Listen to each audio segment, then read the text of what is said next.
Volume XV Stories, Christmas and Easter National Stories, Ancient Stories, illustration, Colophon, publisher Carl D.S. Bernardo, 37, ground floor, Madrid. This work is the property of the author. Copyright secured by law, Madrid. Printed at the typeset of I. Marino, Blasco de Gary 9, Tel 3.0-20. Cuentos de Navidad y Rise, Cuentos de la Patria, Cuentos Antigos Pardo Baznan, Emilia, Condesa de Complete Works by Emilia Pardo Bazan Christmas, and Easter Stories, Nationals, Ancient Stories, Emilia Pardo Bazan Complete Works. Author's warning in this volume, under the title Stories of the Nation, some of which, as the poet of Hymn to Teresa said, can be skipped by the reader, being a relief for my heart. When I published The Avenger in 1898, I was called dreamer by the very kind. Something of reality lent my dream an added force with the tragic end of President McKinley. And if it were to dream, to believe in inherent justice, what harm? Happy and bustling people walk down the street. Few cars. The rich go on foot, mixed with contadinos, country farmers who have come to the great city bringing baskets of goods or gifts. Their colourful and vivid clothes distinguish them from burgesses. Their loud exclamations ring in the clear and cold air like crystal. What more harmless comfort? Emilia Pardo Bazan. Christmas and King's Stories, the Popes eve under the mantle of brilliant and glacial stars. Rome stretches, showing here and there the shadow patch of its mysterious gardens of ancient cypresses and laurels that have seen so much, and in larger patches the clear whiteness of its monuments, wrapping, like a shroud, the body of history. They buzz, they push, they run, even if they don't return home until dawn, which is certain they want to witness. At the Basilica of Trinita dei Monti, the Pope's prayer before the crib of Jess Bambino. It is the night of December 24th. Already the grave bell of Sant' Angelo prepares to strike 12 times into the air, and the papal carriage, without escort or apparatus, stops at the foot of the staircase of Trinit.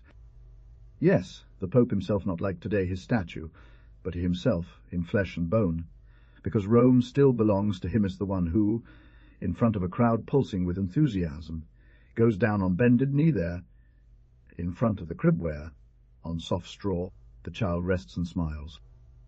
The Pope descends, helped by his chamberlains, supporting calmly his foot on the stirrup.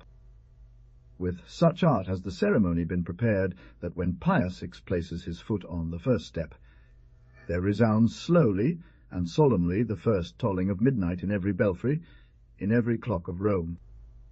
The dramatic roar of the hour ascends to heaven as an hosanna, and envelops in its magnificent trembling waves of sound the pontiff, who gradually ascends the staircase, blessing between the multitude that prostrates itself and murmurs prayers of adoration. Finally he enters the basilica, he crosses the naves, descends the golden staircase leading to the crypt, and while behind him the guard struggles to hold back the surge of humanity pushing to get closer to the railing, in the open enclosure, lower than the crowd, the Pope is alone. The light of the stars, and that much more vibrant of the thousands of candles in the illuminated basilica, made into a lump of fire, adorned as for a feast with doors open wide, through which the eager crowd slips by, pressing to catch a glimpse of the Pontiphone seas, standing out from the red velvet edged with ermine that floats over his snow. White robe, the most beautiful head of the Pope, the pure design of his facial features, the artistic form of his white hair arranged as if on busts of ancient marble that populate the Museum degli Antichi, artist by instinct, with the rhythmic pace of great solemnities, with a feeling of posture that only he possesses to such a degree. Pope Pius Ix approaches the cradle, joins his ivory hands, raises his eyes to heaven for an instant, as if invoking the presence of God. He kneels, he immerses himself, and the clothes of his pure garment, spread out sculpturally and classically like the folds of alabaster in a Canova gown. The child, the bambino, sleeps naked, pink-coloured, reclined on his golden straw mattress. In the entire basilica no noise is heard other than the soft sizzle of candles and the murmur of prayer as the Pope begins to elevate it. At the first words, the child stirs with fantastic life, the sculpture becomes flesh. His eyes flutter open, his tiny hands reach out towards the Pope, like one reaching for a loving grandfather, making happy faces. Incorporated and seated on the straw, he calls the pontiff, who continues to pray, but feels a sense that his knees no longer rest on the velvet cushions, and something lifts his elbows away from the carved recliner. Lightly and fluidly, his body does not weigh him down. He floats peacefully in an atmosphere of gold and light made from the particles of burning and sparkling candles. The crib has disappeared, the child stands tall, grown up, now a teenager, and instead of infant grace, his face reflects meditation, revealing the shadow of thought. Around the 15-year-old Jesus, dozens of children gather, emerging from the walls of the crypt, which seems to exude them, other babies but ugly, grey, dirty, wrapped in rags or naked, displaying their unadorned anatomy.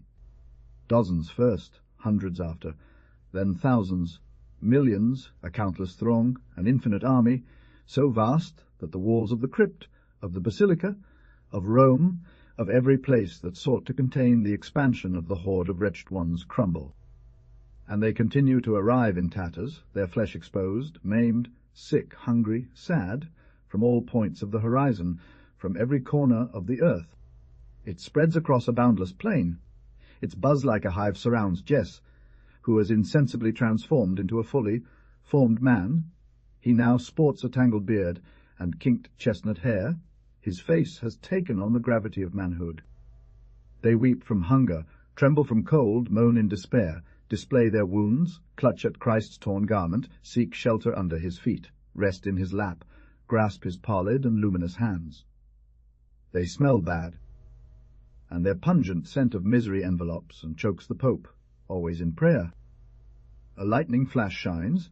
On a hill stands the cross, on which the naked body of the martyr glows, lacerated by whips and dappled with black blood. Christ's figure hides for an instant. Dense darkness rises from the earth and falls from the heavens, joining its shrouds. The pontiff feels fear darkness blinds him, and amidst that darkness resonant curses and pulse sobs. The crimson lips quiver, the Pope interrupts his prayer, becomes confused, dissolves into adoration, strives to break free from himself to better hear and drink the divine word, and the crucified, pointing with a now turbid gaze towards the ocean of creatures seething below, emaciated, pierced, moaning, painful, maltreated, offended, abandoned, speaks to the Pope in a voice that echoes urbi et orbi. For them, more than a mere inanimate wooden image, the child of the nuns seems to be a living creature. The charming nakedness of his torso reveals the soft yet solid modelling of flesh. The temptation of Sor Maria, following the traditional custom of the convent, the nuns of the Most Holy Blood prepare, adorn, and offer to the adoration of the faithful, on the main altar, at the hour when the Mass of the Rooster is celebrated, the mystery of the manger and the grotto of Bethlehem, where one can admire the figure of the infant Jesus, a wonderful work of an anonymous sculptor. Plump folds at the neck, legs, and arms, dimples on the cheeks, elbows, and knees, angelic mischief in the expression of the eyes and in the pure laughter, a surprising naturalness in the attitude, as if reaching out to embrace the maternal breast. Thus is the child, and that is why the nuns, every time they dress him and wrap him, every time they recline him in the straw and aromatic hay of the humble cradle, exclaim with tears of joy and fascination, "O my divine Lord!" But he is truly a tiny one.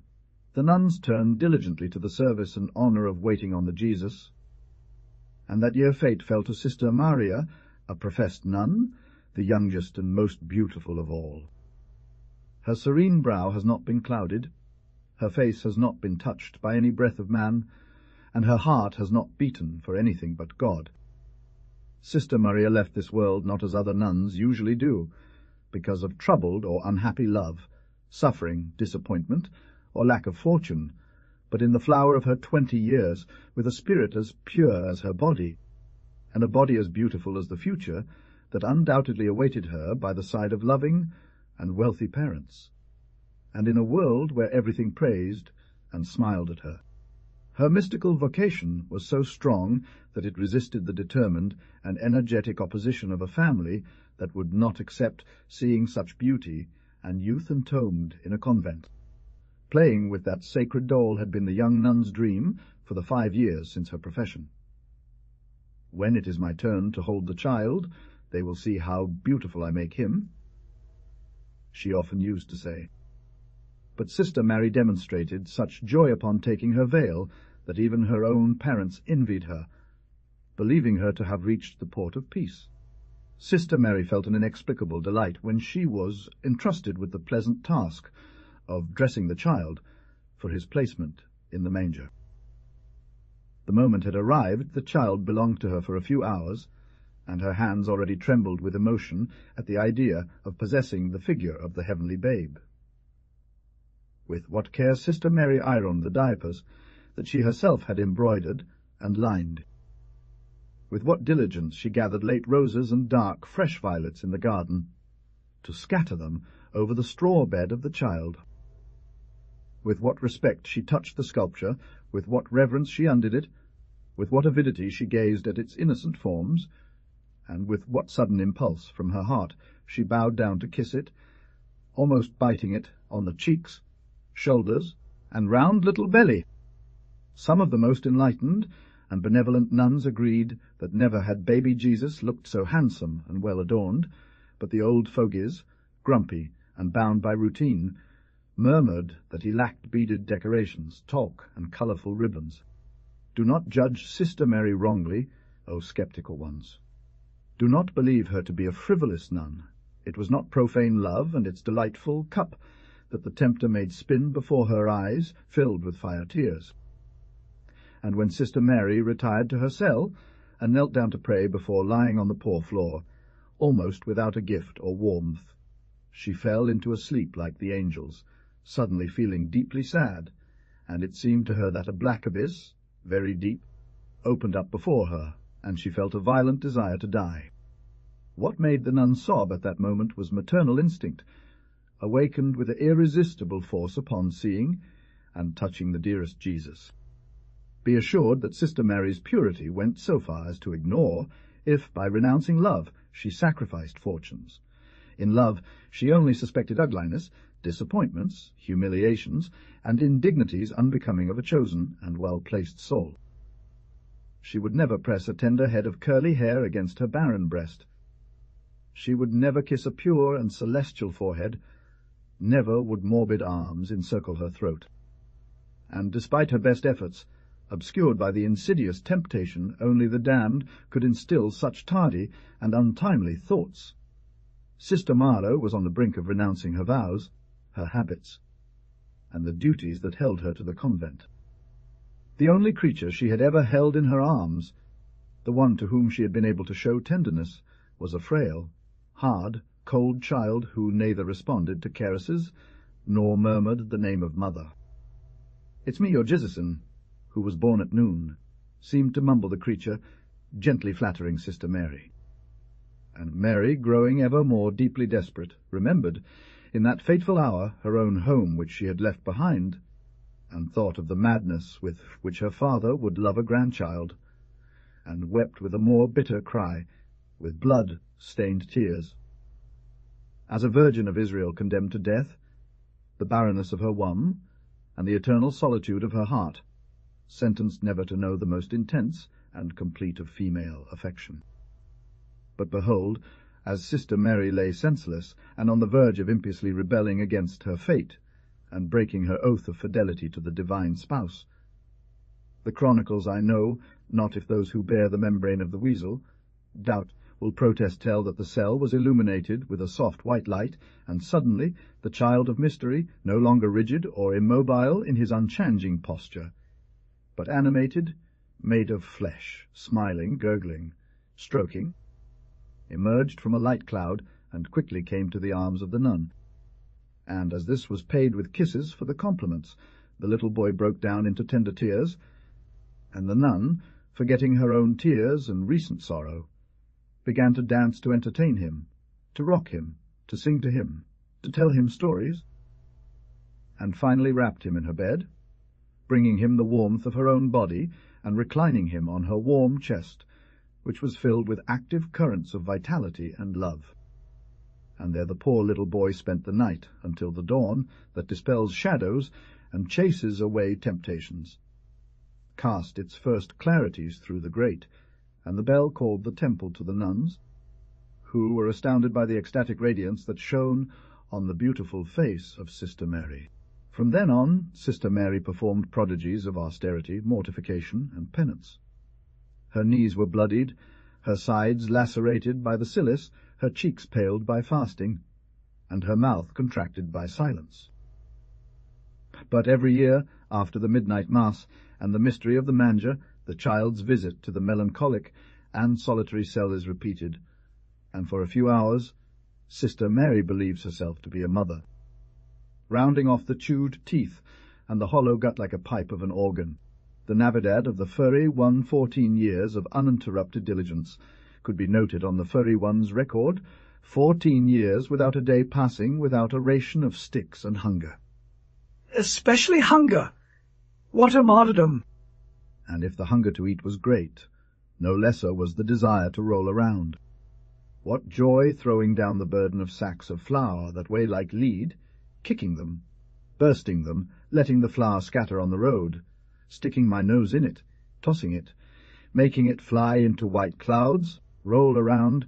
How long ago, from his tender childhood, his time of wriggling and candid, unrolling himself, with all four legs flailing in the air, and his grey belly to the sun, the hairy one, drawing strength from weakness for the trotting pig, forced by the stings of the sharp stinger, enduring bites from gnats and flies, vigorously and fiercely against the sun and dust on the wounds of recent slaughter, enduring kicks and watching the hazel or cherry branch be cut, whistling and flexible, to wrap around its skin, lacerating it, tasting the serrated spur and the violent pull of a bite, receiving punches in the soft muzzle and eyes, in the sweet and large eyes that always express meekness, bending under an excessive load, crawling crushed and struggling not to fall to the ground before ending a walk 3 times more fatiguing than what can be endured within the limits of our vigour. All this, despite its magnitude, seemed insignificant to the hairy one, in comparison to gliding past a green meadow as hopeful, soft and velvet, like a silk tapestry, and not being able to fill an empty stomach. It was such an impression that the hairy one got from the sight of the appetizing grass, sprayed with dew, fluffy from the golden fields and the ripe wheat. Such anger he felt at hearing the murmur of the fountain as his parched throat was quenched by the desire for work, and the sticky dust from the royal road, such violence in his furious appetite, and the momentum of his colossal behind, that more than oncey the meek one, the resigned one, the worker, the obedient one thought to do a very big and noisy thing, let out a war bray, and charge at the bit and bites against his merciless rider, his spur, his master, his tyrant. These bursts of emancipation crossed the depressed brow of the slave, but they did not take hold. They were fleeting flutterings that ultimately confirmed his eternal servitude and the fate, the fatum that governs the existence of a donkey. Up with the load, on along the pattern, no protests or fanciful dreams. Yes, the worst of it was that misfortune had made the hairy one a fatalist. He expected nothing from Providence, nor did he dare to believe that he could ever know a moment of relative happiness. Whatever he did, it would be the same. Hunger and whips, whips and hunger. Reason had the patient Peludo, suspicious of fate, and promising greater misfortunes. His master, instead of showing any attachment, a hint of consideration, as Peludo lost strength, agility, and spirit. He treated him with increasing harshness, and assigned him the toughest and most menial tasks, the most exhausting transports, and breaking days under the harshest conditions.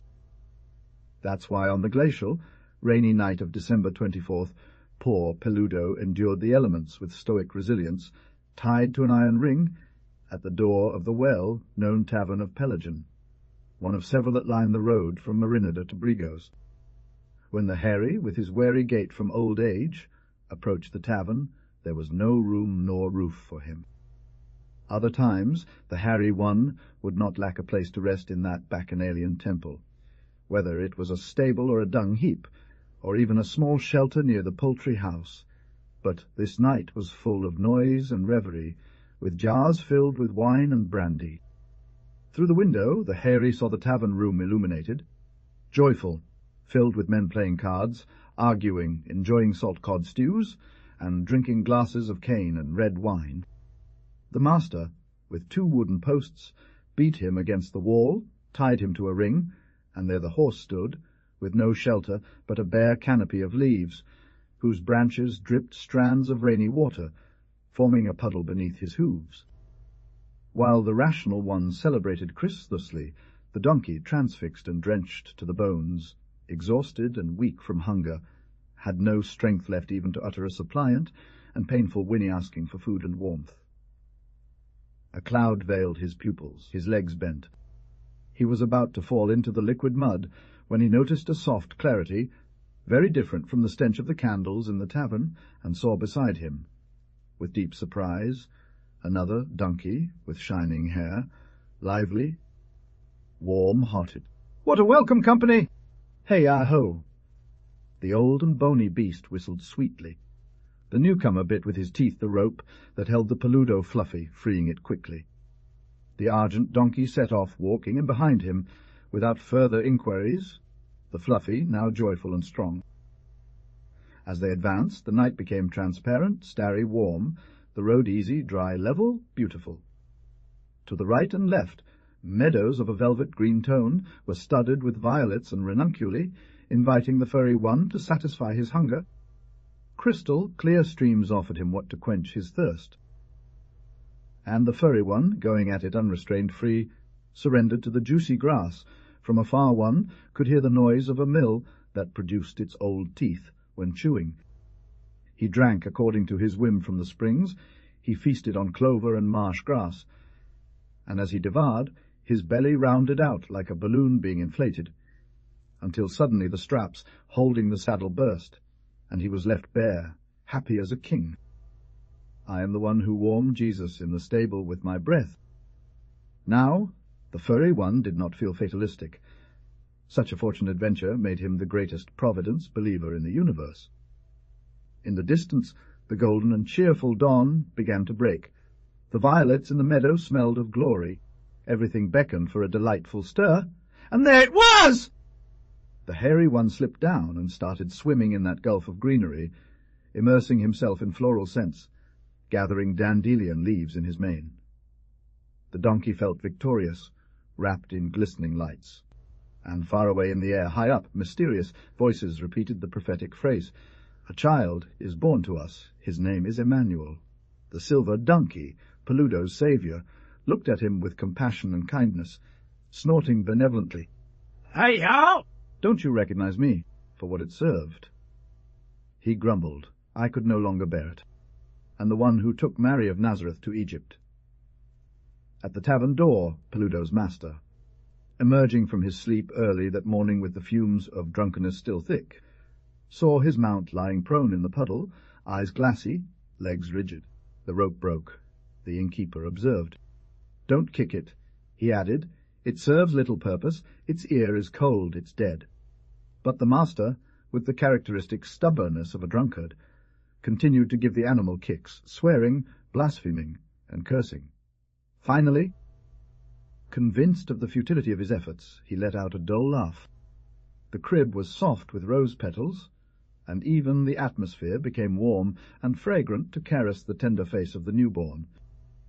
Jesusa!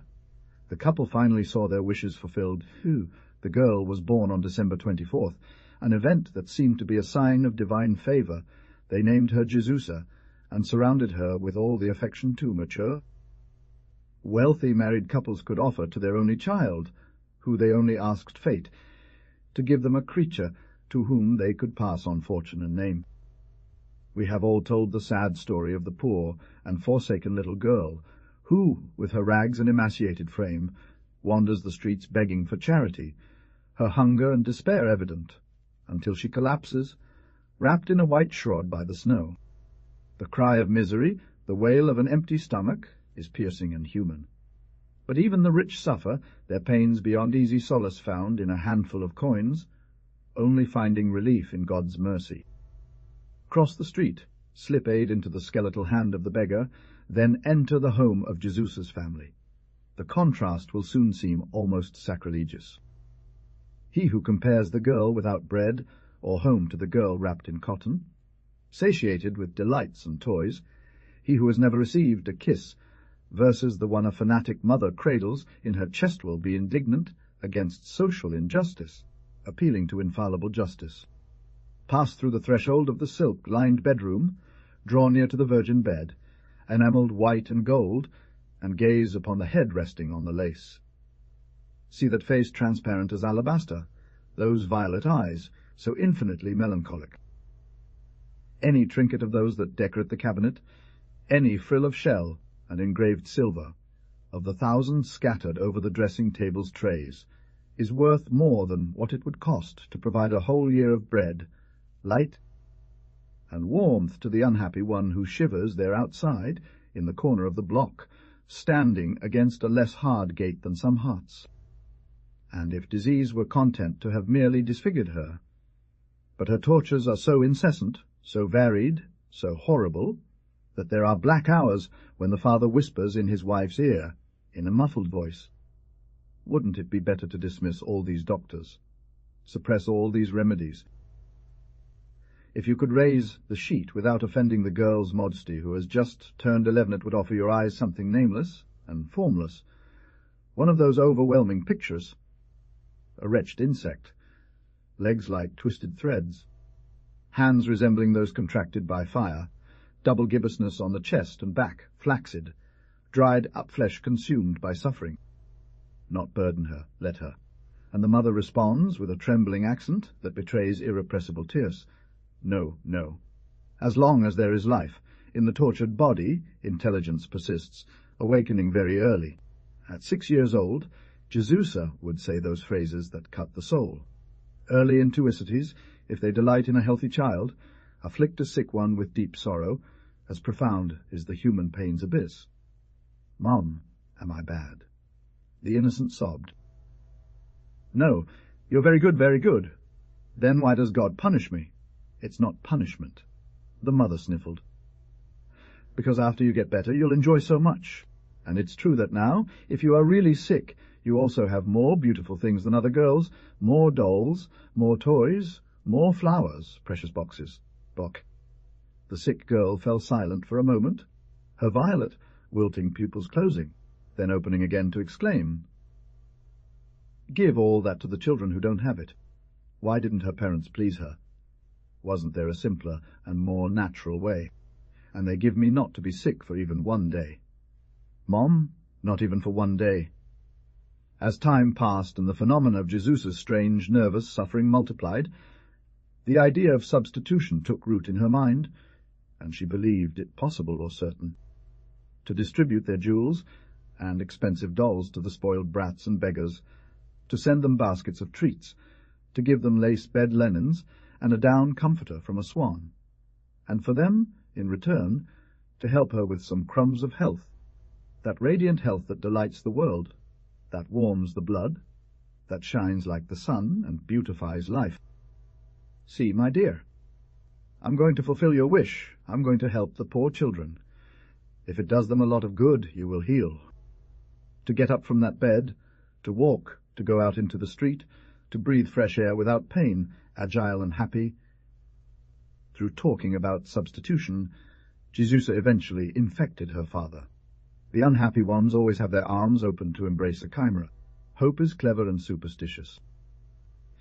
And he began his career as a philanthropist, discovering each day, in the inexhaustible mine of misery, new veins to exploit, and dreaming with every discovery that there might be a remedy for his ailing patient. Dear Jesusa, after witnessing such holy actions, she did not cease to move her weary head, to painfully close the languid violet eyes. It was not enough, God still demanded more. Proof of the futility of her efforts was that Jesusa worsened, her sufferings redoubled, the fever consumed her, her skin clung to the bones burned by the illness, and in the seizures, at each step becoming more frequent, she felt, or like a brand in her entrails, or as an immense iceberg in her heart, ready to cease its beating. Would this infernal torture last eternally? Would God not have mercy?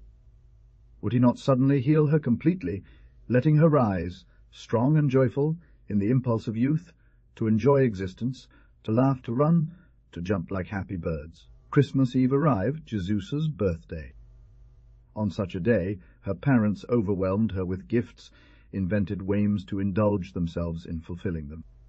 He climbed many attics, carrying a full bag and a prepared doctor.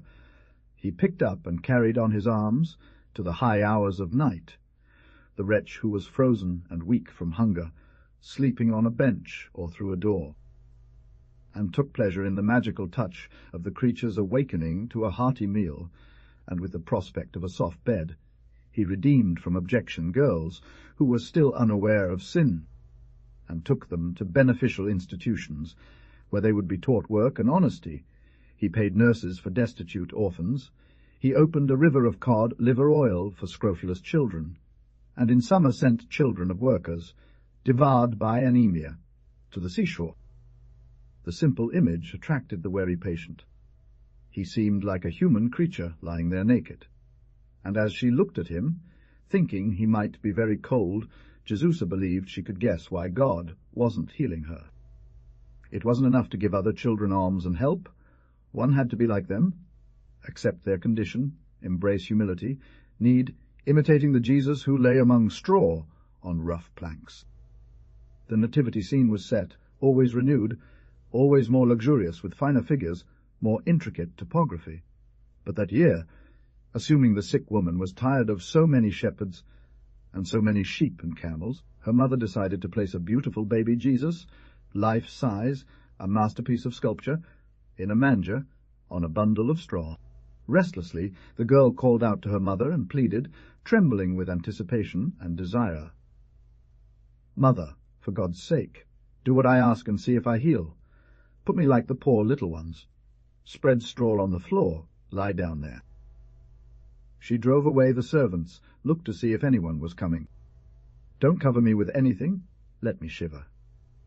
The mother resisted, trembling with fear at the thought of her daughter lying cold and over some boards, but despite herself, the mad dream also seized her spirit. Who knows? Who knows? The wings of the chimera mysteriously beat the air around, and carrying the light weight of the sick woman, she laid her down on the scattered straw, in the very manger where the child smiled and blessed. Jesusa opened her eyes, looked anxiously at the image, and then closed them slowly. Her pale, wrinkled face suddenly expressed the greatest serenity. A sort of beatitude bathed the features, illuminated the forehead. A slight sigh came from the tight lips. The mother, terrified, bent down, called her by name, touched her.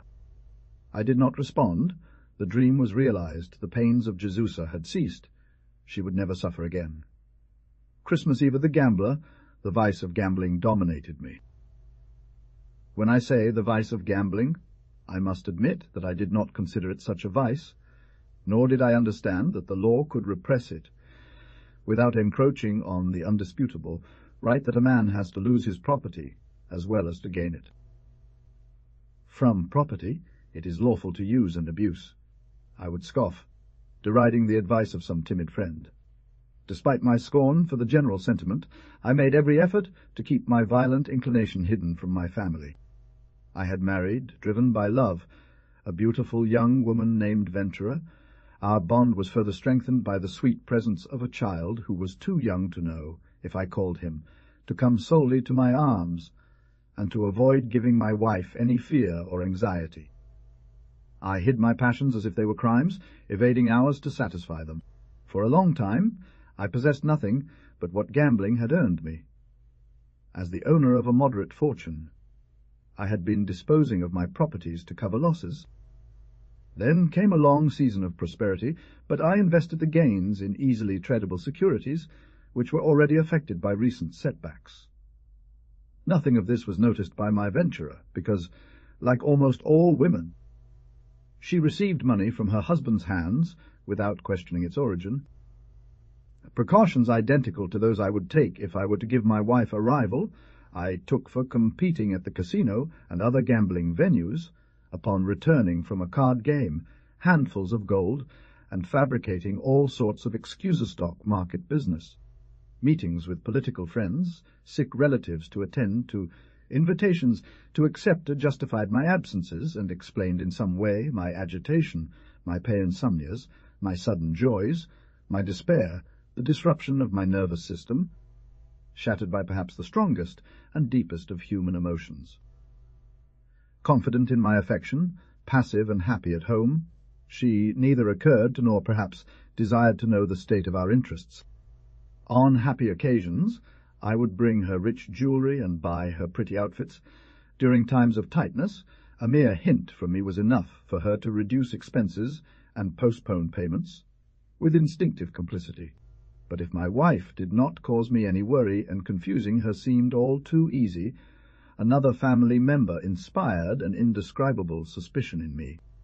This person was Ventra's older brother, my brother-in-law Bernardo, a man of quick wit and sharp insight, of fiery temperament, who, due to overlooked hardships or, perhaps, painful disillusionments, had embraced the ecclesiastical state. Bernardo exercised his ministry with a burning zeal, with a yearning for sacrifice that consumed him, wasting away his body and igniting a perpetual flame in his blue eyes. Those eyes, when fixed on me, revealed glimpses of distrust and severity.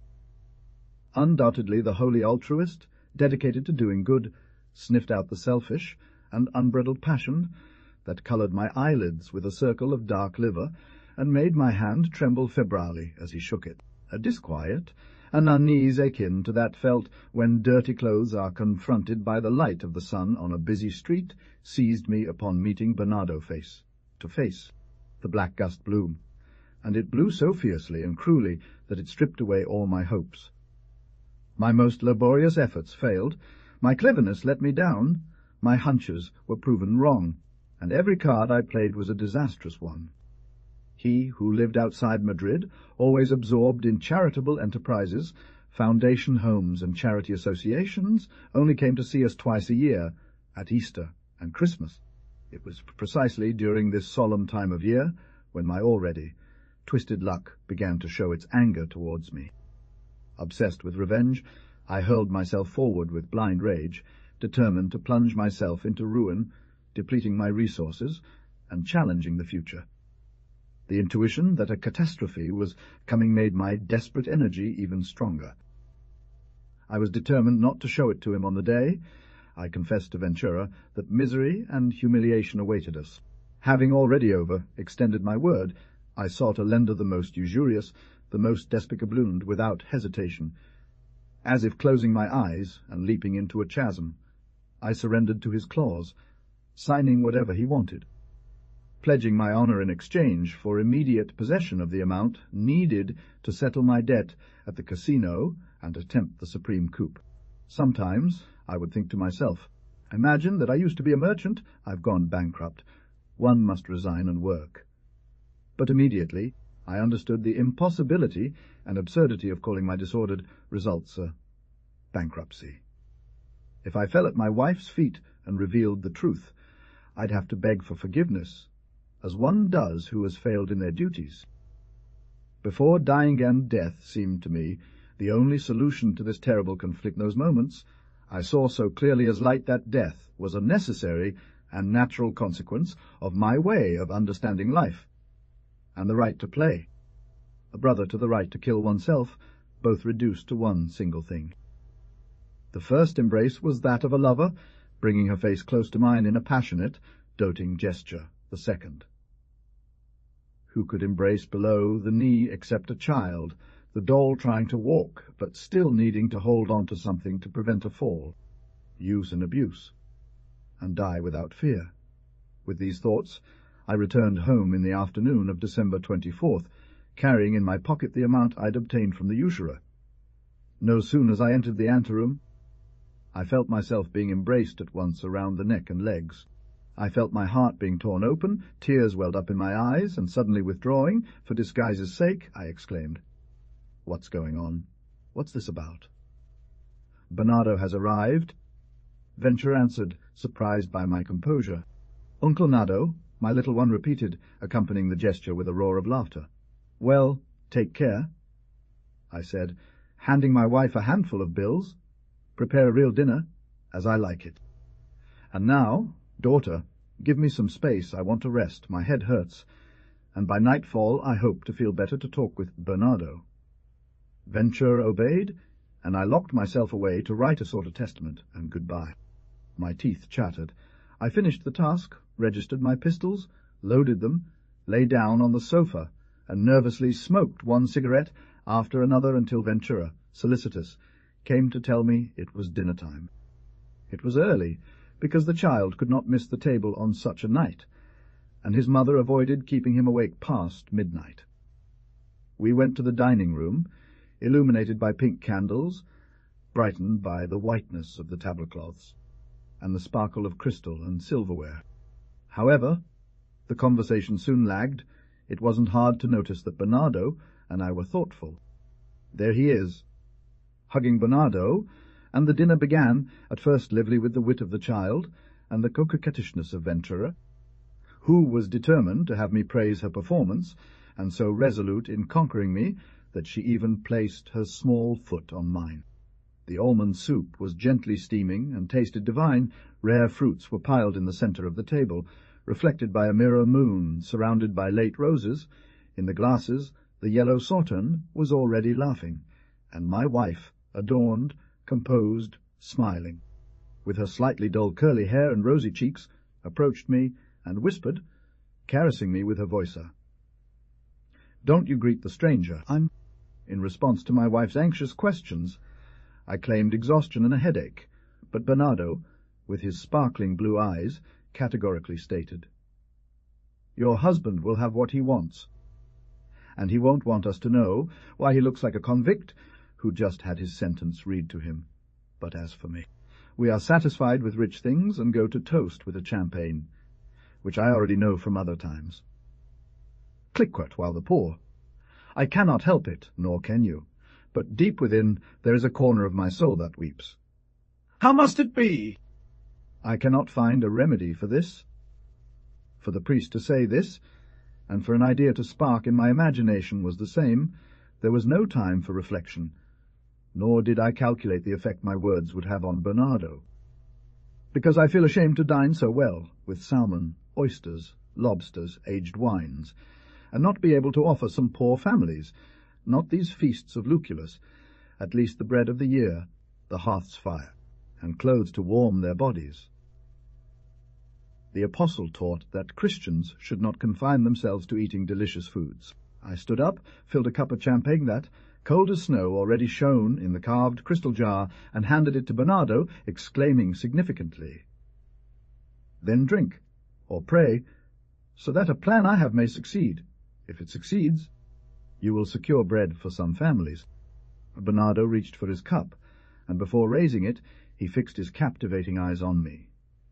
In my opinion, my brain was recording, my consciousness was watching, and it read me like an open book. Suddenly, with a sudden decision, he extended the cup, brought it close to mine. They collided, and he pronounced majestically, "I toast now. I'll pray later. I wish your plan succeeds. But just once, do you understand? Just once. I consider the pact sealed. In my gambler superstition, I had tried everything, tarot cards and mediums, amulets and childish spells. Everything except appealing to God with the lure of charity, sharing my gains with the supreme arbitrator, whose foresight serves the blind chance of invisible guidance.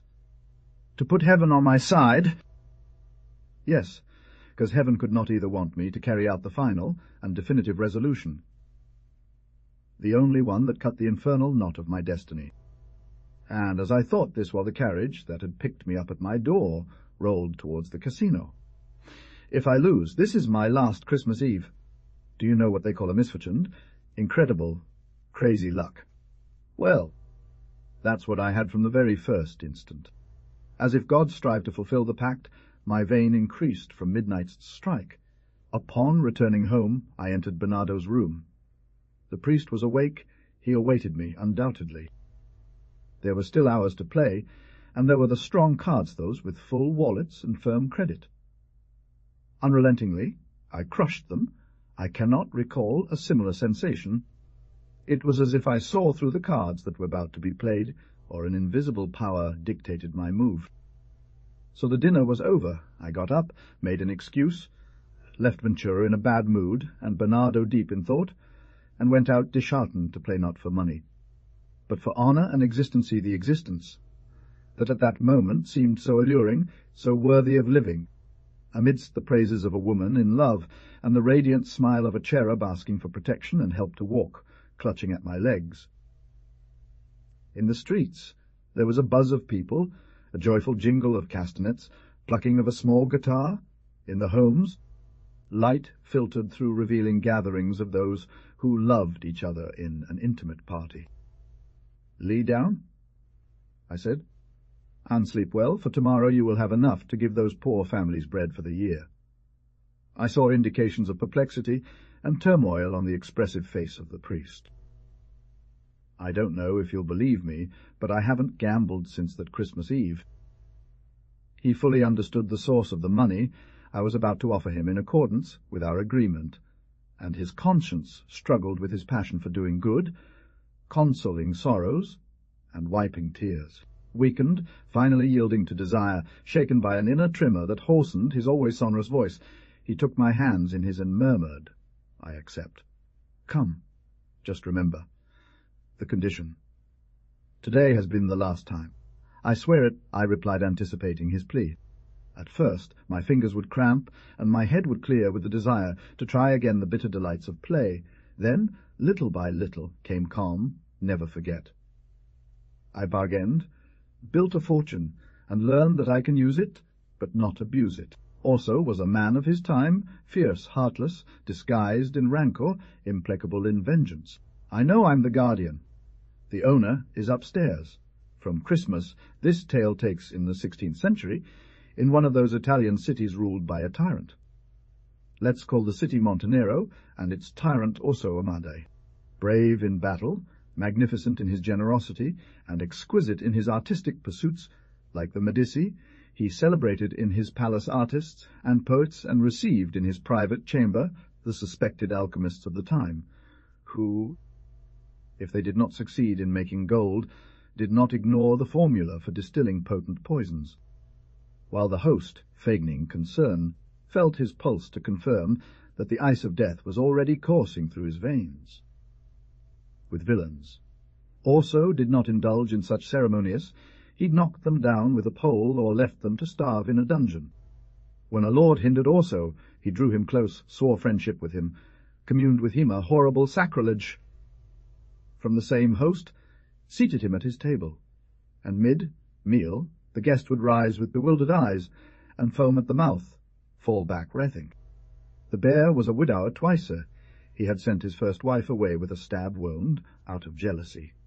The second, the only one he loved, was killed in revenge by Landolfo dei Fiori, brother of the first. The first had left no children, the second did, a female and 2 males. The males perished in a dark military encounter, perhaps orchestrated by Landolfo himself, and the girl Lucy remained to continue the accursed family of Amade. Her father, the prince, was already discussing with whom to marry her when Lucy declared she wanted to take the veil. Her tender youth, her candid beauty, and her illustrious lineage increased the astonishment at her penance. In a century already pagan, he renewed the harsh penances of more fervid ages. Also despaired, because, in his way, he adored that last sprig of his race, but there was no help for it. Lucy's will prevailed, and the girl entered a monastery of the order of Saint Dominic, where Catherine, called Euphrosyne, had flourished, whom the world now venerates by the name of Saint Catherine of Siena. His food was a handful of cooked herbs, his bed 2 quilts without straw, his underwear a coarse cloth from Cilicia, which hurt his delicate skin, and when he rose to pray, in the January nights, after taking an hour's rest on the damp tiles that broke all his bones, he could barely hold himself up from weakness, and the words of the prayer merged in his mouth. Incomprehensible ecstasies and sweet consolations succeeded her faintings, and Lucia felt comforted. Christmas came, the anniversary of her profession. Like Catherine of Siena, more than once she was assailed by unclean temptations and deceptive, mocking images, but embraced in the cross. She heroically resisted, she wept, wounded her flesh, and finally knew her victory in the peace that descended upon her spirit.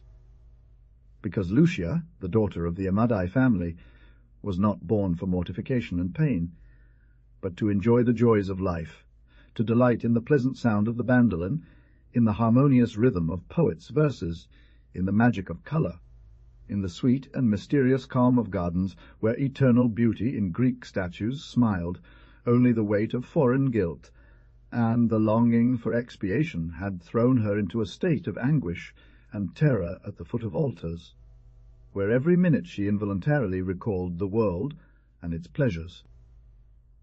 The garden was covered with azaleas, and the whiteness of the yard sent forth a clarity that illuminated her cell with moonlight rays, more vivid and brilliant than pure silver.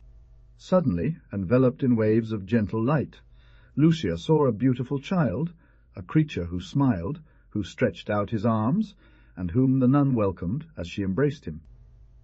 As Christmas Eve arrived, accompanied by much snow, but the thicker the shroud that covered the convent garden, the warmer Lucia felt in her solitary cell, a singular illusion showed her, through the glazed windows, that instead of snowflakes, raindrops were falling on the tree branches and on the hard ground, thousands of clear, delicate azaleas, as fine as feathers plucked from an angel's wing.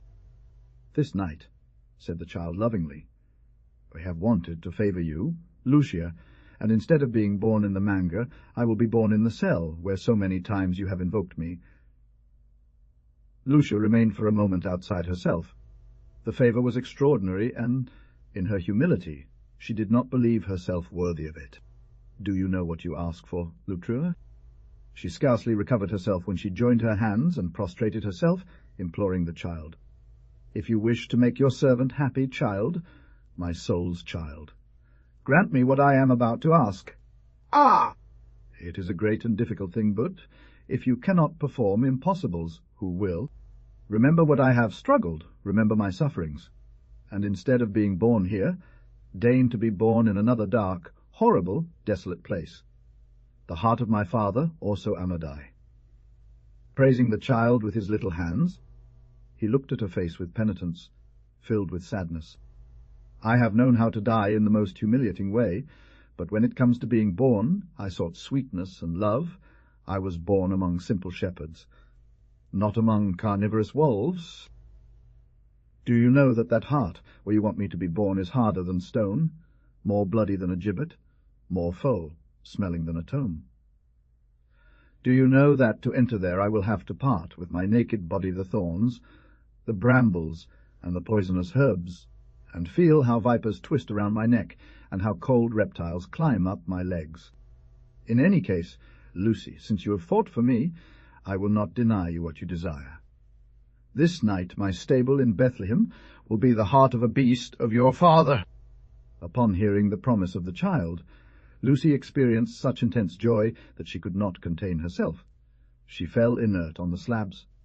Light, vision, the scent of lilies, everything disappeared, and through the glazed windows only snow-covered gardens could be seen. Such dinners also had given many, but he also enjoyed others more unbridled, to which only attended his semi-bandit captains, his buffoons, and his kinsmen, cynical and perverse people. At that very hour also Amadei was celebrating a feast in his palace, to put it better, an orgy. It was not a dinner where sharp remarks and cheerful stories made the hours fly by, and in which the presence of ladies, encouraging gallantry, restrained brutality. If any woman mixed with them, it was the unhappy jester caught in the public square, who, after serving as a jest to the guests, appeared the next day with her body carded, half dead, thrown into some alleyway of the city. That night, Ridolfi, one of Orso's captains, had announced better prey. He had just hunted down a very pretty young woman. Worse for her if she was out on the street at such an hour. The drinkers were roused. Orso, laughing heartily, ordered them to bring the young girl in, who entered, trembling and dishevelled, pushed by the soldiers, her golden hair tousled, and men lustfully gazed at her, for she was indeed supremely beautiful. See that she is accompanied to her home with the utmost respect. Let no one harm her. Woe to whoever touches a strand of her hair. Treat her as I would be treated. The drunkards, stunned, obeyed without understanding. Also fixed his lecherous eyes on her, he reached out, brushing away her golden curls, and recoiled in surprise in that helpless girl prepared for violation. He saw the face of his daughter Lucia, the same features, the cheeks, the forehead flushed with shame. "Release that woman," also cried. The feast continued, but also, preoccupied and gloomy, did not drink his cup to the bottom. Desirous to encourage Ridolfi, he made a sign, understood at once, and a few minutes later a prisoner dying of hunger was brought into the banquet hall. The prisoner was young, and also, joking, offered him a plate of roasted meat, still steaming, and a cup of L.A. Crimer, but upon seeing him closely he uttered an imprecation. They would often amuse themselves by taking one of these prisoners out of their cell, whom they had deprived of food for days, sit them at the table, offer them some exquisite delicacy, and when they were about to devour it, sobbing and screaming with joy, they would take it away from them and pour molten wax from the torches that lit up the orgy into their mouths. "First feed him well as much as he desires," replied someone. "Give him 2 gold jars and wine to his liking. Treat him as you would me." "Do you hear, as if he were me?" Growling, carried out the order. The eyes, which fixedly accused him from that emaciated face of a martyr, the mouth that gave thanks, were Lucia's own eyes, his own look, which the father could not mistake, a loving reflection, the light of the soul seeking another equal light. Let them release this one, ordered also. Almost at the very moment the prisoner was about to leave, an old woman entered the feast hall with a baby in her arms. "Have mercy, great lord," she exclaimed. "I've mercy on the child I hold. This little one is the son of your brother, in law Landolfo dei Fiori, whom you detest, and some soldiers, it is said, want to throw him against the wall. You cannot have given such a cruel order, and I place him under your protection." At the hated name of Landolfo, also trembled with rage, unsheathing his dagger, he was about to stab the child, but the baby calmly smiled at him, and his smile was the enchanting, unforgettable smile of Lucio when her father would caress her in her childhood days. Blessed are those whose hearts bear the child. Bear, defeated, fell to his knees, and beating his chest began to accuse himself aloud of his sins. For Jesus, faithful to his promise, had just been born in that darker heart than the infernal abyss. The next morning also received news that his daughter had breathed her last at midnight. The tyrant tied a rope around his neck, walked barefoot through the city streets, begging forgiveness from the inhabitants, and, leaning on a staff, slowly departed. Never was he seen again. Jesus on earth, I am going to tell you a tale of the great night, which an old pilgrim related to me after wearying from traversing all the roads and paths of this world, and desiring nothing more than to rest his head on a stone and die forgotten. If the tale is somewhat sombre, attribute it to fatigue and the many misfortunes of him who told me this sort of dream. On one of these recent Christmas Eves, you must know that our Lord Jesus Christ in person wanted to descend to earth and walk among men, for as no one ignores, if they have read the sacred text, Jesus' delight is to dwell among the children of men. At the pole, when his sacred foot touches the frozen expanse, a splendid northern aurora suddenly lights up, as if to celebrate him. Blazing reflections in purplish and orange hue the snow and set off diamond, like gleams from enormous ice blocks. But what does Jesus care for the magic of the spectacle? What he seeks is the light of an aurora in hearts. He is drawn to phenomena of the soul, not to the play of a meteor among insensitive rocks and frozen steppes. And he moves on. The first place where he finds men is a barren plain, the floor of a valley bounded and crowned by high mountains. He therefore left his throne and seat at the right hand of the Father, and hid the majesty and beauty of his countenance beneath a form that would not dazzle mortal eyes, and sometimes even was not visible to them. He descended into the world, desiring to find mercy, love, and fraternal joy. Nature seems to associate itself with the solemnity of the day in the sky. Clear as a crystal vault, gleam golden stars and pale emeralds, twinkling as if in a loving gaze. Not a breath of air stirs, nor a drop of condensed humidity in the form of a little cloud mars the magnificence of the night. For they are corpses that cover the plain, and the plain is a battlefield. Jesus, thoughtful, contemplates them for brief moments. Men, yes, they cover the ground, packed tight like wheat, when the reaper's scythe strikes, but men immobile, stiff, contorted in violent positions, and on their pallid faces, turned towards the brilliant sky of sweet starlight, their open eyes without a gaze, a look of rage or terror persists, defiantly against death. In the open chests, crimson wounds seem like mouths. On the crushed foreheads, black clots of blood-funeral butterflies, of that horrible species called atropos, which bears the figure of a skull on its corset. Some of the men lying on the plain still breathe. Listening closely, one hears their agonizing, hoarse gasps. An elderly woman, consumed in tears, cradling a flickering light, her trembling hand shading her face as she looks upon the faces. Perhaps she seeks her son among the dead. A horse without a rider passes by, sniffing the carnage and fleeing wildly. And Jesus continues, moving away. He enters a bustling city. People fill the streets, reveling in the delightful tranquillity of a night as peaceful as spring.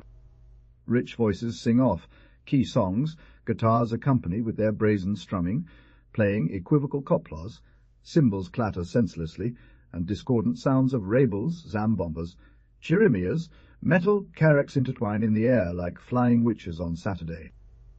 The crowd disperses through the streets, gathering in front of crowded cafes, sweltering with heat. Sometimes a group sneaks into a stinking tavern, where there are stomps, shouts, curses, and the scent of brandy. Before one of these noble lairs stands the Nazareno. In the distance he sees a group around a table, 2 men and a woman. She ties them both up. She provokes and entangles them. They drink cup after cup and argue. One throws a glass in the face of the other. The glass shatters. The man gets up, dripping wine mixed with blood. Jesus turns away, continues walking, and sees a grand, illuminated doorway, supported on columns of red marble with bronze capitals. Go up the staircase, which is covered with a dense carpet, and adorned with noble tapestries depicting battles and hunts, and enter an antechamber of vast proportions, where servants in short pants and authentic equestrian armour stand guard. The other drinkers intervene, warn the healthy one, soothe the wounded one, wipe his face, joke around, force the opponents to reconcile, encouraging them to embrace while laughing. The healthy one extends his arms, warmly and without suspicion. The wounded one slips his open hand into his pocket. A flash of a knife cuts through the air, and a man falls with a torn lung. The antechamber leads to a small room unfurnished, illuminated by hundreds of electric globes, and in the back, beneath delicate toll curtains fluttered like foam, stands a charming Bethlehem, a nativity scene for wealthy children, more an artistic creation than a pious devotion. Through fields moors imitated with moss and pumice stone, dotted with tiny palm trees and gentle sycamores, murmuring natural streams flow, undoubtedly guided by some ingenious hydraulic mechanism. From the mountains of pumice stone, whose peaks gleam with white dust-mimicking snow, descends the torrent Cedron, and from the lush grass of the gardens majestic fountains leap and spray into the air. A miniature lake reflects in its crystal clear waters the towers of Jerusalem, the circuit of its walls, the domes of the temple, and the tightly packed olives of the Garden of Gethsemane, which climb up the slope. The 1,000 picturesque details of the nativity scenes are all present here, only that the figures, perfectly sculpted, are exquisite dolls, and from the group of shepherds kneeling in ecstasy to the Magi, caballeros on their camels, emerging from a wild gorge, everything reveals the hand of a skilled sculptor. The wonder is the grotto, made of tiny rock crystals and amethyst crystals.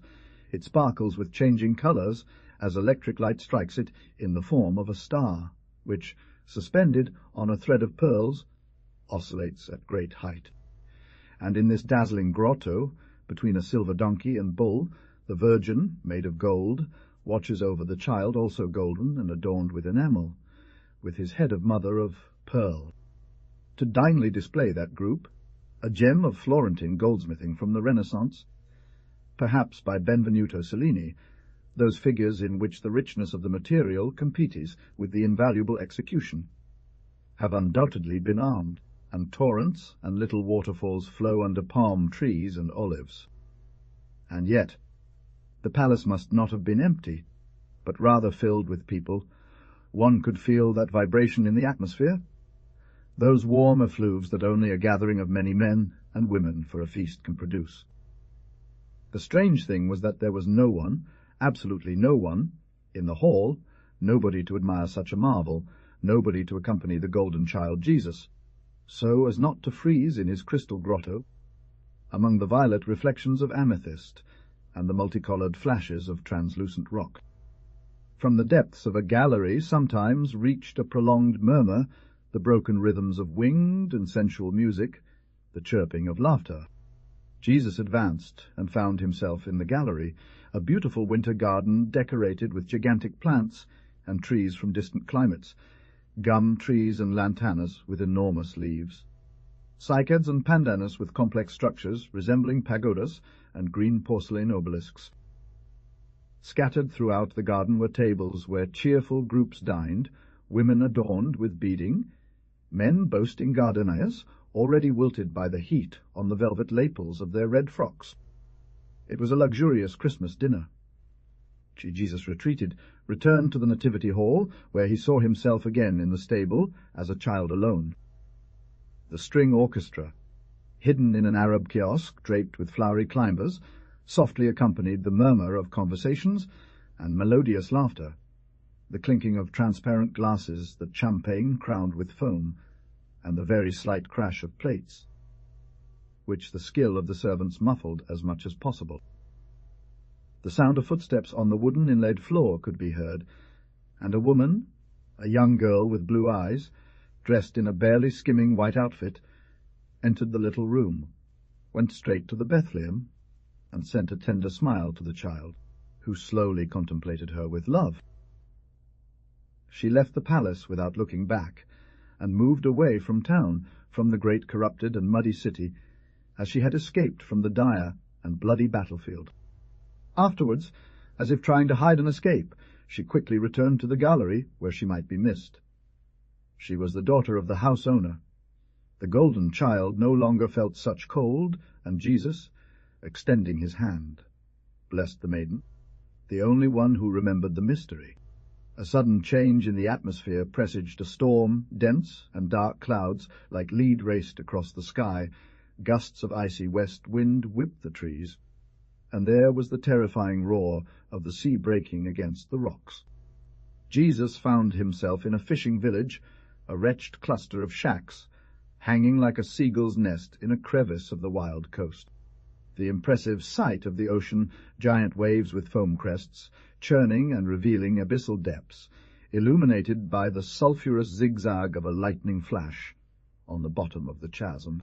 Despite the late, how well advanced for people who usually economize on light, no one slept in the village. Doors flew open suddenly, and men and women, carrying lanterns and long spears, basket and sacks, rushed towards the beach.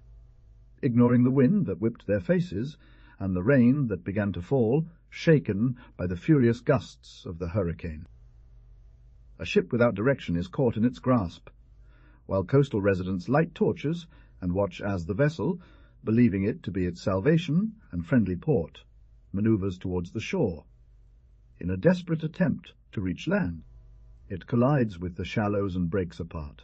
The survivors, seen under another lightning flash on the bridge, adopt postures of terror and despair, hurling themselves into the water, gripping boards, holding onto ropes, or riding barrels as they battle against monstrous waves that toss and trample them against the cliffs. Desperately swimming towards the shore, where lights shine and run, revealing human figures. The Redeemer has fled from the beach, his eyes are clouded, his soul is sad to death, as it was when he sweated blood in Gethsemane. Dancing in joy or growling like dogs over loot, they wait for dawn at the foot of the rocks, to gather the ship's remains that the sea will soon spit out. Take advantage of this fortunate dawn, and celebrate later with a gross and abundant feast, the day of the Lord's nativity. And then something horrible happens. Those waiting on the beach for the shipwrecked, upon seeing them arrive, mortally wounded with spears, with hooks, with oars, with sticks, with knives, push them back into the water again. But first they strip them of their leather belt, where they were carrying golden papers, their wallet tied under their armpit when they realized the danger, their clothes, everything they owned, and just in case the waves took their time to do their job. They stun the unfortunate with a blow to the head, and so they cast them into the sea, lifeless. Why his heart, burned with charity as never before, insatiable in loving men, feels the thorns of the crown that pierce him, sharp and invisible. For this race he was born in a stable, and died on the cross. Entering one of the cabins, left deserted by the fishermen when they went out to their terrible fishing for shipwrecked souls, he sees in a corner, near the fire, a child kneeling. Seeing himself so alone, the boy is afraid. He approaches the hearth seeking shelter, and prays for solace and protection. Jesus takes him in his arms, kisses him, lays him down, places his hand on the child's eyes, and leaves him tranquilly sleeping, dreaming of angels. And when he ascends again to heaven, Jesus carries in the palm of his hand 4 pearls. The tears of a mother who sought her son on the battlefield, the embrace of a man asking for forgiveness for an offense, the smile of a virgin, and the prayer of an innocent one, the cradle back home, already at nightfall. D. Giulio Revenga sitting on the tram in the Salamanca district, with his hands in the pockets of his fur-lined overcoat, complete with leather collar and cuffs, mumbled ungrateful thoughts. His situation was compromised and grave, doubly grave for a man loyal and frank by nature, forced by circumstances to deceive and lie. What a price he was paying for an hour of misplaced confidence! How had it happened? How could this have occurred, just like that, foolishly? The tranquillity of his conscience, the peace of his home, the seriousness of his conduct, all gone in a matter of moments when he failed to guard against temptation. As the conductor sang the stations along the route, and the tram emptied out, Revenga retraced the events of his error. If it hadn't been for his friend and fellow villager Costavilla's financial struggles, he wouldn't have had the opportunity to frequently interact with Anita Dolores, his sister, a woman who had grown tall in her 30s and was more adept than innocent. In the face of the misfortune of bankruptcy, Costavilla lost his energy and hope, but Anita Dolores, on the contrary, revealed herself full of commercial abilities, ready active, determined to save the house by any means. When Revenga suspected what was about to happen, his own love was already kindled, his imagination set on fire. However, the fever lasted little. The loyal husband, the honourable and integrity man, realized it was necessary to cut off at the root what had no purpose or excuse. For her negotiations, she consulted Revenga, asked for help, loans, held conferences that lasted for hours. In handling the papers, calculating liquidation probabilities, a chancer's intimacy arose between them, which suddenly became, on Anita's part, an unequivocal passion. It was a providential punishment, not only for her but also for Revenga, who had not had any children from his marriage nor any hopes. He sacrificed a good portion of several thousand euros to rescue Costavilla, and distanced himself from Anita Dolores with the intention of never seeing her again. He did not count on the misfortunes of nature. Secretly, in a secluded corner of the province, Anita Dolores gave birth to a creature. As the streetcar rolled, rushing her way, as the light of the lantern wavered, projecting onto the fog glass due to the ice, cold air outside. Revenga wanted to master an inconsolable sadness, a bitterness that flooded him like a wave of gall. He would never see his daughter, never hold her, never have her on his knees or kiss her laughing. Anita Dolores, vengeful and tenacious, had hidden her, made her disappear. Disappear. This verb invites countless conjectures. What happened to the child? At that hour, when Revenga entered his luxurious abode, in his dining room, brightly illuminated by electricity and heated intensively and crackling by oak wood, where was the abandoned one? In what humble cottage of villagers? In what glacial bedroom of the hospice? Did she even live? Was it more valuable for her to live? Shivering from moral cold, Revenga pulled up the collar of his overcoat and adjusted his hat. An immense desolation fell upon his soul. Jealousy did not torment Revenga. It did not take away his sleep memories of the past. He thought of his daughter's fate, and that wedding obscured the mystery of her destiny even more. Ah! Just then he had learned from friends in Costavilla's house, where he would discreetly inquire about Anita Dolores, disturbing news. Anita Dolores was getting married. The new partner of Costavilla, an enterprising and willing young man, was the groom. Well, if they thought I was just going to stand there with my arms crossed and lots of British phlegm. From the very next daily in the morning Anita Dolores would get ready. There she would go, to claim the little girl, to cause a scandal if necessary. Scandal repelled her character. Scandal could kill Isabel, her wife, by telling her what she should always keep ignorant of. It doesn't matter. She'd cause a scandal, I swear. She'd speak clearly. She'd derail the wedding. She'd involve the police if needed. But they'd give her her daughter, and she'd hand her over to people who would take good care of her, educate her, and ensure she had nothing lacking. And above all, she'd see her, kiss her, bring her toys for the next Christmas. With a firm resolve, she clenched her fists and clamped her teeth. Dawn breaks tomorrow. Meanwhile, Isabel, Revenga's wife, had just finished getting ready at her dressing-table.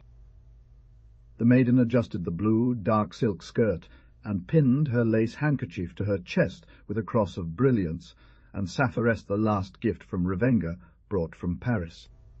With innocent coquettishness, she smoothed her wavy hair and looked in the moon mirror, ensuring that the signs of tears had completely faded after the cologne wash and the light velvet varnish.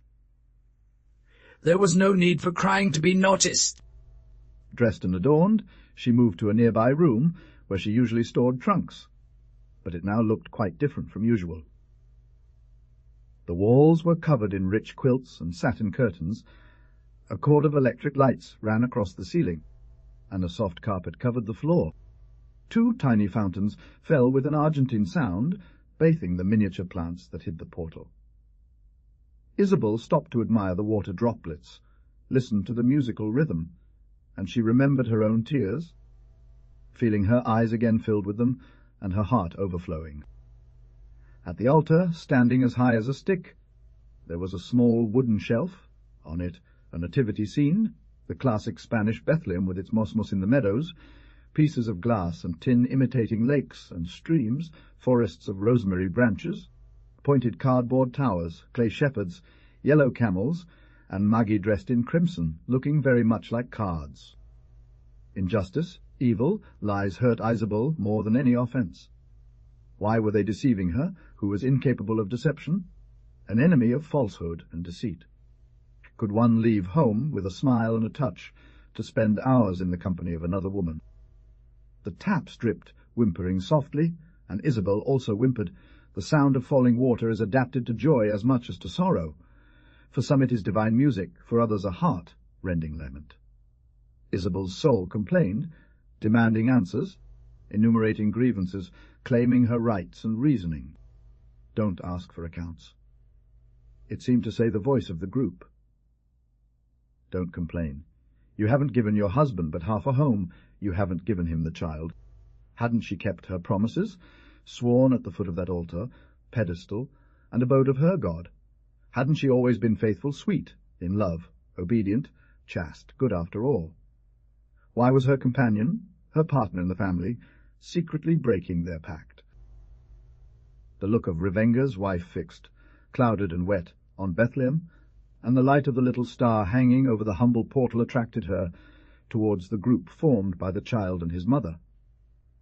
Isabel contemplated it slowly, and a sharp knife of pain sank into her chest.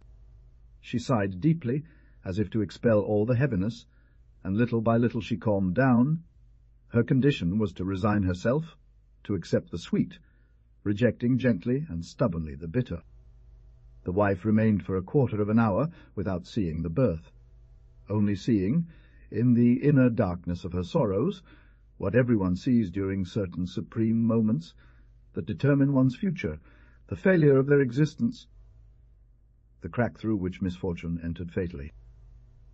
The baby Jesus is telling me I did well, very well.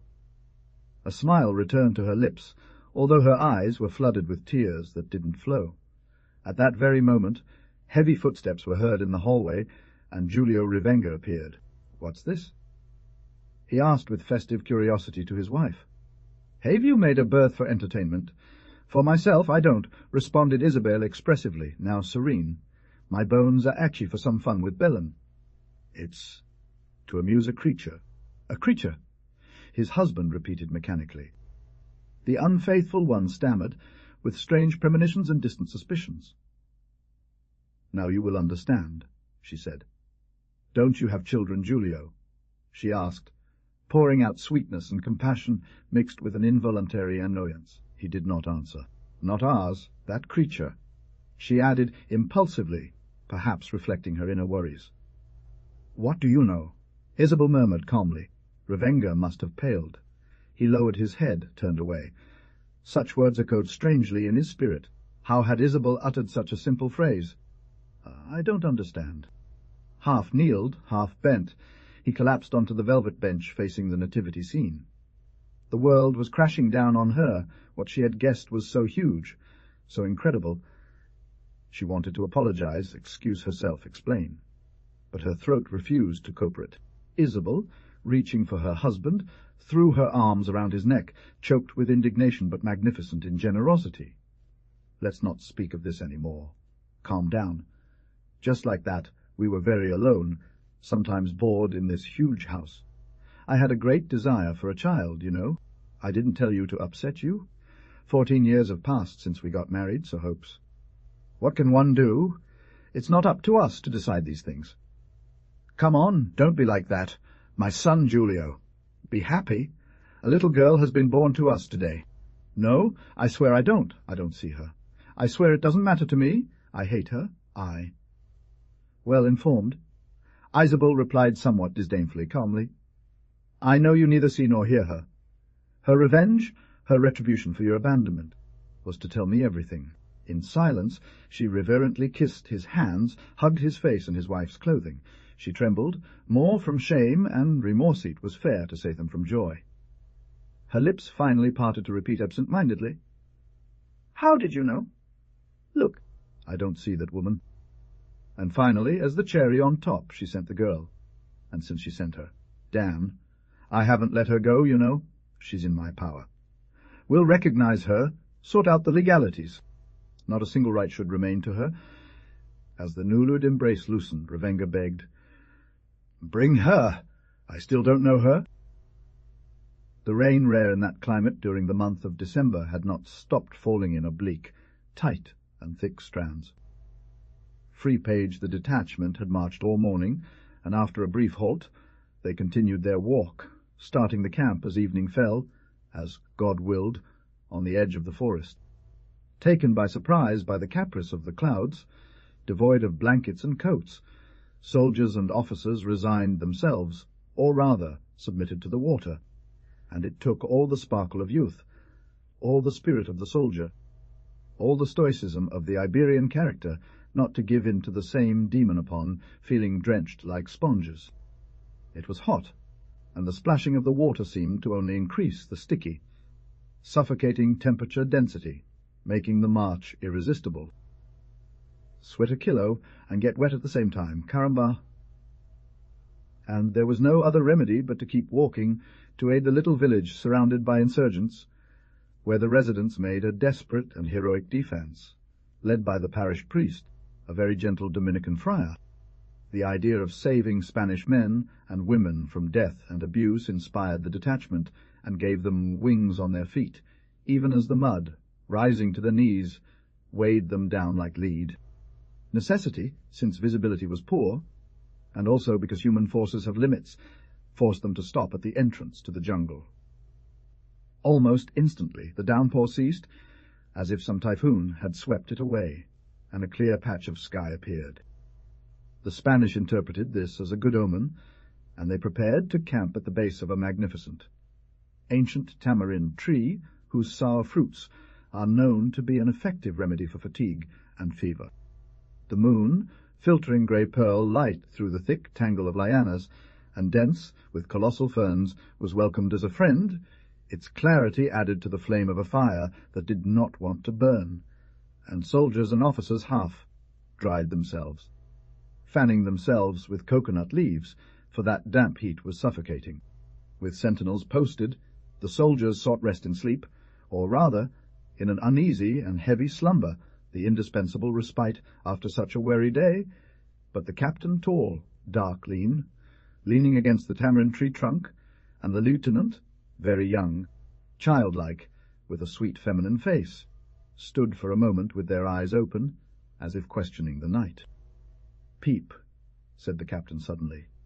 "Do you know that my heart tells me that when we arrive they will have surrendered? For my part. Right now I'll order everyone to stand up and mount their horses, and we'll press on, man, we'll keep moving forward." "The troops are worn out," objected the lieutenant, who was falling asleep. "They say their feet feel like burning embers, and their bones are aching." "Bah!" "As soon as they take a quarter-hour nap, I wake them up, and they stand up fresh as lettuce. I know my people well. They're made of iron, forged in Ibar." "But how do you know that they've surrendered there?" "You're right," said the captain, "except for the part about the 4 cats, because there are hundreds, maybe thousands of them there. But do you know what drives me most crazy about this delay? Don't you remember tonight?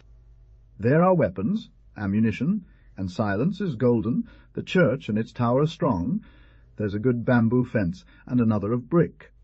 With less than that, they could resist an army, and those who want to enter Ingwe are just a few cats. It's been 8 days since we've had a break, as warm here as winter there. What is it?" Christmas Eve," exclaimed the lieutenant with a distinctive accent, his sharp eyes veiled with nostalgia. "Merry Christmas. And I didn't even remember Kid. Merry Christmas!" "You remember the girls. And I my little one who was born 3 months ago. I don't even know him yet." "Merry Christmas," repeated the lieutenant with the effeminate face. "Look, it might be nonsense or madness. Oh, if only someone could eat the almond soup and cinnamon, cracked compote today at Aunt Dolores' house, with the little ones by Fanny's side. One is so sick of seeing yellow and wrinkled faces. Long live Spanish women!" "Spain is here too, seriously," replied the captain. "What a world!" "But something strange has just touched my soul, Kid, and it's like you, that I would love to do something big tonight." "To write it down?"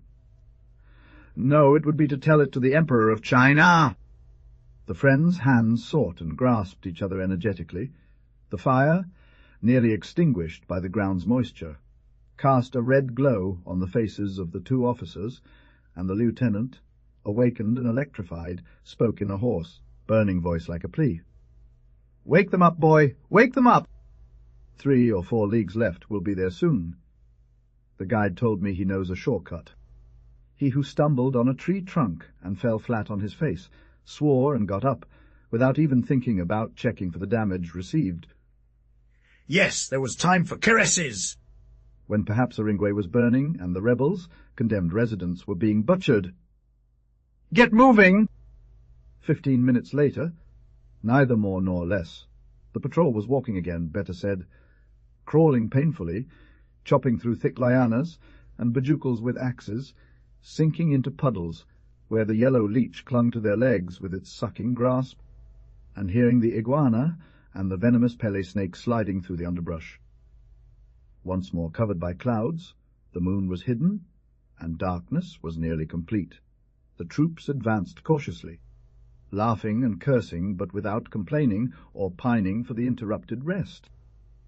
To be truthful, what they spotted was a farmhouse engulfed in flames, a group of huts from which cries were rising. The captain had guessed right. Aringwe was already in the hands of the attackers. And a fever of will, desire, and self-denial drove the exhausted bodies, cleared the minds loaded with drowsiness, and gave strength to the weakest, to those who could least help themselves. They moved as one does in a nightmare. Midnight was fast approaching when they spotted the enemy. Hiding behind the church, some men still resisted, led by the parish priest. Shots rang out towards the square. The town, now defenceless, found itself surrendered to looting and slaughter. The Spanish rushed into him, and a confused battle raged in the shadows or under the light of the fire, trampling over lifeless bodies, pierced with wounds, while still living ones throbbed with life. Clutching at the bandits and wielding their rare weapons, like savages their camplains, and crisers waving like serpents the loyal swords and clean bayonets.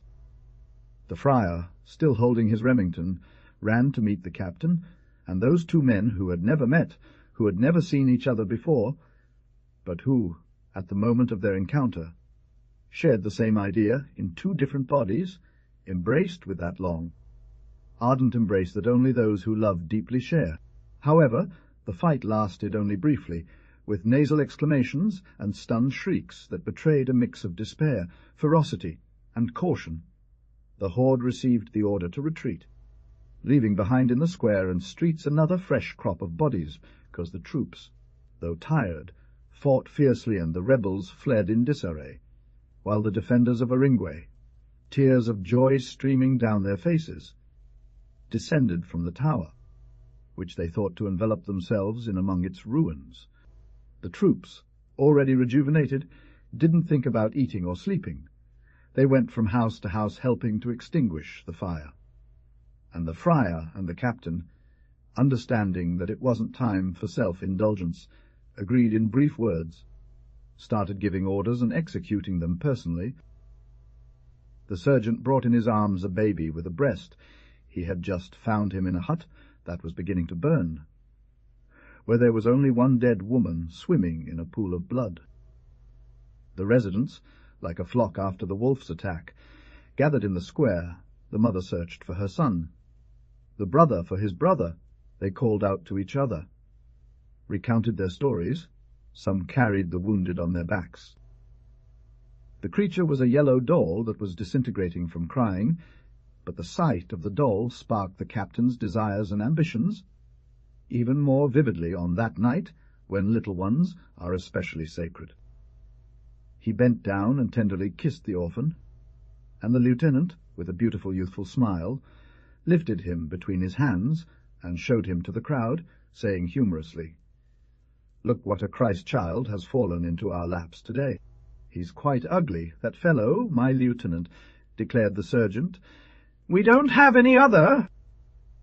And the child, of Malay descent, was celebrated, pitied, and cried over until he was taken in hand by a Chinese woman who brought him close to her broad breast, and to whom the captain slipped all the money he had in his hand. Two scenes. Today is a very special day, and tonight one should not dine, said Rolsbez, the banker, the young Count of Planels, whom he met by chance on the same street, almost in front of the luxurious palace. "You are single, perhaps you won't have a committed dinner. If you would be so kind as to accept, at 8 sharp. I'll barely dine, my stomach feels off, you can take care of my portion." "1,000 thanks, and accepted," responded the Count cordially. "I was thinking of dining with some people at the new club. I'll let them know, and that's it. Although almost no one needed to be warned since I wasn't there." "Perfectly." "See you later," murmured Rosa Elbez, jumping into his Berlinetta waiting for him, to take him, as he did every day, to a small square, and from there on foot to a certain house, where the car was not allowed to reach. It was the secret of Polichinella, as our French neighbours say. No one in Madrid ignored that Rosil Bez protected that charming and witty young woman, Lucia la Cordobesa, and that her entertainment cost him a fortune. Who has it spends it. Now, however, the physical weariness of old age softened his heart, and what he sought was calm pleasure, the gentle praise of a filial actor. It should be known that Rosil Bez, the opulent one, had reached the age of 56 and began to change significantly in temperament and taste. In the past, he did not need a warm note in his relationships with women. He merely required them to entertain him for a moment. His true daughter, Fanny, showed him icy respect, passive and mechanical obedience, and Rosil Bez longed to find spontaneity, warmth of love, something different, something that would stir ashes and ignite soft flames in Lucia la Cordobesa. With this hope and desire, he knocked at her door on Christmas Day. Lucia was at her dressing-table. She wore a pink flannel robe. The maid, who was brushing her magnificent curly hair, which was of jet black, saw the protector enter and discreetly withdrew. La Cordobesa smiled.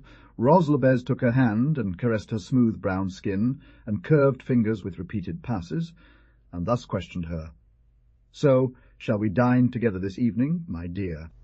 Will you yourself go to the kitchen and direct the almond soup and compote with raisins, as is customary in your country?" Lucia momentarily enticed her heavy, silky eyelids and her pale mouth, in which her teeth shone like pieces of cold, white broken glass, made a gesture of bad humour.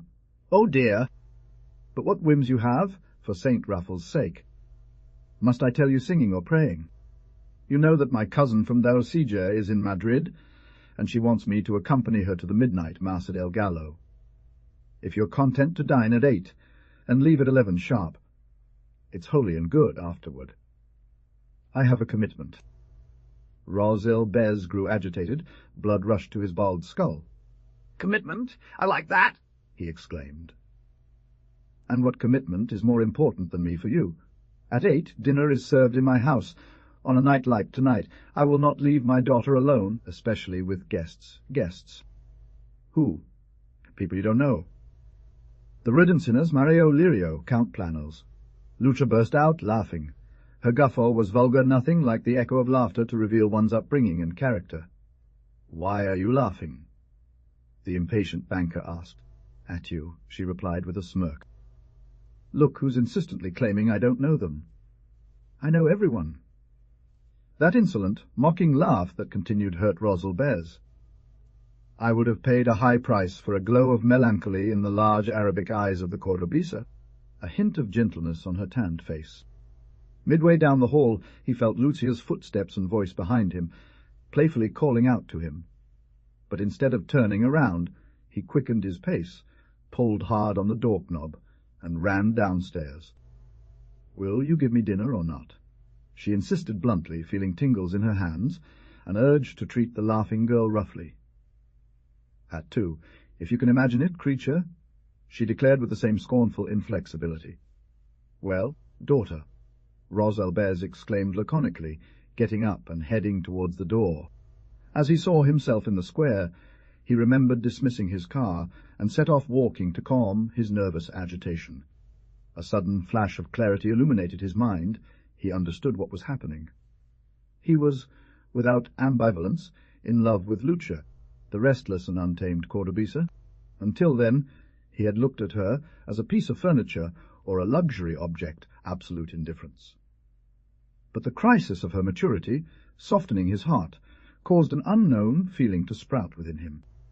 As night fell, dedicated to pure love, where one desires to rest their forehead on the chest of a beloved person, Rosil Bez dreamed that the chest would be La Cordobesa's, and the proportions of his sorrow upon disappointment gave him the exact measure of his illusion.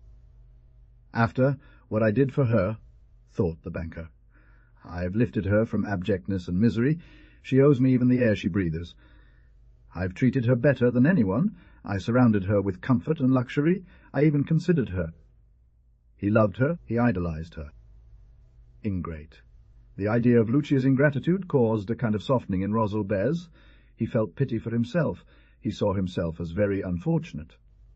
At that time in his life, facing the threatening old age, with his pockets well lined and soul completely dry and dark, Rozel Bez yearned for affection. His wife was a tough Basque woman, a rigid housekeeper, an austere administrator who only thought of cooperating within the home through strict economy, to support her husband's bright speculations. When she died, Rozel Bez felt her absence when the cooks stole from him and daily expenses increased. And Fanny, his sole daughter, slightly inclined towards devotion, serious and quiet by nature, had no praises for her father either.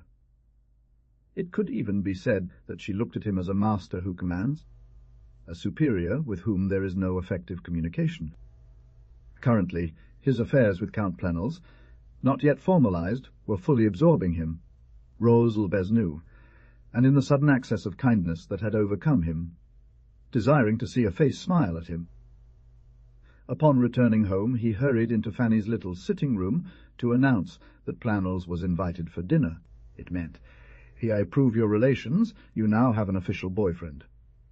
Fanny, upon receiving the news, turned red as a cherry, trembled, but only replied, "It's fine."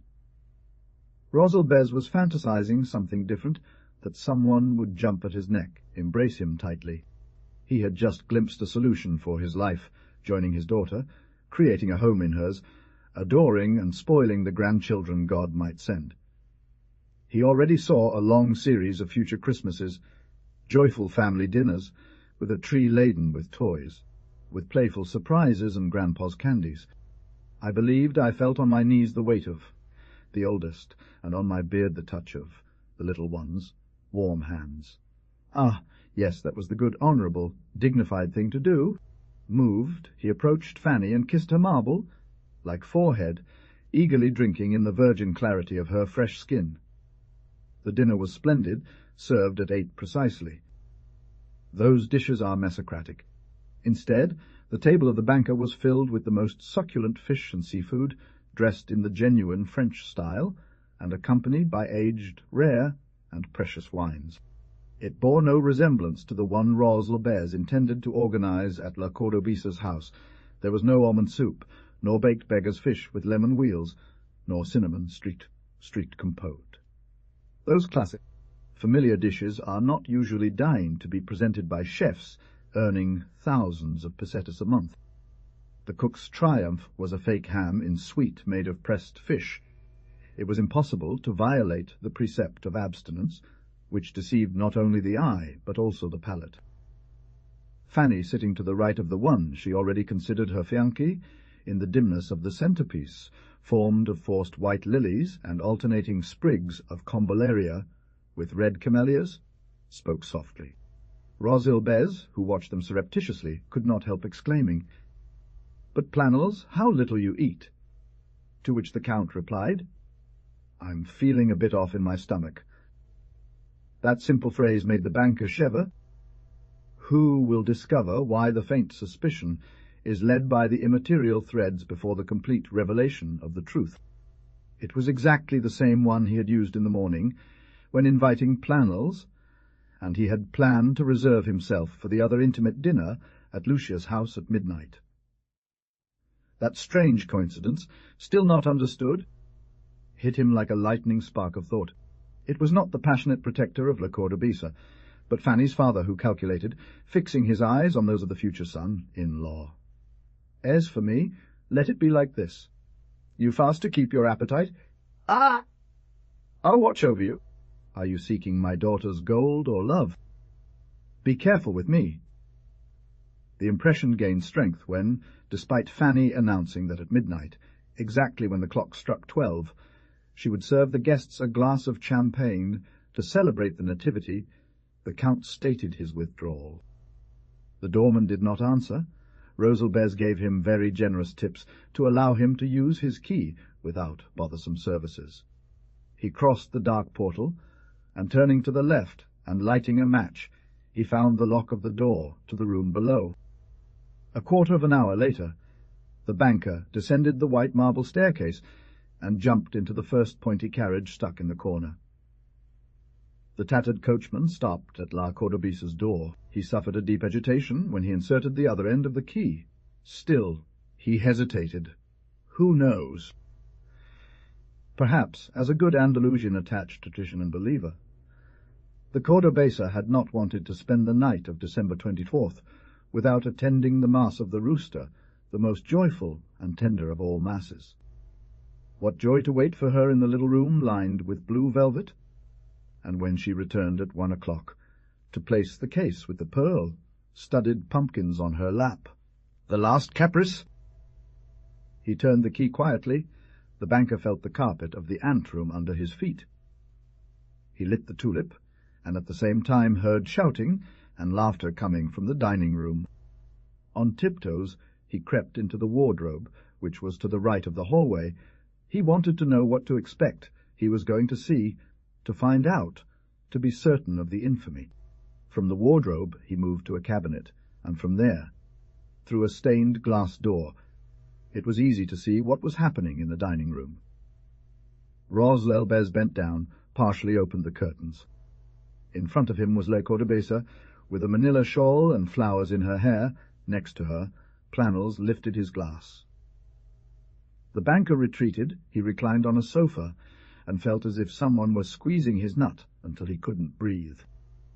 It was complete disaster. Not only was it a mockery for him, but also the disdain of his poor Fanny, his daughter. Laughter and songs from the dining-room hit him like whips. He stood up, groping his way. He found the exit and found himself back in the antechamber. He left the door open, on the street. He threw the key into the first manhole, and getting into another carriage, he gave the address of his palace. The salons were still illuminated. Fanny, in the antechamber, was bidding farewell to the guests. I swear it. Your father swears it. He's just realized it absolutely. I will never allow him to set foot here again. When they disappeared, Rosalbez approached his daughter, and, taking her hand, stammered, "Courage. Don't be startled. I've just acquired proof that the Count of Planels doesn't deserve you, that he's a wretched man who deceives you with the last of his tricks." And Fanny, without replying, pale as her dress, mumbled, "I'll enter the reparatrices." Ros Elbez looked ahead and saw a long series of cold and lonely Christmases, an immense, grim gap in his existence. The midnight of the carpenter Josie returned home at sunset. His heart was heavy. It was snowing in him, as it began to snow on roofs and streets, on the trees in the walks, and the granite statues of the Spanish kings standing in the square. White, mournful snowflakes fell slowly upon the soul of the unemployed carpenter as he returned home, unable to bring light, warmth, dinner, or hope. As he began ascending the staircase, nearing his mansion, he felt so disheartened that he collapsed onto a step, intending to spend what remained of the cheerful night there. It was the icy, narrow staircase of a tenement house, where wealthy people lived on the main and second floors, while artisans in dire need dwelled in the third or fourth, attic and garret floors. A gas lamp illuminated the steps up to the second floor. From there above, darkness condensed.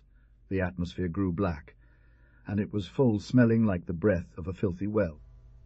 Never before had Joseph been so struck by the desolate appearance of the staircase and its landings. What a wretched condition, lightning bolts, for one who lives off his sweat. In summer, onion, because it's sweltering, and the rich go to bathe and enjoy the cool air. For the first time he retreated, afraid to ring his own doorbell. He carried no good news. Bend the knees, with elbows rested on them, fists clenched and face set.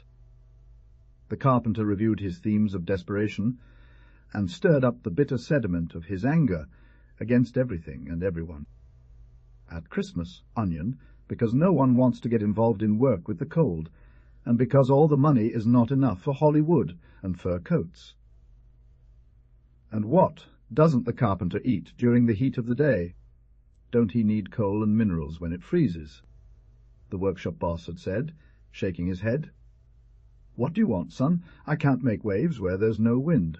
Even God doesn't get a job. You know that before letting you go.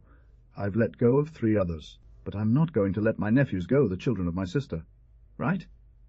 I'll keep them with me. Go find your own way in life. One must be ingenious, he said. To be ingenious!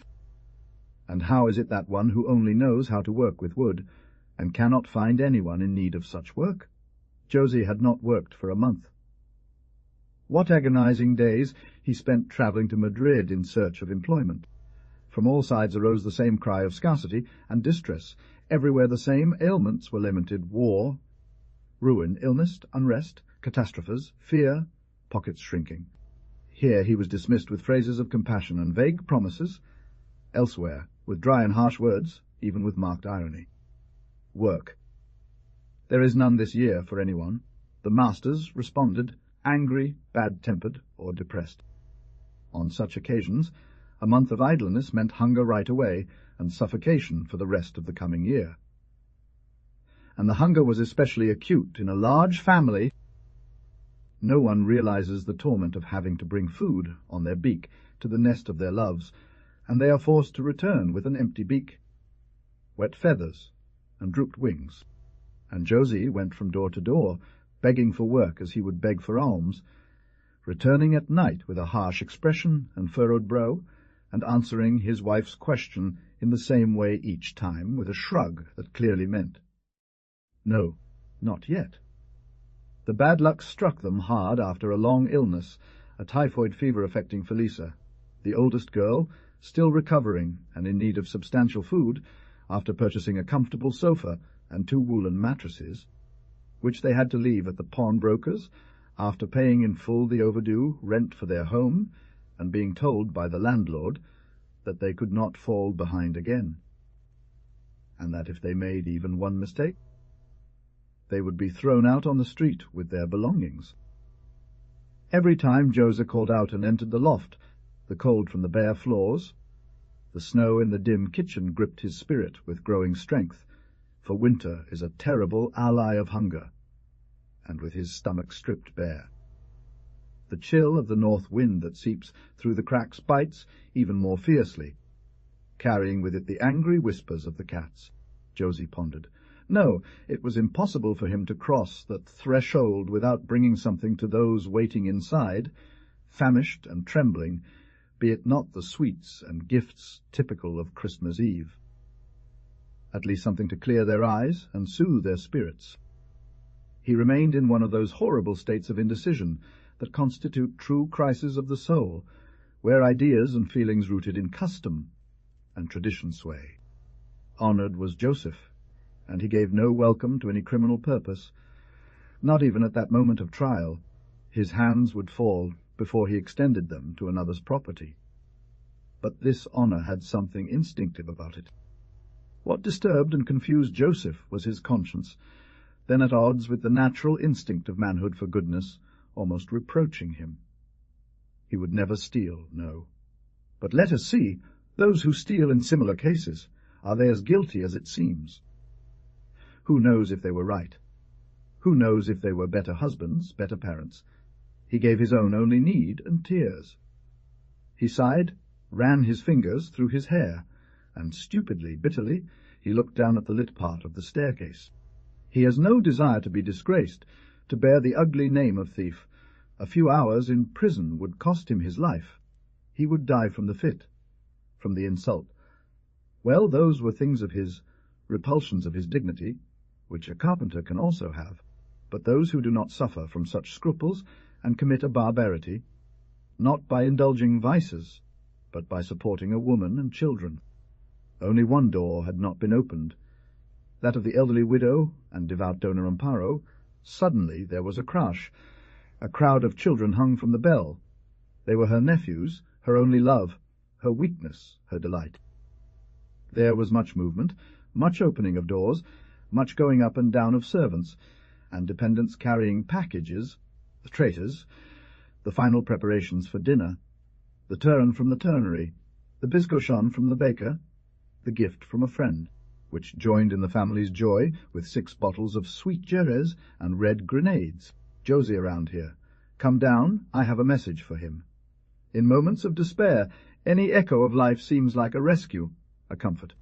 They entered like a flock of birds into a pantheon, the house, silent until then, filled with murmurs, races, laughter. A moment later, the maid, an old woman as pious as her mistress, went out for a rest and shouted in a cascade of voice, "Hey, Mr. Jose! Is he who closes the windows to light a charcoal stove and suffocate himself, listens tenderly to the sounds of the street, the echoes of a murga, the bark of a stray dog." Josie shuddered, stood up, and choked with emotion as he answered, jumping, there I go, Mrs. Balthasar." "Come in," the old woman murmured. "If you're free, you'll set up our nativity, because the boys have come, and my lady is so moved she's drooling." "I'm going for the tools," answered the carpenter, pale with joy. "No need," she replied. "There are hammers and pliers here, and nails left over from last year. I keep everything well organized." Josie entered the room overrun by children, and the space where the figures of the nativity lay scattered along with the planks of the makeshift crib. What a renewal of his being! What vigour and what moral strength entered him as he gripped, after so long, the tools of his trade. As the commotion began, the carpenter started his work. With what joy he wielded his hammer, selected the tip, drove it into the wood, and nailed it. Piece by piece, and board by board, he placed and adjusted the platform's pieces, on which the nativity scene would display its cardboard towers, mossy meadows, and crude yet innocent clay figures. Joseph nodded, nailed the wood, until he quickly finished his work, in a kind of transport, a reaction to the despair that had moments before pushed him to the brink of total desperation. The children followed the carpenter's work with interest, not missing a hammer strike, asking questions, offering suggestions, and applauding and shouting at each progress of the structure. Meanwhile, the lady hung some bronze and glass compositions on the wall to place candles in them. The servants came and went, busy and happy. It was snowing outside, but no one seemed to notice the snow, which adds to the miseries of poverty, also increases the pleasant sensation of intimate well-being, of a warm and sweet home. Josie became absorbed. When the board was entirely ready, and Joseph had given it one last round as the craftsman reviews his work, Done Amparo, quite exhausted and asthmatic, signalled him to follow her, and led him to her study, leaving him alone for a moment. Joseph's eyes involuntarily fixed on the furniture and decoration of that room, neither luxurious nor frugal, and above all, an image that dominated the console, illuminated by lamp with fine crystal, captivated him from the very beginning. It was a San Josie of a size, a modern sculpture, without merit, though not devoid of a certain sentiment, and the saint, instead of being represented with the child in his arms or by his hand, as is usual, was at the foot of a carpenter's bench, handling the chisel and teaching the little Jesus, attentive and smiling, the law of work, the supreme law of the world. Donna Amparo, very accustomed to helping the poor, felt as if a blow to her heart the need she was about to find outside her home. Visiting the sick was there, just 2 steps away, silent and shameful, but urgent and complete. He believed that the image spoke to him. He thought it uttered phrases of comfort and infinite love, phrases never heard before. When the lady returned and slipped 2 coins into his hand, the carpenter, instead of saying thank you, first looked at his benefactor, and then at the image, and to the silent eloquence of her eyes. The old woman's eyes responded, reading as in a book in the soul of that unfortunate one, destroyed physically and morally by a month of anxiety and bitter despair without name. She raised her eyes once more towards the effigy of the hard-working patriarch, and kindly, after clearing her throat, she said to the carpenter, "Now they will bring dinner here for you to celebrate Christmas at your home." The blind, the afternoon of December 24th, caught him in a desolate place, on horseback, with storm signals. It was the time when, in winter, suddenly the clarity of the day dims, if it were a lamp and someone turns off the key. Without transition, darkness descended, erasing the boundaries of the landscape, perhaps peaceful at noon, but at that moment eerie and desolate. It was situated on the bed of one of those deep, flowing rivers, canyon between two steep banks. To the right lay the path, to the left a rocky mountain, almost vertical, stark and sombre in tone. Down below one could make out only a black strip where, coiling like a serpent, died a crimson flash of the setting sun. Above dense masses rose erect, strange forms, phantasmagorical, everything was solemn, and one might even say menacing. Mauricio wasn't a coward, yet the mountain's aspect impressed him. He felt a desire to reach the Pazo as soon as possible, still 3 long leagues away, and he urged his mount with voice and spur, which perked up its ears warily. The wind picked up and forced him to tie his hat down with a handkerchief under his beard. Distant thunder rumbled mystically. Gusts of rain struck the rider's face, who muffled a curse. "This is bad luck," he thought. It's starting to rain right in the middle of the journey. At the same moment, the horse reared and kicked to one side. A figure emerged from the undergrowth. Mauricio was already reaching for his revolver in the inner pocket of his jacket when he heard these words in a dialect. "For God's sake, there's going to be a beggar, sir." "Calm down," Mauricio replied angrily, looking at the man who dared to ask for alms at such a place and time. He was a tall, bare-footed man with a bag on his shoulder, and leaned on a sturdy staff.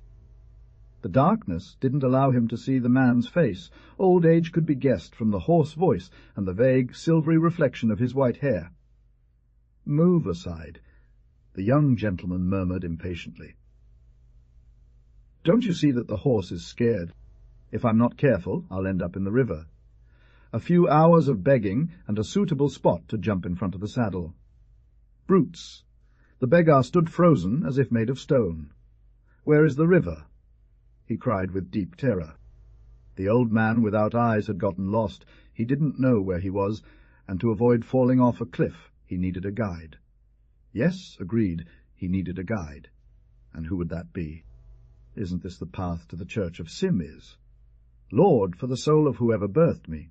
Lord, don't abandon me. I'm blind. Our Lady preserve his sight. Poor the one who cannot see." Mauricio understood. Him, Mauricio Acula, who was returning home from Orense on Christmas Eve to have dinner, to enjoy the evening playing julep or golf with his brothers and cousins, smoking and laughing. If he held his horse's reins to match the slow pace of a blind man, if he turned his path towards the church of Sim, is quite far away, at what holy hours would he enter the hall of the Pazo di Portima? He hesitated for a moment.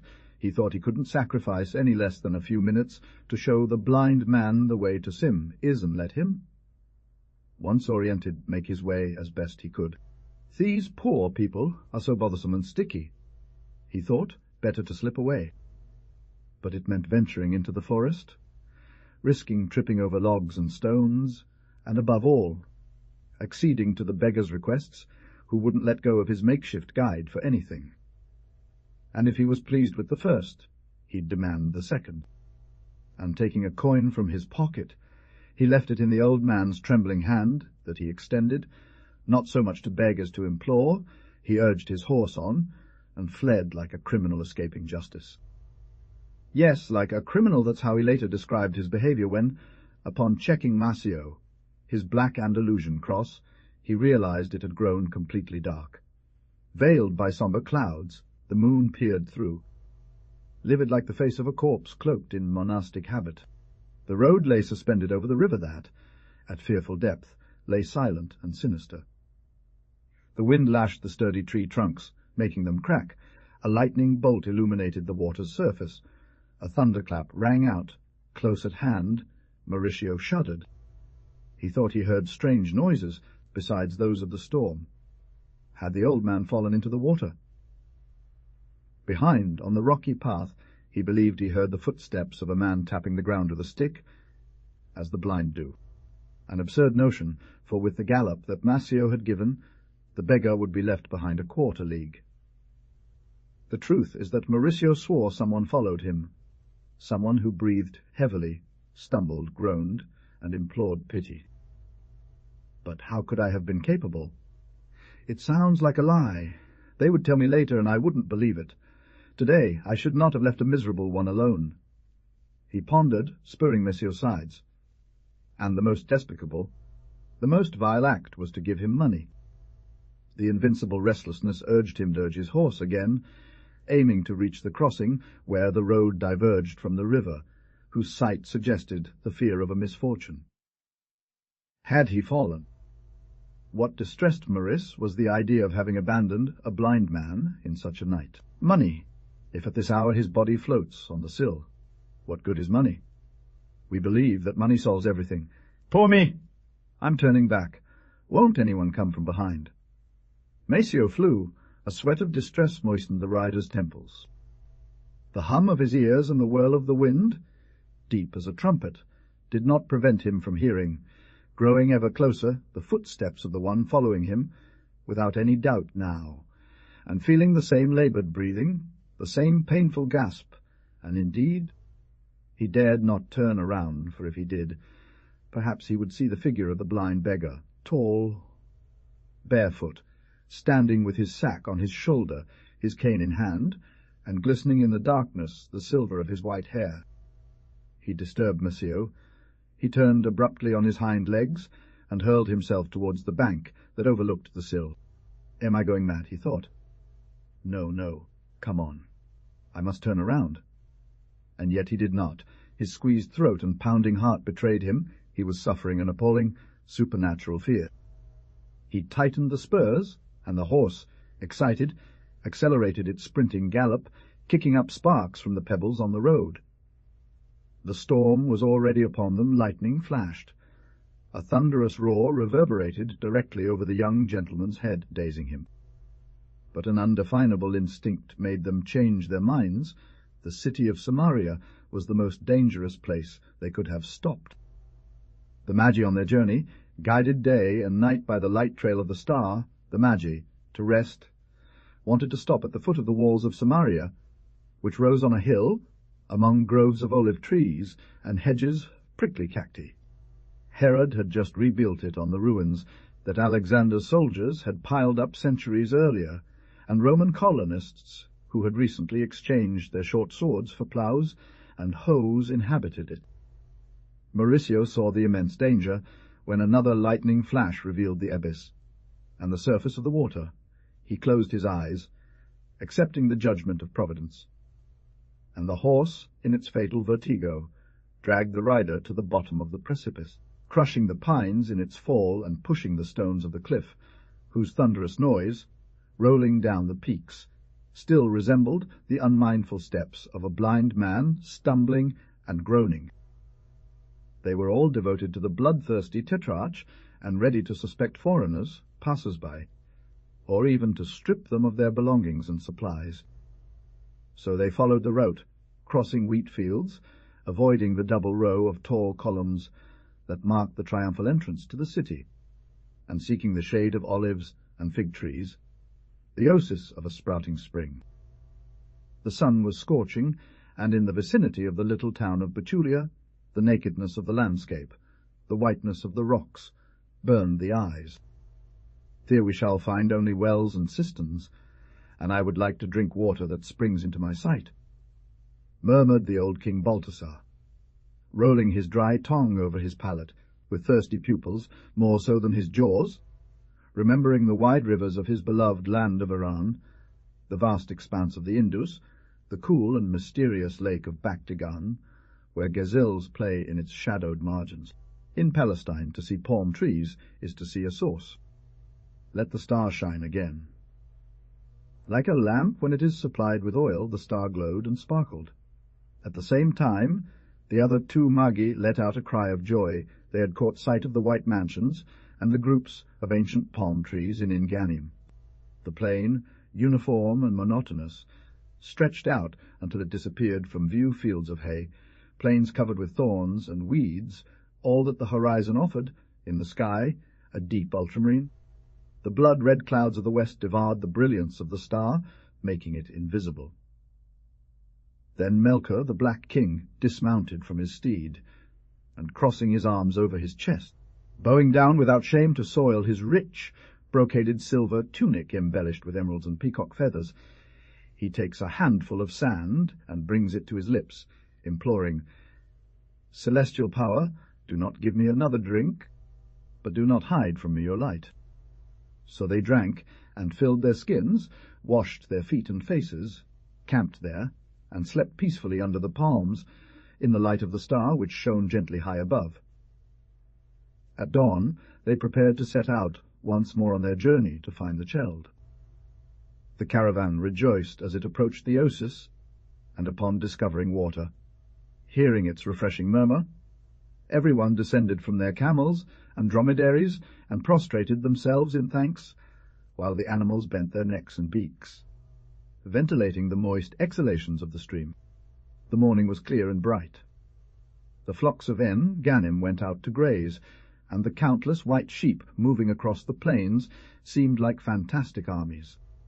The nearness of the region where Jerusalem stands was known from the roughness of the terrain, the green of the thick moss, the abundance of grass and wild flowers that had not been dried by the winter. Balthasar and Gaspar reflected, in time with the violent rhythm of their long, striding mounts. They thought about the child, King of Kings, to whom they were commanded by an astrological decree to pay homage and worship and cover with gifts and honors. In that year, without a doubt, the power of the kings of Judah and Israel, lions in battle and happy rulers in peace, was about to reflourish. The vast monarchy, with its memories of glory, filled the minds of the two Magi.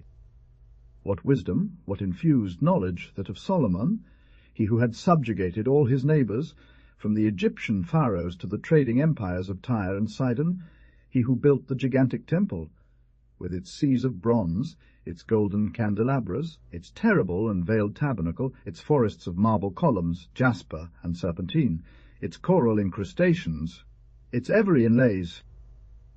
They could not have doubted it. The child they were to worship would, with time, be another Solomon, greater, stronger, more opulent, more learned than the old.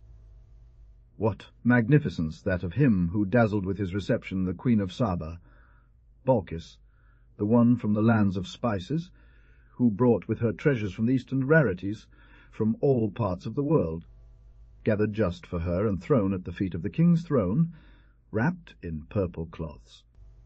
Closing their eyes, Balthasar and Gaspar witnessed the scene, gazing at the string of pearls unfurling, the elephant's tusks adorned with intricate carvings, incense burners filling the air with fragrant smoke, the golden spires spinning, minstrels playing harps and lutes, and Balkis, draped in a long robe embroidered with turquoises and topaz, shielded from the sun by feather fans, advancing with outstretched arms to embrace Solomon.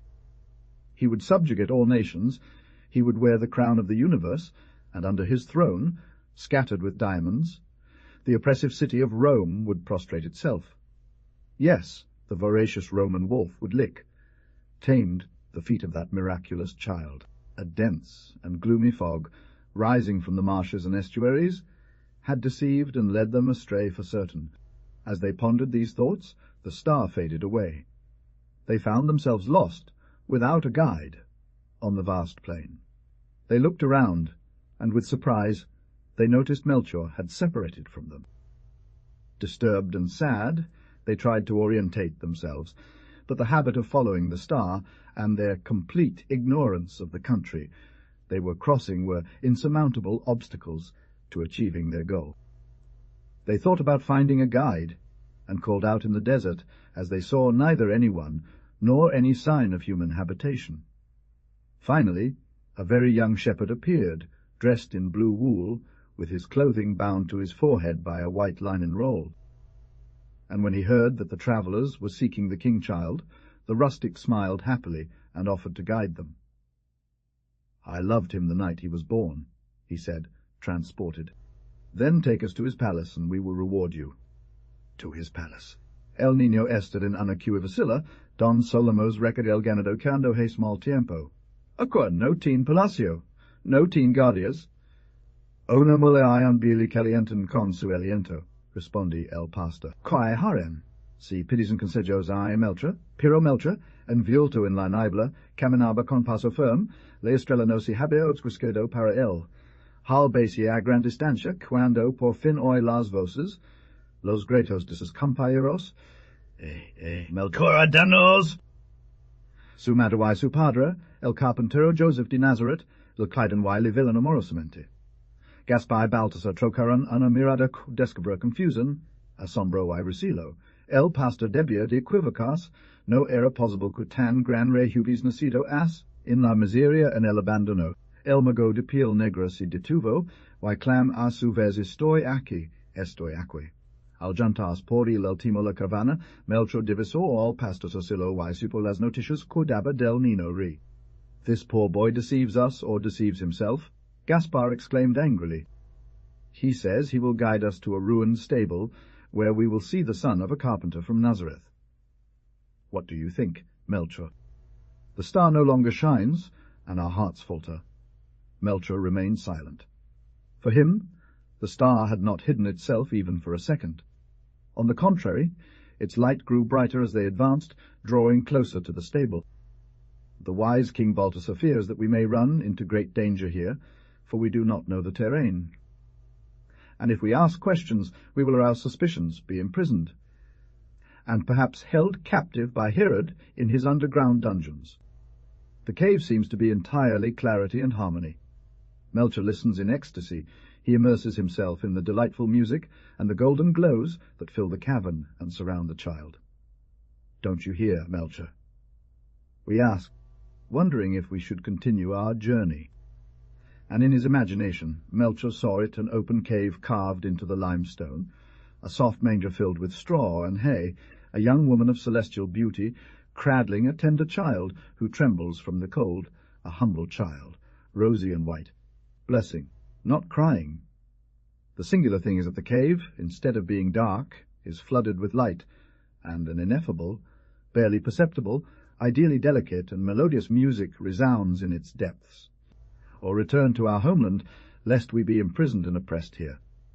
And you, don't you hear the music? Melchor repeats, tears of sweet sorrow trickling down his ebony cheeks. We hear nothing, we see nothing. The two magi respond, distressed. Pray, and you will see. Pray, and you will hear. Pray, and God will reveal himself to you. The magi and their entourage set foot on land, spread out their tapestries, and standing upon them, facing east, they raise their prayer. And the star, little by little, like a dying look that revives as it approaches the bed of a beloved one, begins to glow, sparkling, until it completely illuminates the path, which stretches and penetrates into the mountain, heading towards Bethlehem. The magi, having finished their prayer, set out on the road filled with hope and security. The fog disperses. The landscape is cheerful, pastoral, fresh, flowery, despite the season. Clear streamlets run across the land, and resounds, like in May, the chirping of birds, accompanying the tinkling of shares and the song of shepherds, reclining under the cypresses and cedars, evergreen. A cohort of horsemen intersect with the caravandra. It is a Roman detachment, arrogant and warlike. The sun sparks from their armours and helmets. Manes fly, banners float. Horse hooves pierce the ground with defiant fury. The magi stop, afraid. But the detachment passes by without noticing her presence. They do not blink, nor turn their heads, nor do they show any sign of awareness. "They are blind," exclaims Melchor, and the magi press on as the cohort moves away. Royal dreams it is night. The temperature is 20 degrees below zero. There is not a sound outside of the snowfall, falling in delicate, fine flakes that muffle the atmosphere, contributes to the absolute silence, heavy with fantasy, that weighs upon the white gardens. The snow has beautifully outlined the paths of trees, bushes, groves, and frozen ponds, whose smooth surface was marked by skates during the last ice, skating session that so entertained the court, because the Prince of Circassia took a few hard falls. The statues seem to tremble, adorned with icicles. The conifers are embroidered and carved blocks of ice. In the Alcazar, the cornices, the balconies, the little towers, the monumental ornamentation of the facade. the clock supported by genies representing the fates of the imperial house conquering time, are disappearing under the soft white padding. The sentinels, in their watchtower, shivering, feeling their breath freeze first, and then melt inside the high collars of their military capes, stamp on the ground with their feet. Remember the guardroom where the stove burns, and one can sip something fermented, and from time to time they shout, "Alert!" gutturally through the snow. The decorative clock strikes 12, slowly, as if the hour marked by it is more solemn than the others. The external clock is answered by those inside. From the consoles they have high-pitched, well-modulated voices of palace servants. The emperor shivers and sits up in the great bed inlaid with ivory, beneath the rarest skins that cushion him.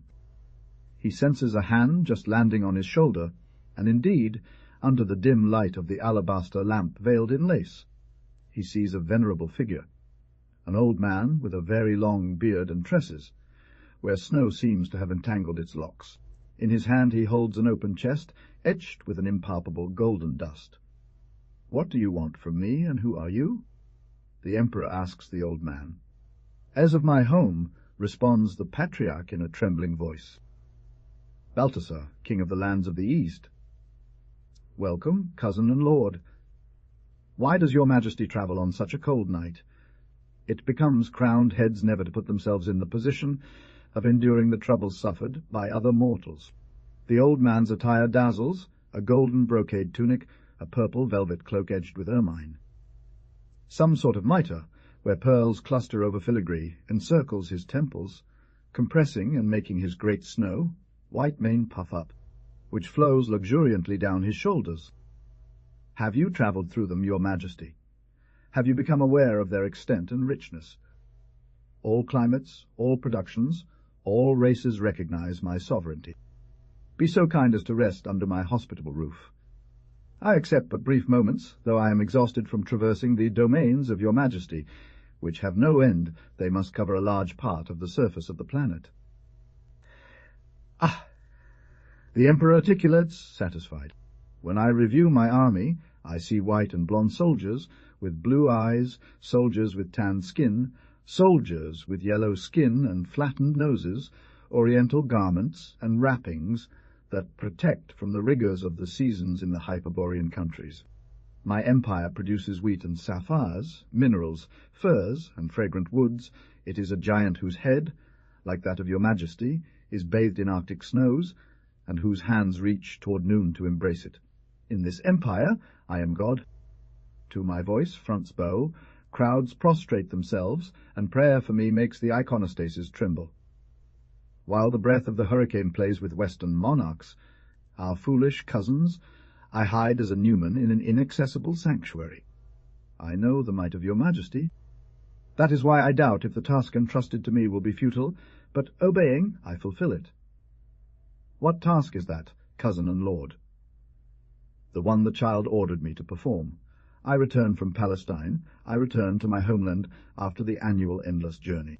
And then Nidio, after extending his little hands that I kissed and blessed the gold, told me to scatter it on the ground where I see men threatening the freedom of man. What tricks does this Nino use? The emperor stammered. It's a marvel how lovely the child is, and how sweet and honest the mother.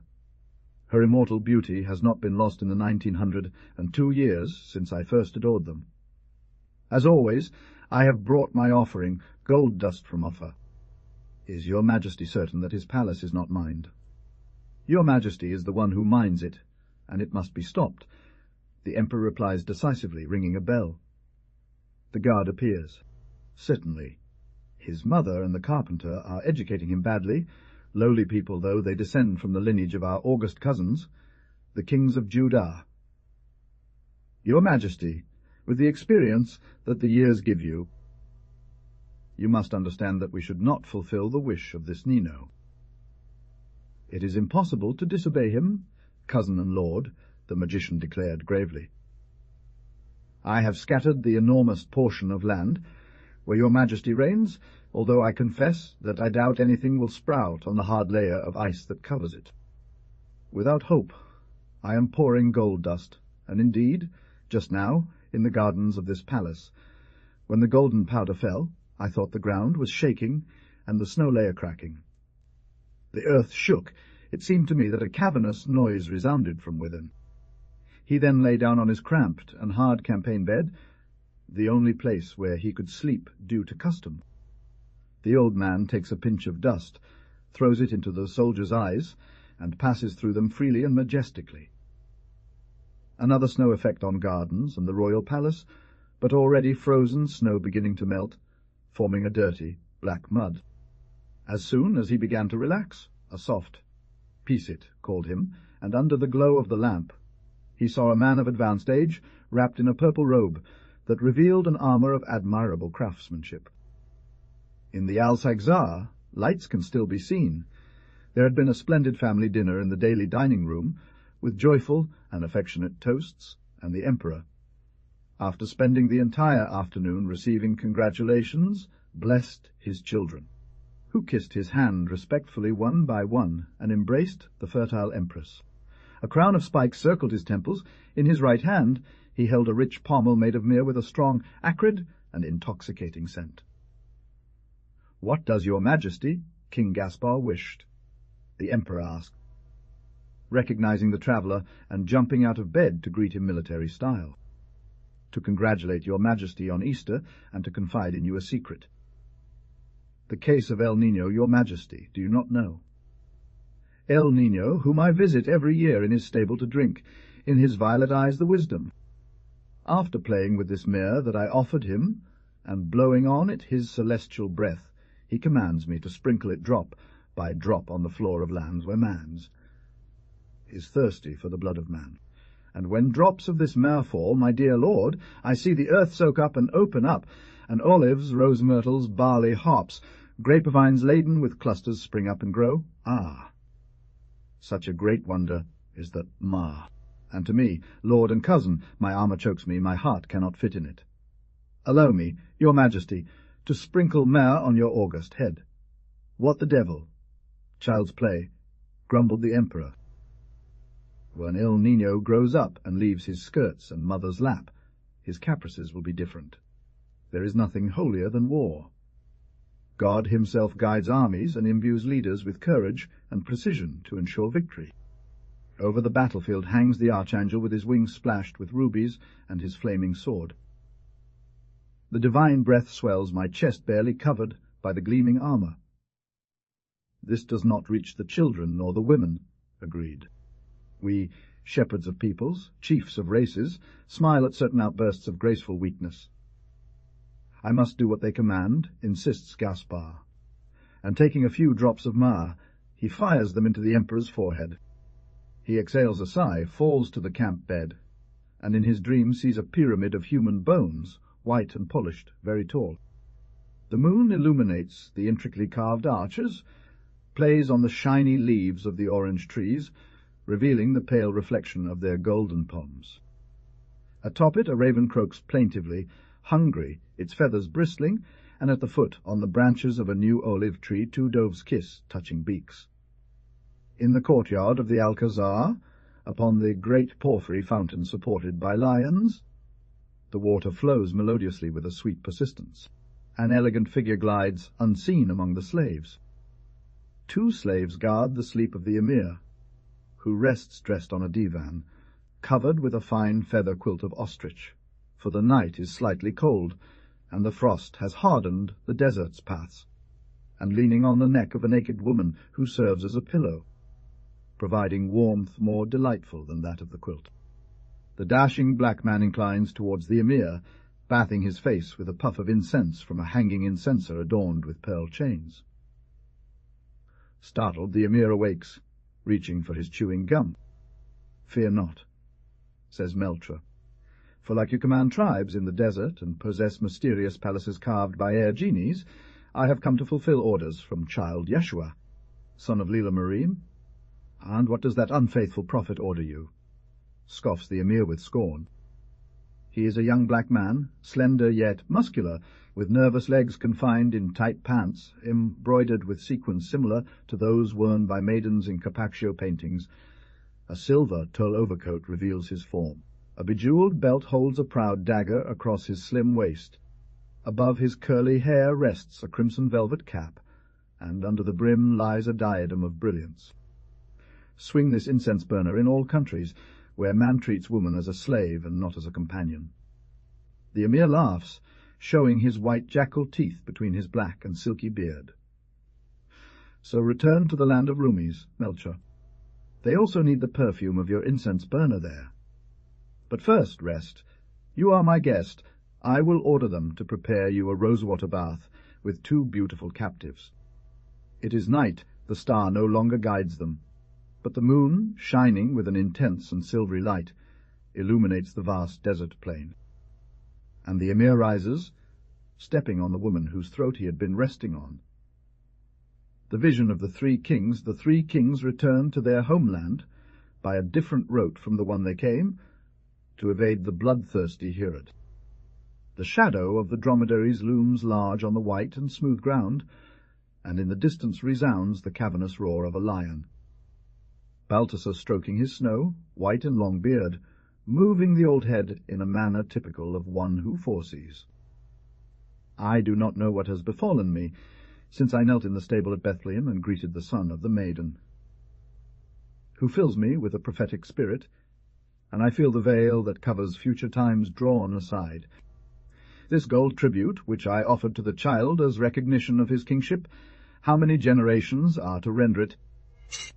Tributes he shall receive, not as we do in days, months, and years, but centuries, dozens of centuries, generation after generation, and they shall be received from all over the universe, from every race and tongue, from new lands that will be discovered to acclaim his name. Waves of gold flow from the earth's veins at the child's feet, and the strangest thing is that he contemplates them with a sad face, and in the end hides his face in his mother's lap. Have I done wrong, O wise ones, in presenting him with gold? The gold that I have presented to you is scant. It barely fills the cedar chest in which I brought it, and now it seems to have become a sea of gold, and I see that temples of gold are being erected for the child, golden altars intricately carved and chiselled, and golden thrones around which sway white feathered flags with golden handles, and his head is crowned with a triple gold crown set with diamonds and precious gems. Won't this symbol of royal authority please the heavenly creature? I fear my gifts have not been accepted, and my offering seems sacrilegious. Gaspar straightening himself on his mount, demanding the sword, furrowing his brows, and flashing sparks from his eyes. But Patriarch of the magicians, I told you so. The born king of the Jews is not a vile trader who wants to hoard countless riches in the depths of his dwelling. Greed lowers the soul, and makes it sticky and coarse like the clay that, spurning it, we trample upon. My gift is the only one that could please the firstborn of the Virgin.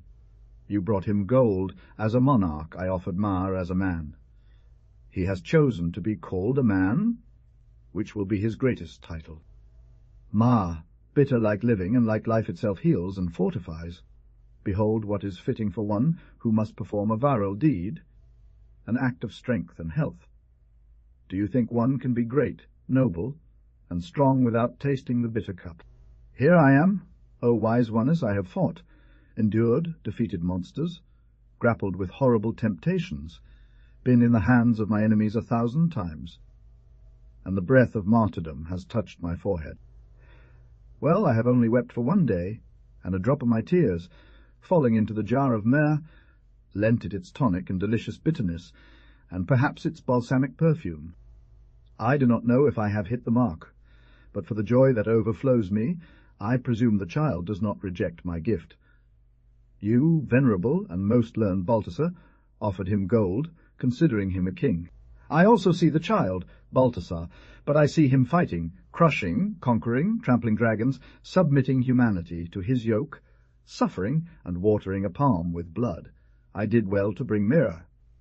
Meltra timidly, with deep humility. You, untamable and valiant Gaspar, brought him Mar, treating him as a man. And I, the last of you, the most ignorant, the Ethiopian with dark skin, offered him some incense grains, for my heart foretold him to be God. Balthasar and Gaspar, astounded. God! Melchior with faith and burning persuasiveness. Yes, God. Right now, in the midst of this serene night, upon the clean blue of the sky, I have seen his divinity gleam. There lie the nations prostrated at his feet and redeemed by him, and by him all men equalized. My lineage, the dark race of Cam, no longer differs from the white children of Japhet. The ancient curses have been erased by the sacred finger of the child, Balthasar. You leave me confused, Melchior. Your belief resembles madness, Gaspar. I don't understand you well, Melchior. Your belief seems effeminate to me, improper for a king, Melchior. I cannot defend it with reasons. I act according to my feelings, Balthasar. My gift was precious, Gaspar. The moon shines with softer, more mysteriously sweet and dreamy light. The desert appears as a lake of silver. Mine was worthy and noble, Melchior. Mine expresses my humility and means only adoration, Balthasar. Perhaps by combining the three, we could find something that would make the miraculous child smile. Gaspar. It cannot be. Where can there be a gift suitable for the king, the man, and God together? You will not recognize him at first, for he is a god distinct from the gods, who are destined to perish. He does not condemn, nor hate, nor exterminate. He loves, reconciles, forgives. And only when I approach him do I feel in my heart an inexplicable freshness, and in my spirit a peace that glorifies. So when I reach my kingdom I will open the prisons, dismiss the armies, forgive the taxes, grant freedom to my concubines, and stand unarmed in the public square to confess my sins, and let my enemies take vengeance upon me, if they so desire. Always neat, with his hair smoothly combed, formal, docile, and naturally repressed, Eloi doesn't cause headaches at home. True, if he did, how would his unhappy mother, a widow, alone and suffering from a chronic heart condition, manage to stitch him up? Precisely, the true cause of Eloi's good behavior is his vehement and early sensitivity that often awakens in creatures the fear of causing pain to a very loved being, of sorrowing maternal eyes, or aggravating a grief they can sense without measuring its depth. On the horizon stands out a figure of a woman oddly adorned and richly dressed, beautiful, weeping, with long golden hair that flows to the edge of her garment. He holds in his hands a mirror filled with nard ointment, whose fragrance spreads and permeates the clothes of the Magi, rising to their brains in delicate and penetrating effluence. And the three kings, dismounting and prostrating themselves on the desert dust, envy, with holy envy, the gift of the sinner Magdalene. The puzzle, the child, is one of those delicate creatures, precociously intelligent, who grow up in large populations, deprived of air, light, exercise, solid and healthy food, victims of the constraints of the middle class, sometimes more needy than the people. Paper! Eloi associated his memory with rides on his knees or on the tip of his toes, violent kisses on the cheeks, a pleasant smell of fine cigars, laughter and games and jokes like those of another boy. After. Eloi, however, remembered confusely yet minutely, as children do, recent times when his mother did not complain, when she lived joyously. It is true that then a young man, brisk and animated, with firm steps and black moustaches, lived in the house. Papa disappeared, and Mamma had swollen and red eyes at all times. The house became silent and gloomy, and Eloi felt scruples, fears of playing or asking for an early snack, because it seemed to be inside a dark church or a tomb. Could Dad die in war? Ah, yes, he could.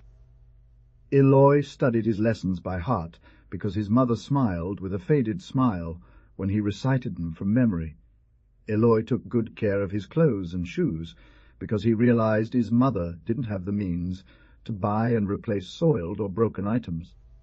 Eloi would go home after school, instead of loitering and playing pranks with his classmates, because his mother was happy to see him return, and the little boy, with the intuition of his affectionate heart, sensed that his mother's melancholy lightened in his presence, and that by sending him to learn, separating from him for long hours, she made a sacrifice. People he met spoke to him in a compassionate tone when they asked if there were any news about Papa, who was at war. At war. By the tone in which mother and friends uttered the phrase, Eloy understood that war was a very terrible, atrocious, horrible thing. One afternoon, on his way home from school, Eloy found his mother unconscious, the maid gasping, neighbours from the second floor taking him away, showering him with treats. So that he wouldn't be impressed, poor little guy. The next day, Mum scolded him, embraced him silently, without shedding a tear, and dressed him in black, full attire, from his socks to his boina. The boy couldn't define it. He wouldn't be able to explain what death consisted of, but he was certain it was something dreadful, and that whatever it was would forever prevent them from living happily. His father's soul surely approved of this behaviour.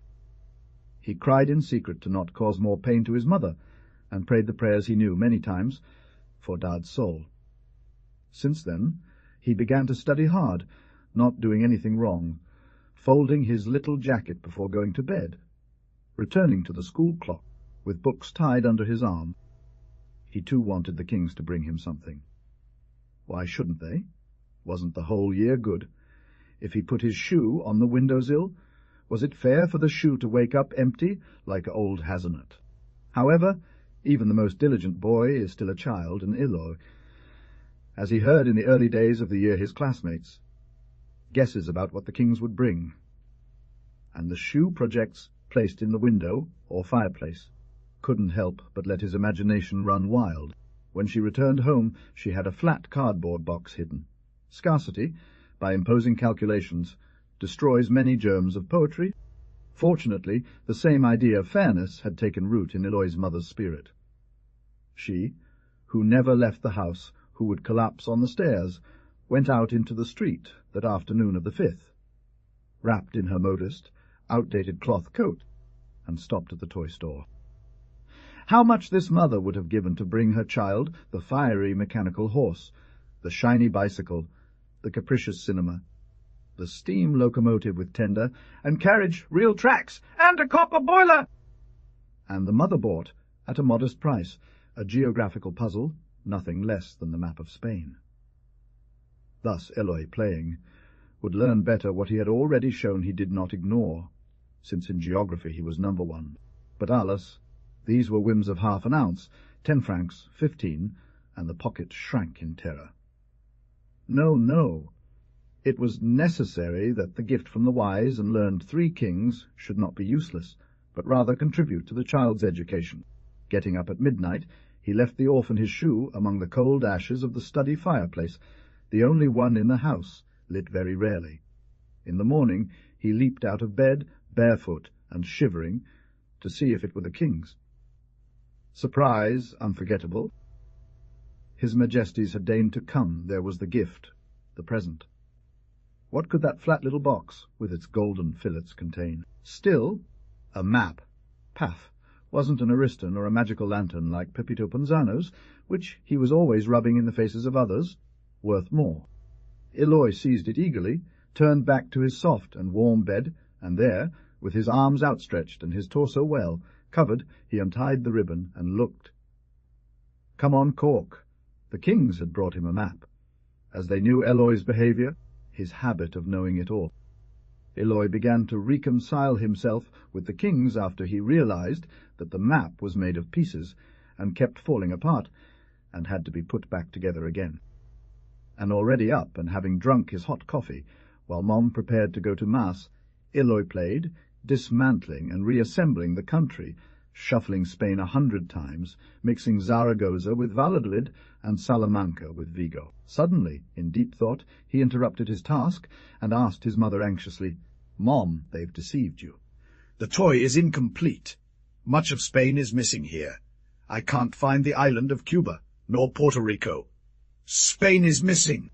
Her eyes filled with tears, and she stood still, holding her candle half lit. Finally, shrugging her shoulders, "Those lands were so far away," she said. "And they're not Spain anymore, look.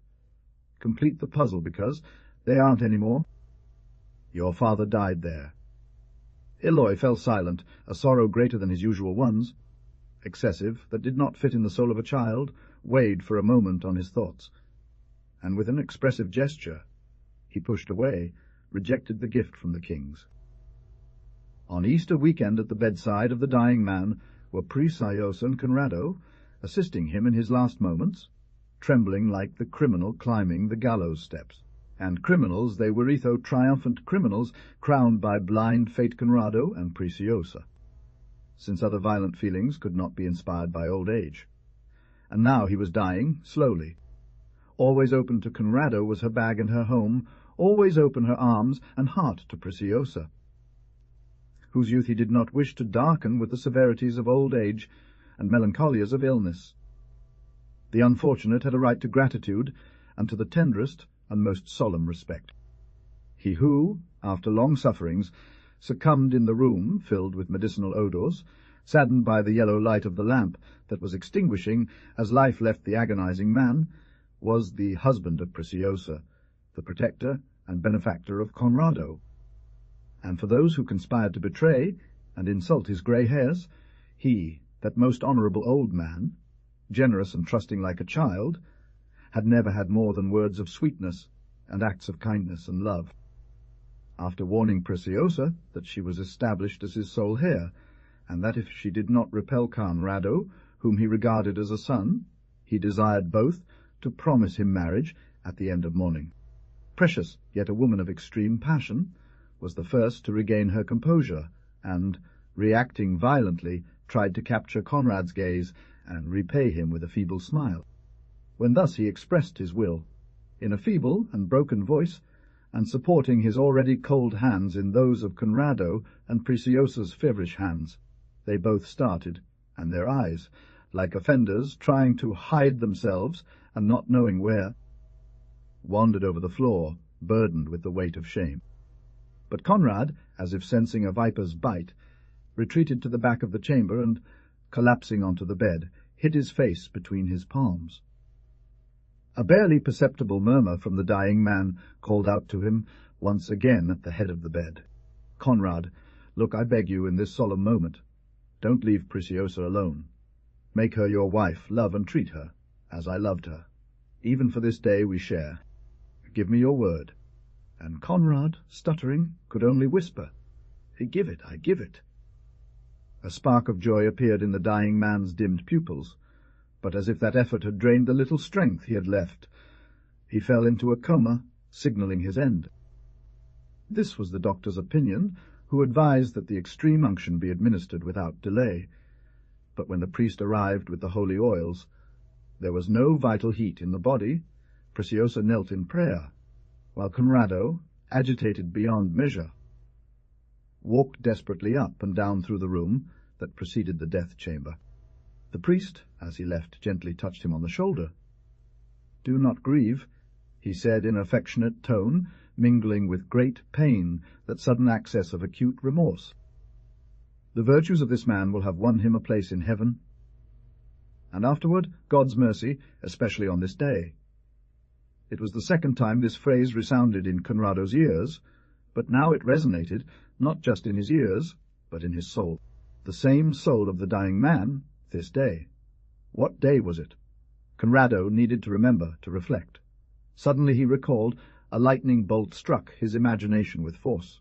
It was Good Friday. A few moments after the priest discreetly withdrew, who had promised to keep watch over the body. Precious approached Conrado on tiptoes, and was startled by his behaviour, the movement he made upon seeing her so close. "What misfortune?" Conrado no longer desired her. He felt horror well up within him since death had entered there. She divined the state of mind of her accomplice, and anticipating the future, she sought to dispel that cloud of sadness, that unclean turmoil of consciousness. "If I watch over the corpse tonight, he will worry more. This terrifying impression will imprint itself twice upon his spirit." An idea came to Preciosa's mind, fertile in schemes, daring as a passionate and determined woman eager to achieve her desire. Soon after, Preciosa approached Conrado again and served him a cup of chamomile tea by his hand. "Drink, you're nervous." Conrado drank mechanically. He drained the calming infusion. She entered the mortuary room, and among other jars found the one containing a powerful narcotic on the furnished piece of furniture facing the bed. A drop calmed and soothed. 2 put them to sleep. 3 or 4 produced a long, invincible, very lasting, semi-lethal sleep. When he started to feel an unstoppable heaviness, Preciosa guided him to her own room, reclined him on the wide divan, covered in velvet and pillowed with lace, covered him with a rich manila cloth, protected his feet with a light quilt, and placed fine pillows under his neck. Sleep, she thought, and don't wake up until the other is out of the house. Meanwhile, Conrado opened his eyes, shaking off the heavy sleep that had prostrated him, and rubbed his eyelids, realizing that the place where he found himself was not his elegant bedroom in the seductive Preciosa, but a winding road paved with rough, wide slabs. The scorching and brilliant sun fell upon it as if from a warm country in springtime. He looked around. A group of people crowding at the door caught Conrad's attention. Instinctively, he followed the group. Conrado thought he heard a persuasive voice, perhaps emanating from the depths of his own being, whispering mysteriously, "That city is Jerusalem." Jerusalem. Conrado was almost unimpressed. Jerusalem was not an exotic place to him. He had thought about Jerusalem so many times. From childhood, for the nativity that his mother prepared, he had become familiar with Jerusalem. In Jerusalem, his spirit had a home, his faith had its own house. The only thing he felt was immense joy. He imagined returning from a long exile. At his feet lay a city that seemed very familiar. Where had he seen those pointed towers, those extensive bastions, that fortified enclosure, those conical houses, that monumental temple, those narrow, gloomy gates through which dromedaries and oxen passed, guided by men with tanned skin? The attire of these men also reminded Conrado, though strangely, seen once, not in reality but in sculptures or paintings. It was the Hebrew clothing of humble folk in Augustus' time, the chichuna, or fitted tunic, the tolith or cloak, the soudars binding their foreheads, the belt tightening their garments, and bare feet, or feet clad in worn leather sandals. A crowd buzzed on the hill, those on foot swarmed, while legionaries held their sturdy horses still, their lances and shields gleaming. Along a path lined with chumberas on both sides and adorned with palm trees, vines, and rose bushes already covered in leaves, the group made their way towards a rugged hill that stood out against the violet, hued horizon. Overarching the crowd, crowning the scene and piercing the hill, stood 3 black crosses, which from a distance looked like statues of pink porphyry, the bodies of the 3 executed men. Conrad was not surprised then. He did not believe himself to be a toy in a delusion. Instead, he realized that he was witnessing, not a drama, but the representation of pure truth. That scene, that triple crucifixion, and above all one of the crosses, he carried within him from the earliest days of childhood. If he had suffered, it was when, holding it in himself, he could not see it or contemplate it, when it faded away, like the face of a beloved person, when you try to reconstruct it by closing your eyes. What happiness to have the vision again clear, concrete, firm undeniably of the cross, not a golden, silver, or bronze cross, but the living cross, the wood at that moment heated by the divine Bodhi and drenched in the redeeming blood. No one wanted to clear a path for him. Conrado, out of breath, as fast as he went, followed the group, climbing the harsh hill, trampling the dry dust and thorny brambles of the sinister Golgotha, scattered with white human bones calcined by the sun. His desire was to get close to the cross, to see the face of the Saviour in the supreme hour. The endeavour was difficult. The crowd grew denser and denser. As happens in dreams, with every obstacle that Conrado managed to overcome, others even greater and insurmountable emerged. Would he succeed when the Saviour had already died? Bathed in sweat, longing, anxious, he ran, running towards the top of the hill, which always seemed more distant.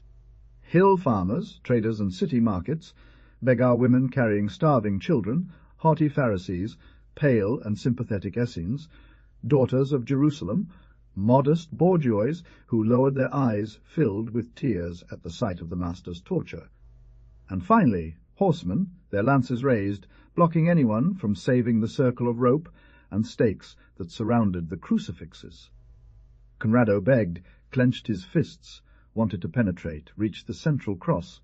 Taller than the others, where Jesus hung, he wanted to see him alive, before the moment when, bending his head, he exclaimed, "It's over." A deep anguish took hold of Conrado. His eyes caught a woman embracing the very tree of the cross, not noticing that the woman was nearly fading from sorrow, focusing only on recognizing that woman too. He cried out with effort, "Mary, Mary of Nazareth." However, he thought with joy, "He lies, he lives, he can still hear me." And lifting his face, putting his mouth on the bloody post near the sacred feet, Conrado sighed, "Jesus, Jesus, do not abandon me." And oh wonder! A sweet tear-soaked voice answered from above her, "You are the one who left me years ago, Conrado. Don't you remember?" A deep tremor went through Conrado. A sharp knife of pain, of contrition, pierced his chest. He looked up with longing. Jesus had already lowered his head. The sun was veiled behind a black cloud. The earth quaked. A terrible crack opened up in Conrado's plants, almost an abyss. "Reach me your hand. I want to get to your son." And Mary of Nazareth, trembling, her eyes inflamed, tragic in posture, stepped forward, stretched out her hand, covered by a fold of her cloak, and Conrado immediately found himself at the foot of the wood, so close that the sound of the anxious breath of the dying man seemed like a hurricane. He sat up, still dazed, not realizing what was happening. A gentle breeze caressed her temples. It was Easter Sunday, and the sinner, stunned, fell face first into the dust and bare rocks. When Conrado woke from his long artificial sleep, Preciosa was there, dressed in black, but beautiful, fresh, at peace, watching for the moment to embrace the sleeping one in her arms.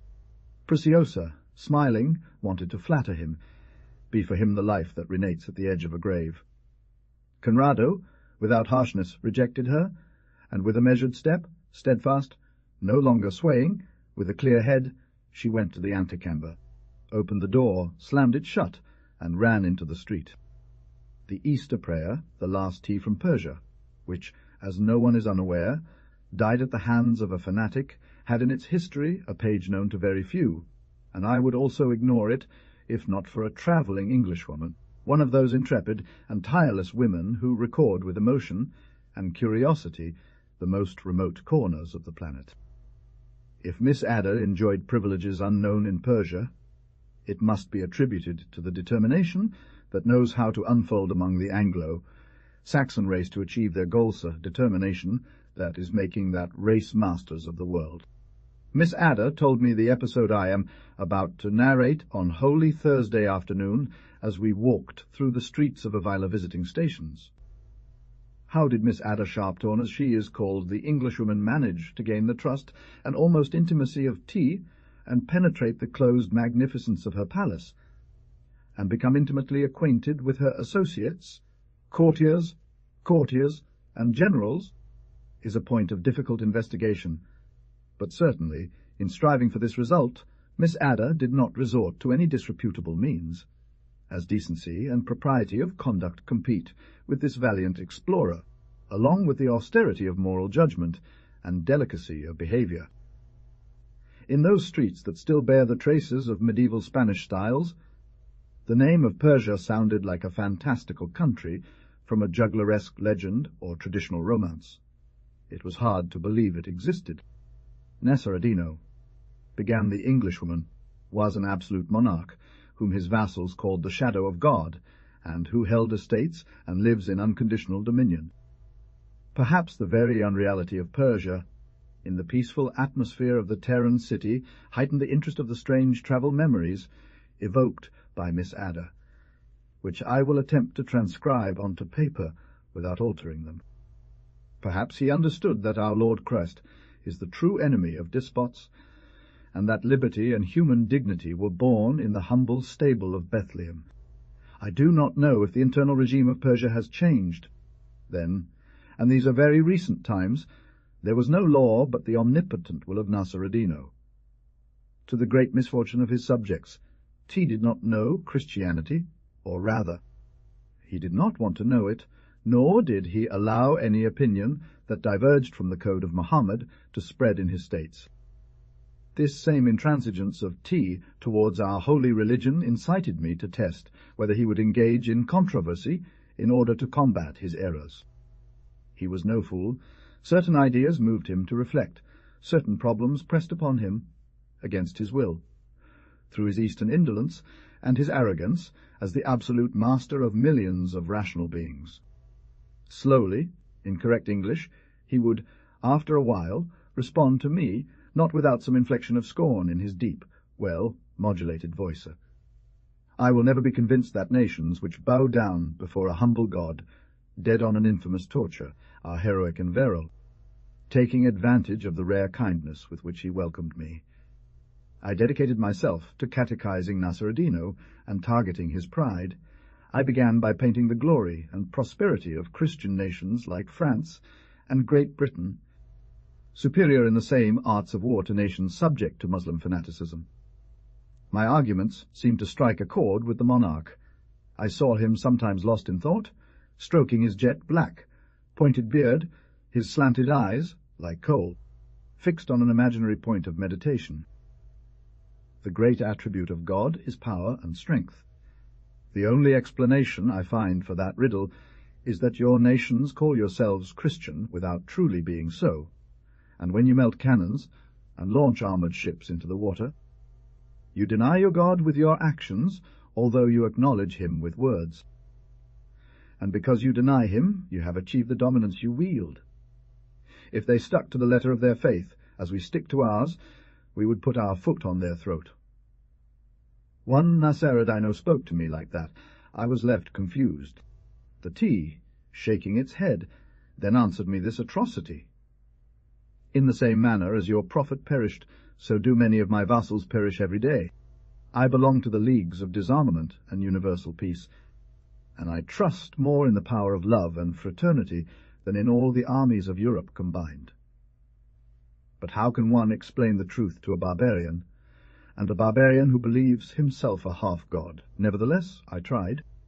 In my way, using the reasoning that conviction suggested to me, I made him understand that the same material force needs to be founded on morality, and that without a base of law and reason, all sovereignty crumbles. And as I was trying to talk about our God, I affirmed to him that precisely suffering and dying in the way he did was a glorious proof of his divine nature. Accustomed to attending such events, I was none the less surprised by the appearance of the stage and the sight of the audience. And even with that, we have not been able to end the perilous sect of the Babists, whose doctrines resemble those of your Gospels. I confess, exclaimed Miss Adder upon reaching this point, such a horrible statement shook me, and I was on the verge of erupting with invectives against the tyrant. In front were chairs for tea and high dignitaries, behind them the servants, the multitude of officials and parasites that infestate the palace in its galleries, cloisters, courtyards, and rooms. I struggled to control myself, and Nasr-ad-Dino, suddenly, as if he had forgotten the turn of the conversation, announced that the next day there would be a theatrical performance in the palace gardens, and invited me to it. These dramatic performances are a favourite spectacle of the Persians, and every traveller describes them. They take place at night, illuminated by lanterns, torches, and burning brands, with nature providing the backdrop a curtain of trees, a bed of flowers, a fountain, or a light kiosk forming the decoration. To the left, a sort of tribune, or closed gallery, enclosed by golden wooden bars painted with colours from which Nasr-ad-Dino's wives watched the performance. Hidden from view. With wonder, I noted no diplomat had been invited. The only foreigner present was me. My chair, placed very close, though a little behind the monarch, was an honour. As the performance began, from the first scenes, I felt a shudder. I couldn't understand the language in which the actors expressed themselves. and it's a kind of very literary and archaic Persian dialect, the very speech, beautiful and sonorous, that the poet Firdousi used, but even without understanding the words, I seemed to grasp the meaning, and even thought it was familiar to me, as something I had heard 1,000 times and carried in my heart. The scenes from the play reminded me of intimate things, seen, if you will, through a foggy and broken glass that distorted the objects, altering their colours and features without completely concealing them. An involuntary sadness took hold of me. I feared profanation, mockery, indignity that might hurt my feelings, and even forcing me to show disrespect to the monarch by standing up and leaving. At the end of the first act, let's call it that, the transition involved extending a rich cloth in front of the stage and letting it fall after 5 minutes, and while we were presented with large trays loaded with treats, refreshments, and sorbets, suddenly I realized the subject of the drama was nothing but the life of Jesus Christ, interpreted in a Persian style. In a low voice, I asked if he thought I could stay, and the tea, with a slow nod, reassured me. Then, turning towards me, he seriously murmured, with all his Eastern majesty, "Do not fear any offence to your faith, or to your great prophet." Indeed, the main pages of the sacred life were developing, more or less ingeniously and peregrinately interpreted, but with a deep sense of reverence and sympathy for the Saviour of mankind. This part of the performance, a humorous anachronism, seemed to enthrall the audience the most. It was indubitable that the role of traitors was played by Jesus' enemies, which was reflected in their attire and characterization, sinister and fierce, unappealing to look at. At the beginning of the fourth act, which was supposed to be the last, the actor portraying Jesus appeared bound to a jasper column, and the scene of the flagellation started, which immediately strained my nerves. Jesus appeared as a child, playing in the temple courtyard. Then we saw him preach to the crowds.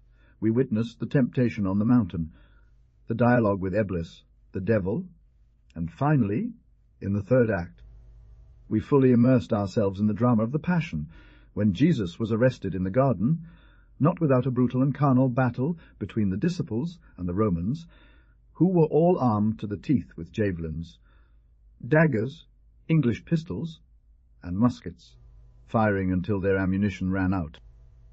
I assumed it was a theatrical performance, but still I jumped in my seat and discreetly covered my eyes with my handkerchief. Now, bound to the Red Star, with his torso bare and his face breathing a mysterious enthusiasm, a thirst for suffering, revealed itself undoubtedly as tragic genial. So true was the truth of his fiction, the expressive force of his attitude. The actor was a young man, around 20, 8 years old, of noble Semitic type. He had his black, unkempt hair curled, and in the scene of temptation, dialoguing with Eblis, he had delivered accents filled with dignity, disdain, and sweetness, moving even for those who didn't understand the concepts. For this very reason I did not want to see him. He moved me too much. The squeaking of the ropes and whips tore through the air. I heard them as they struck living flesh, and even heard a choked cry, which seemed involuntary. And the sound of his voice, his commanding accent, grave yet polite, forced me to listen against my will, telling me in English, with an ironic tone, "Do not refuse to look. What is happening there is no farce, but reality itself. Convince yourself how easy it is to suffer resignedly, and even with joy. The role of your prophet is being played out live and without protest by a condemned babist. You will see him crucified later." The cry that I exhaled must have been terrible. It was as if the executioners stopped, and Nassaradino gave me a severe, grim, imposing glance. Another woman would have been frightened, but an Englishwoman, in such a case, draws strength from her racial pride and Christianity to not yield, even if the whole world came crashing down on her. You will be satisfied. I give you the life of that dog. I don't know what I replied. They must have been moments of extreme joy, for the grave and pale face of the Che lit up with a fleeting smile, and his right hand splashed with my tears, which shone over the rings of stones. stretched out in an imperative gesture, instantly understood by those torturing the unfortunate, already covered in blood. I don't know what I said to Chiari at first. I think I announced a crusade by the civilized nations against his kingdoms and power, and predicted human vengeance and divine wrath from heaven. But as the tyrant remained impassive, still firm, and clinging to his cruelty, an inspiration suggested that the cause of Jesus must be supported through piety and tears, and suddenly throwing myself at Nasardino's feet, grasping his hands filled with magnificent rings, I kissed them, wetted them with my tears, held them, squeezed them, until a voice, in my opinion descended from heaven, almost whispered in my ears, "Arise, stranger." It wasn't just life, it was freedom that silent gesture granted him, and in the excess of my joy I started crying again. Upon reaching this point, the Englishwoman remained silent, and I only managed to ask, "What happened to the man you saved?" "That man," mumbled Miss Ada 2 years later. "He killed Nasardino." "Yes, him. The forgiven one. You see, there's only one truth in this world, Jesus' truth." As I got off at a station for lunch, I heard a shrill commotion in the dining room of the inn behind me. For a Christian, it would be sacred the man who knows how to forgive, even once. And from then on, especially during Holy Week, I pray always for him who gave me life. I implore God, as I once implored the absolute King, who finally listened to me and softened. Perhaps it is an illusion to pray for Nasradino, but it is a consoling illusion. "And don't you pray for the matador?" I asked when we stopped in front of the beautiful porch of the cathedral. "I must." Miss Ada exclaimed after hesitating for a moment. National tales the vengeance in those days of anguish and uncertainty, crossed by flashes of enthusiasm, followed by the dark horror of darkness, and the fateful vision of immense disaster in those days, that, despite their slow passage, seemed apocalyptic.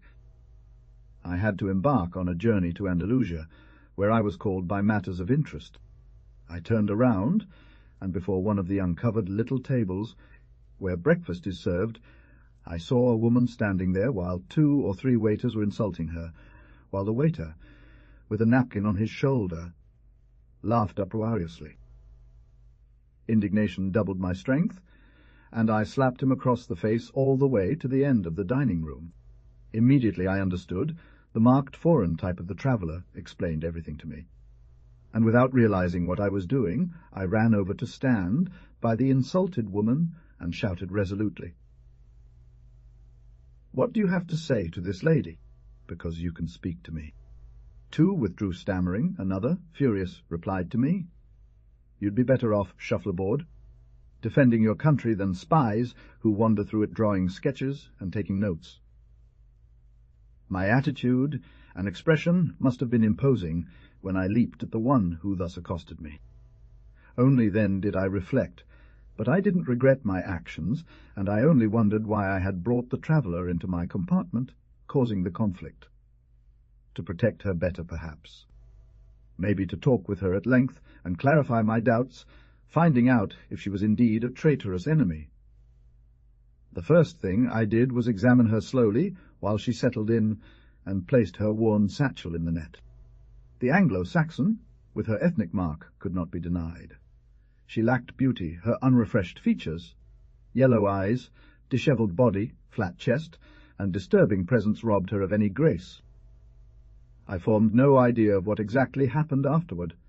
I remember being separated, the train's bell sounding urgently to announce the departure, running to avoid being left behind, and seeing the traveller among a compact group that seemed hostile, pushing my way through them, offering her my arm, and helping her onto my compartment. As the train began to move, hearing 2 or 3 whistles from the group, and noticing that I was trembling, she added, lifting her arm and taking out her portfolio, "But I am no spy. Look at my album and drawings." I flipped through the album. Confused, I excused my gesture. I could not tolerate such barbarity. "You are surely not a spy, madam, perhaps not even American. English, isn't it?" "Ah, no, sir, I am. In fact, Yankee." and to make her less appealing, all that was needed was the movement she made when turning towards me and extending a rough red hand which grabbed mine and shook it. With a voice, indeed, very resonant and sweet, the foreigner said, "Thank you, sir. 1,000 thanks." It was packed with architectural notes and sketches of picturesque figures, a flowery window, a Solomonic gate, an ass, a farmer. "Are you an artist?" "Very little. Just a hobby. By trade, I'm a typesetter. I worked. That is, I used to work at a printing press in Boston. Seize this instant and surprise her soul, scorning the clay that envelopes it. It is always more glorious a conquest of the spirit." With diplomatically measured words, I murmured, bowing slightly, "No. Now I don't know what I'll do." My curiosity was piqued. I guessed a mystery and vowed to solve it. The intonation of my protege's voice was so soft, her pupils were so moist with gratitude when they met mine, that I thought, "For a moment, you own this woman. I fear you think I want to charge for such an insignificant service as the one I had the good fortune to provide her." The foreigner remained silent, but a vivid, rosy flush spread across her pallid face, beautifying it. It was a blush of joy, of illusion, of passionate gratitude at phrases of gallant respect that perhaps resounded in her ears for the first time. I saw her touch her heart, and, feigning distraction, I noticed she was looking at me in a manner expressive and eager. The silver voice rose with emotion. "Well, I prefer to tell you what's happening to me, if it doesn't offend you. War between nations. I reproach it. The poor fighting and dying, the powerful reaping honour and fruit. Yet, sir, I forgive those who insulted me. I understand their blindness, almost admire their fury. Perhaps after hearing me out, you'll never see me as a spy again." Eagerly, and showing no lack of enthusiasm, I approached her, discarding the cigarette I had just lit at that moment. "I am not a spy," she declared slowly, "and I cannot be one because I detest patriotic sentiment, contrary to universal brotherhood. What would they think if they knew?" She paused, and leaning one of her bony fingers on her lips, she advised discretion about what she was about to reveal. "If they only knew. I am bringing a branch of olive through the Atlantic, to propose an alliance between the oppressed and the miserable from over there to those here. My knowledge of Spanish, due to spending years of my childhood in Mexico, led to me being chosen for this mission. I have explored the ground in worker and mining regions." After a brief pause, he continued, "You are about to hear something strange. In Spain, I have almost lost faith, my faith. I don't see the urgency of certain measures that over there we will apply immediately, before the monster of militarism and force subjugates us. Here, those horrible inequalities do not exist, those colossal disparities between men's fortunes. Here I do not sense the tyranny of money, or the folly of spending and enjoying, based on the blind brutality of the billion. Here there are no Crizos, like our Rockefeller, don't you know, the king of oil, or Astor, the king of mines, Sudan or wise Berlin de Dios, in nostro paz domina la abomination de la riqueza, si alza eli dolo di metal, jael no acel, es don la justicia di hesa su trabajo. Why, Jessiah! Se lo permito ostedwa, ispa, lo adoro. Is my poba, my noble, my simptica, my sensilla, nada contra spia, est, ser my consiglio, seor, acu nohi encontrado la miseria negra. No siento impulsos de destrua. Why soy tan feliz? Tan feliz? Sios did supera. Sus pupilas irradiaban.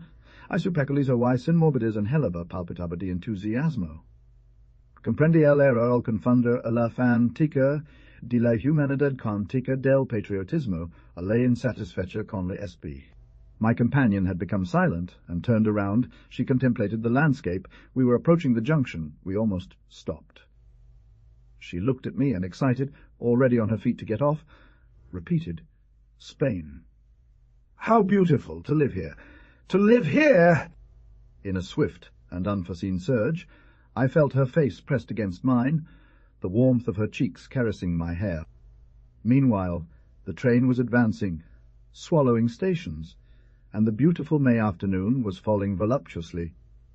The scent of herbs and blooming bushes entered through the open window, and already the moon, drawing over the fine green and muted gold of the sky its light, silver shield, added a poetic touch to the delightful peace of nature, indifferent to our agitations and struggles, to the great collective or individual pains.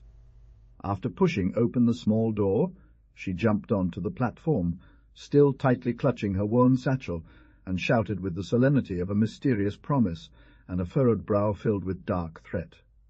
"Goodbye. I'll be back. I'll return to my homeland." The family gathering lasted until 10 o'clock. Angelito always negotiated 5 minutes or a quarter of an hour, reluctant to go to bed, like all children between 6 and 7 years old, when reason begins to dawn. Meanwhile, Rosario, the mother, sewed slowly, occasionally lifting her well-combed head, her smiling face, which motherhood had rounded and sweetened, as Carlos, the father, gave a lesson to the boy. If I were to waste time at the cafe, he would often answer, excusing himself, when friends on the street teased him, whispering close to his ear, "We know you're a teacher of first letters." The truth was that Carlos had grown accustomed to the lesson, to the sweet intimacy of past nights like this, between the enamored and content woman and the precocious, intelligent child eager to learn. That night Angelito was rebellious, distracted, inattentive to his lessons. While reading, he had gobbled up half the words, and when forced to go back and repeat what he missed, his small voice took on those irritated and shrill tones that betrayed juvenile anger. While writing, he made the trumpet with his little finger, jammed the pen-holder, dropped more than a dozen calamares on the paper, and finally smashed the pen in a hasty movement, causing the ink to leap onto the white canvas of the mother, who let out a cry of surprise and anger. Outside, the rain fell relentlessly, the wind howled, or the frost hardened the street slabs. Inside, the lamp kindly illuminated through the aged lace of the screen. The fireplace burned gently, and the serene and peaceful atmosphere of the study communicated with the adjacent bedroom, a nest of peace and tenderness, so different from the dim and fold dens where Carlos's playmates used to lurk, the same ones who thought themselves skeletons and sneered behind their son's father, the professor. Carlos looked at his wife, shook his head, and touched his forehead as if saying, "He don't know what's come over this creature today." And Rosario, getting up, took the boy in her lap and asked him anxious maternal questions. "What's wrong? Does something hurt? Are you dreaming? Is it heat here?" She stroked his cheeks and temples, trying to catch a glimpse of the fire of excitement. To be sick so soon! Finding no warmth or any alarming symptoms, Rosario raised her voice. "You're going to be good. You know I don't like fussy babies. The poor father will get sick if you make him angry. Then you'll have to take care of him and bring his medicine to bed. Come on, Angel, finish your lessons. You still have to teach the catechism. Mom." He finally responded very slowly, as if speaking in a dream, "And Uncle Alexander never comes." The mother shuddered. Angel, without answering, fixed his gaze on a dark corner of the room. The contraction of his little face, the immobility of his fluid and transparent blue eyes betrayed one of those struggles with superior ideas, at this age, which both devastate and mature the tender brains of children. "Does Uncle Alejandro never come, Mom?" the boy repeated in his childlike accent that announced tears. "He will come if God wills it, my son," the mother responded with a broken voice, squeezing the child against her breast. "When will he come? Dad, when?" The memory of the brother who was at war with his regiment also assailed Rosario many times in the midst of her domestic happiness, poisoning her with the fear that just as she rested between clean sheets, close to loving arms, Alexander might be lying face to the sun, with a pierced chest and glazed pupils forever. "Will he come this week?" "I don't know, dear," exclaimed the father. "Well, the ration card. It's late, little guy." "But when?" "Dad, why don't you know?" "Because until the war ends, my sky. Until it ends, Uncle Alejandro can't come." The turquoise-eyed boy's eyes darkened from concentration and strenuous work to understand. "How is war?" he exclaimed last, fighting one against the other to see who wins. "Good with bad, Dad." "Yes, good with bad. Uncle Alexander is good," declared Angel. "And how do they fight? With rifles, with swords, with cannons." The child clapped his hands. "Take me, Dad." Take me. Poor little one. Sighed Carlos, war isn't for kids. Is it for big men? "Yes." "Then why aren't you in the war? You're big." "Because I'm not a soldier," said the father, disgruntled, somewhat mortified, as if those words hadn't been uttered by a 6-year-old tongue, speaking to convince. "Uncle Alexander is a soldier. You know, he came to teach you the uniform. Soldiers study for that, to defend the homeland." "Homeland." The child repeated, impressed by the emphatic and grave tone with which Carlos pronounced the word. "Homeland." "Is it here?" "Here? Where?" "In our little house." "No. That is to say, yes. Our home is in the homeland, but the homeland is so much more. All the homes you see in the village and other villages, so many, and it's also the land, and the forests and the villages and Madrid and everything. And the churches, too." Angel murmured in the tone he used when praying before bed. "Yes, of course. And Our Lady?" "Our Lady, too. Yes, Mother of Heaven is the homeland." "Does Uncle Alexander love the homeland?" You see, Rosario interrupted without hiding the emotion that clouded her eyes. "He loves it dearly. He even risks getting shot and dying suddenly. Please pray, my son. Pray for them not to kill Uncle." The child fell silent, thoughtfully, almost painfully. "And don't those who don't go to war never die?" he asked in the end, following his early logic. "They do too. Then I want to go to war when I'm older," declared the little one resolutely. "I want you to go, Dad. We'll all die eventually, right? Then die for that, for her." For heaven's mother! A silence followed the child's words. The parents looked at each other, speechless, penetrated by a strange respect, as if the voice of the innocent came from other regions, from higher up. And after a few moments, Carlos said to his wife, "Put him to bed. It's 10 o'clock already," and his catechism lesson. "He's already had it today," replied the father, kissing Angel passionately on the forehead. The white horse far away in the first heaven, in a delightful garden, St. James leaning back with his lion, like head resting on his hand, his hair as smooth and shiny as steel armor, was deep in thought. It was shown that he was less cavalier and self-absorbed than when, after toiling all day at his fisherman's trade on the Sea of Tiberias, he saw not a single fish had been caught in his nets. Only then did comfort appear with the coming of the Messiah and the miraculous catch. Now, although it was fishing season, the son of Zebedee, looking around, could not guess from where would come salvation, even if miraculous, for those he loved dearly.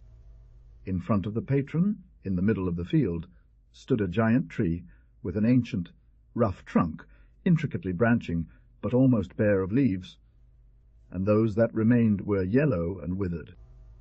The apostle's eyes fixed on the horse, as if he had never seen it before.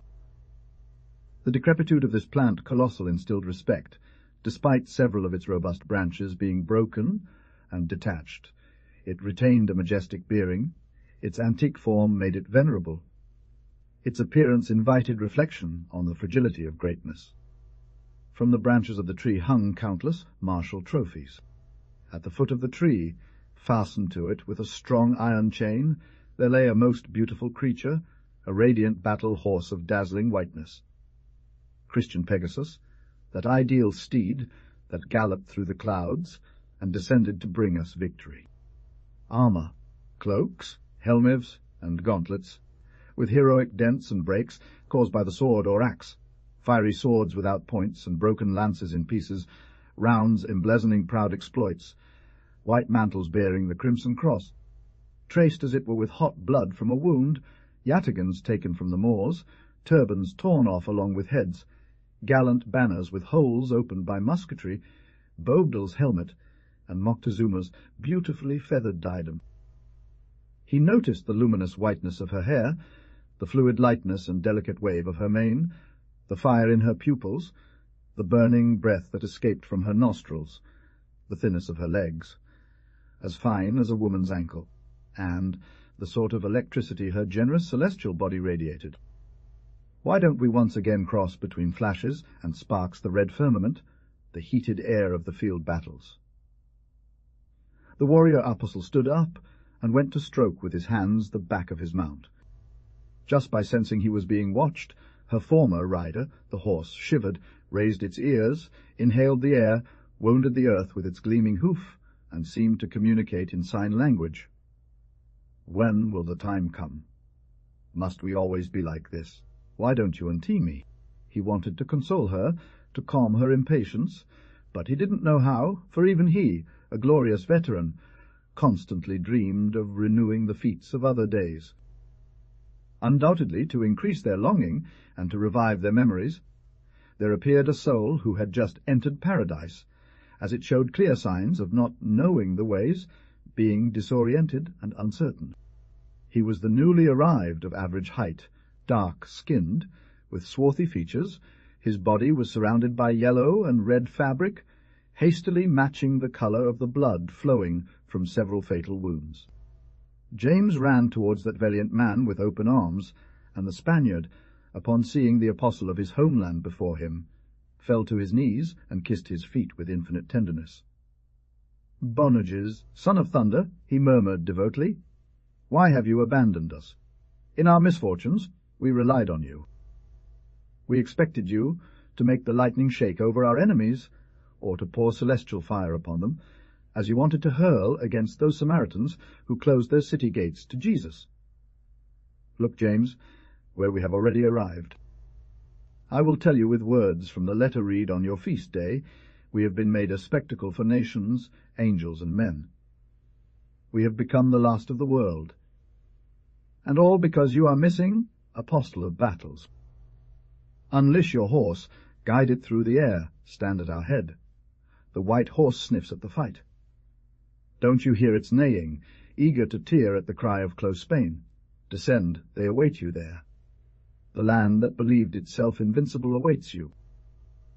Not out of desire did he remain idle, with the saddle tied to the tree, and the weapons hanging from the branches. The bridle wants to break the chain. Santiago! Good Santiago! Lord Santiago! At the sound of such urgent pleas the apostle was moved more. To loose the white horse, to set off at a gallop, to brandish the blazing steel once again. I had longed for it for so long.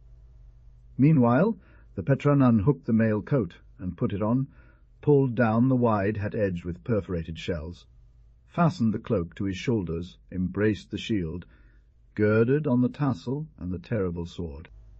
In the meantime, the Spaniard mounted the horse, putting on the gilded saddle embroidered with precious stones, and attached the bridle and the rein inlaid with jewels.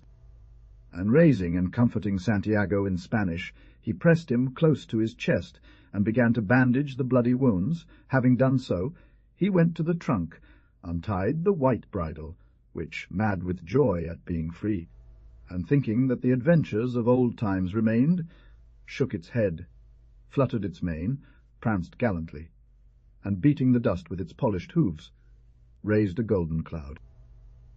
And when the apostle was about to affirm his foot in the silver stirrup to jump, lo and behold, another Spaniard appeared, coming out of the neighbouring forest, dressed in brown cloth, wearing coarse hobnails, signalling for the apostle to stop.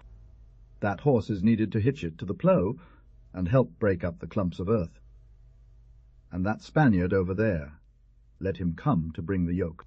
This one waited, on the rustic with tanned skin and rough attire. He had just recognized Saint Isidro, a poor, hard-working labourer, who never rode more than loaded donkeys carrying wheat to the mill. Lord's command. The peasant cried out unsteadily, Lord's command. You know very well, Bonerges, what the Lord said on a memorable occasion when your mother asked for you, and your brother the highest place in there. Whoever wishes to be great must first drink from his cup. My countrymen, plough with patience and without wasting a minute. The pale woman. The third-floor room in my house had been unoccupied for some time, said Dr. Sanchez del Abrojo, a renowned physician, when I noticed a woman who caught my attention as I chanced upon her on the staircase. At first glance she seemed unremarkable, neither beautiful nor ugly, old nor young. She wore formal morning attire and moved silently, shyly, her breath visible from the effort of climbing. What struck me most about her was the cadaverous pallor of her face. To imagine such a hue, one must recall the vampire tales spun by Edgar Allan Poe and other Romantic-era writers, and use poetic language, speak of funeral pallor. Only death imparts such a tone to a human face. The black cloak framed and accentuated that waxen visage, and in it I observed an expression uniquely blended of pain and satisfaction, warmth and suffering. My habit of visiting the sick made me understand that there was not only a physical state revealed by colour. I recognized the signs of some formidable moral disturbance, the ravages of an ignored catastrophe, and moved with sympathy and respect.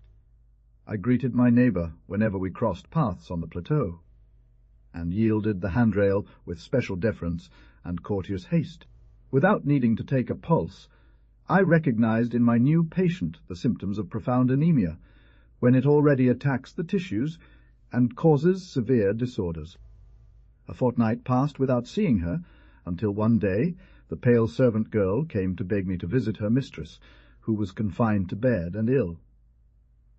I went up to the 3rd floor and found a poor, but clean and frigid dwelling.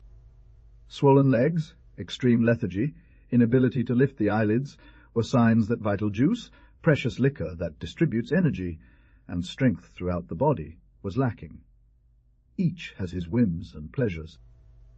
Others collect trinkets, knick-knacks, paintings, furniture, that they value for their beauty or rarity, not out of charity or philanthropy, but because it's my nature to be stubborn collect lives, I resurrect them.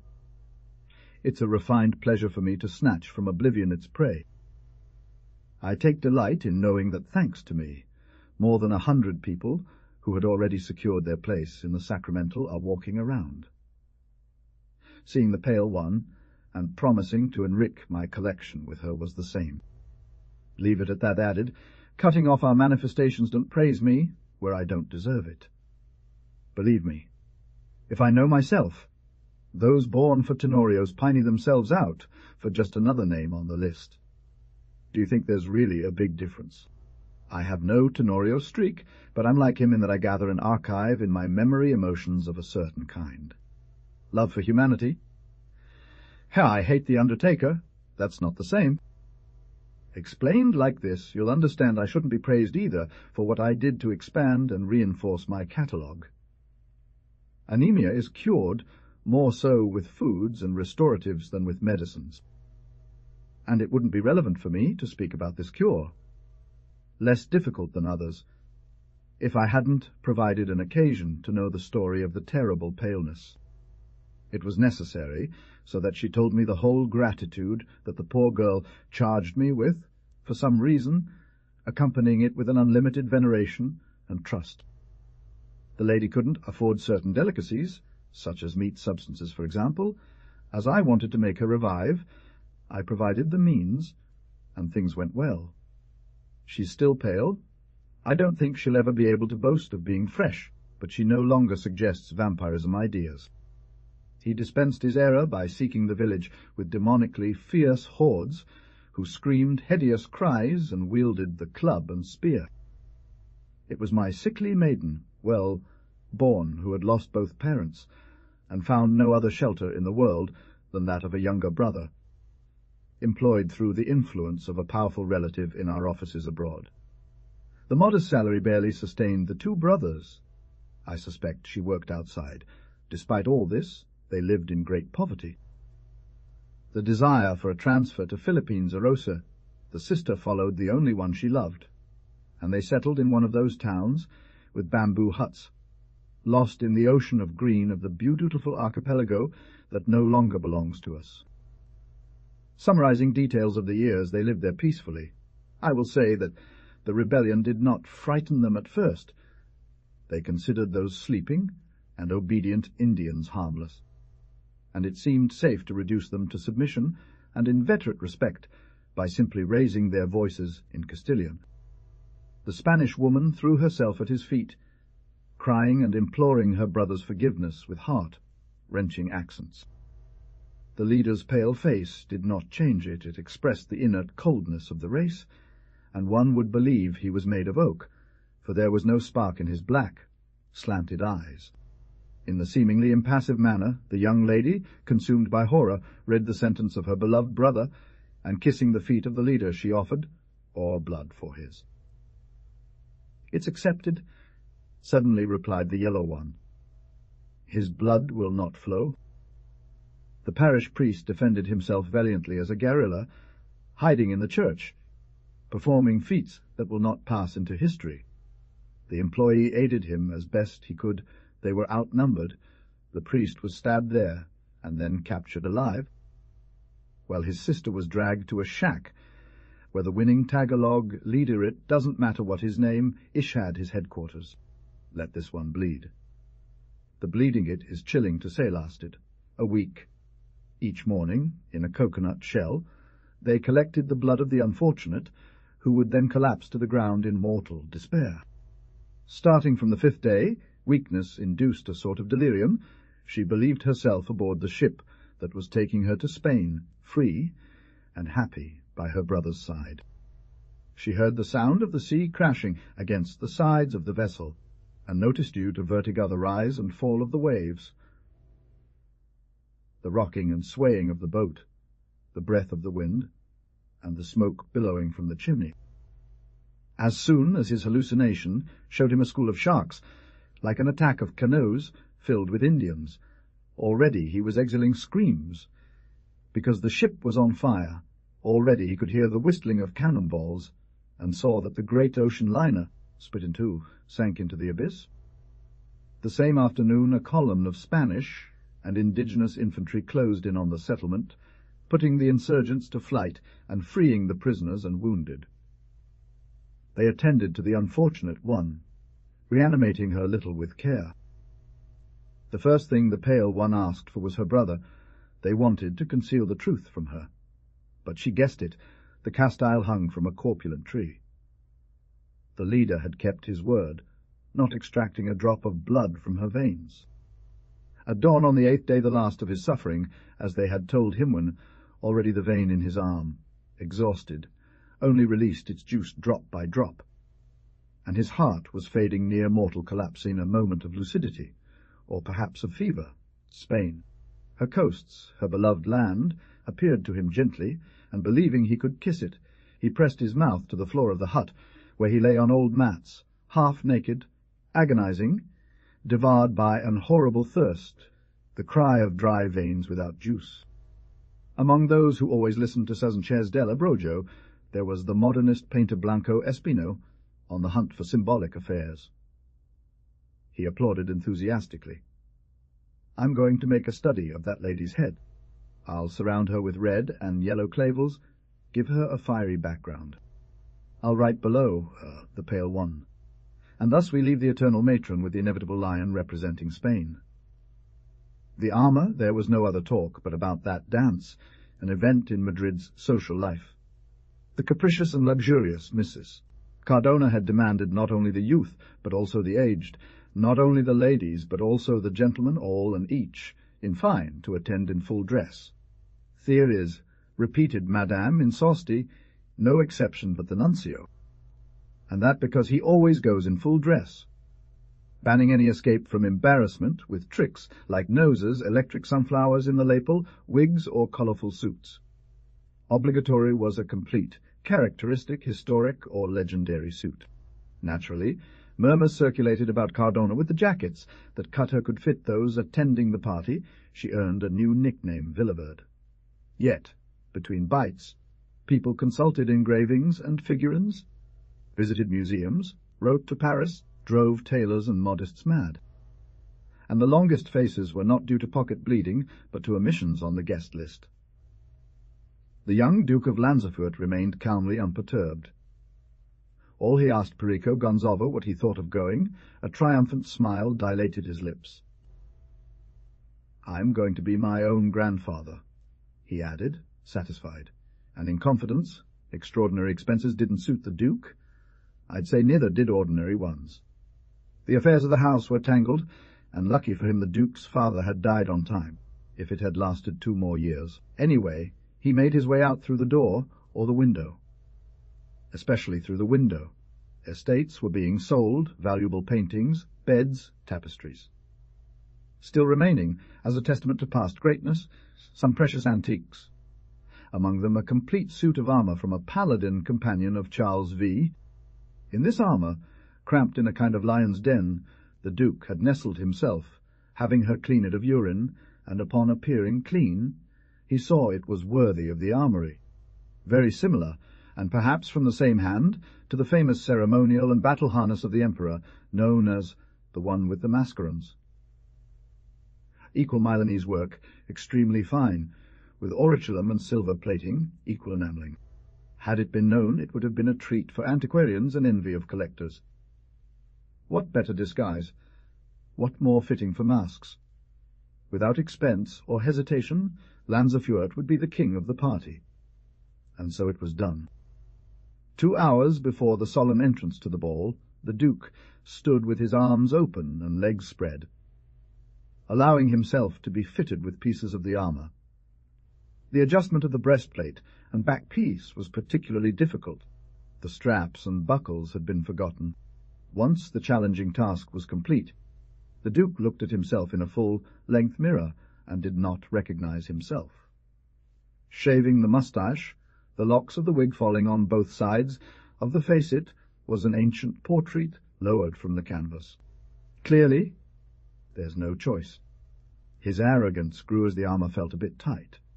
I am more of a man, the paladin. As he descended the stairs, his thoughts took a different turn. If the servants don't help him, headlong to the portal.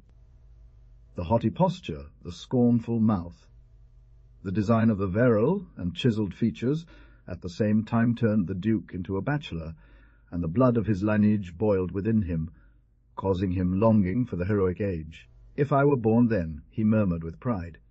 But now, and infinite precautions to get into the carriage, to sit down, to leave, to ascend to the royal residence of Cardona, through marble steps, between double rows of dusty servants in blue uniforms and short trousers. Instead, the entrance, with a startling effect. Standing out among the costumes, which were finally relucent disguises, the armour dominated by its art, truth, seriousness, and strangeness. A warrior rose from the tomb, a reclining statue had stood up. The precious memories of scholars recalled the stamps of the Lanzefuert house, and once again the classic list of our triumphs: St. Quentin, Pavia, Oran, Cerinola. And the clash of steel as the Duke walked had a romantic echo, something akin to the sound of shields in a Wagnerian ride. Advancing as an animated figure carved by Pompey Leone, the Duke moved, provoking murmurs of admiration at his passage. The intelligentsia praised that noble ruin, valuing it in loud figures, with the audacity of the custom of everything being for sale. The artists, transported, shouted praises. Only one mocking voice, almost facing Lanzefuert directly, said, he disguised himself as a hero so that even his mother wouldn't recognize him. Finally, the wonderful armour merged into the noise of the dance, in a whirl of gypsies, Andaluses, giggles, Louis XV marquises, roses, dragonflies, and Japanese women with painted eyebrows. The paladin of Charles V began to feel an indefinable discomfort that grew into open fatigue. He could not doubt it true. The damned armour weighed him down and squeezed him. What a ridiculous idea, getting into such a shell. He couldn't dance, nor even stand. Sit down? How? Perhaps the mail would rustle, and he'd be stuck there in his pointy pants. Impossible. He asked for a glass of chilled punch in the dining-room and experienced momentary relief. The wide bridge asked with a smile if he was unwell. It's nothing. A sweat of distress moistened his temples. Leaving was risking mockery. By chance, beautiful Inins Puntintentia came to beg him to make an appearance in a rigodon. Rigodon, walk, turn, bend. Lanzefuert disheartened. He excused himself as best he could. Just the heat. And in a hurry, pale and shivering, he slipped into the almost deserted courtyard, and with laborious steps He made his way to the antechamber. The servants helped him, lowered him gently, and called for a carriage. The warrior fell inside, making a fearful noise. Off! Finally, at home they would remove his terrible armour.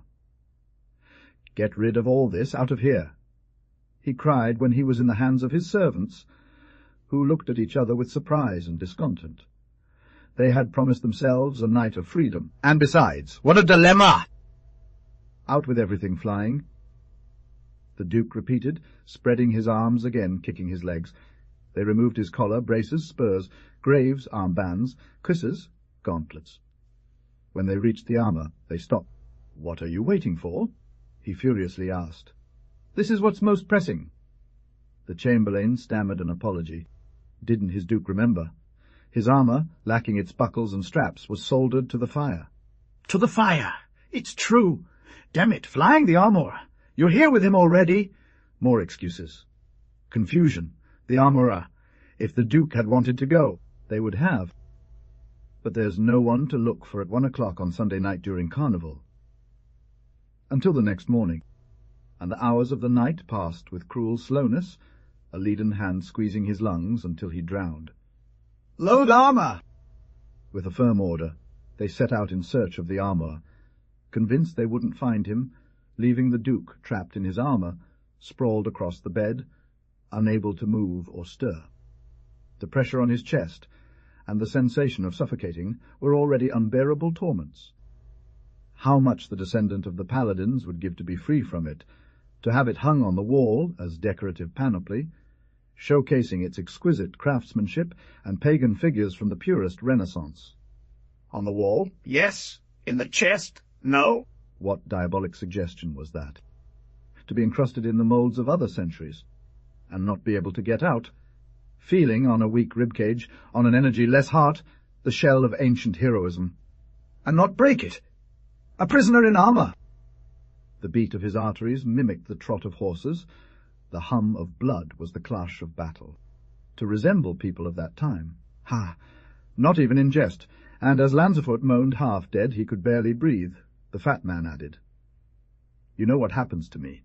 Spain is like you.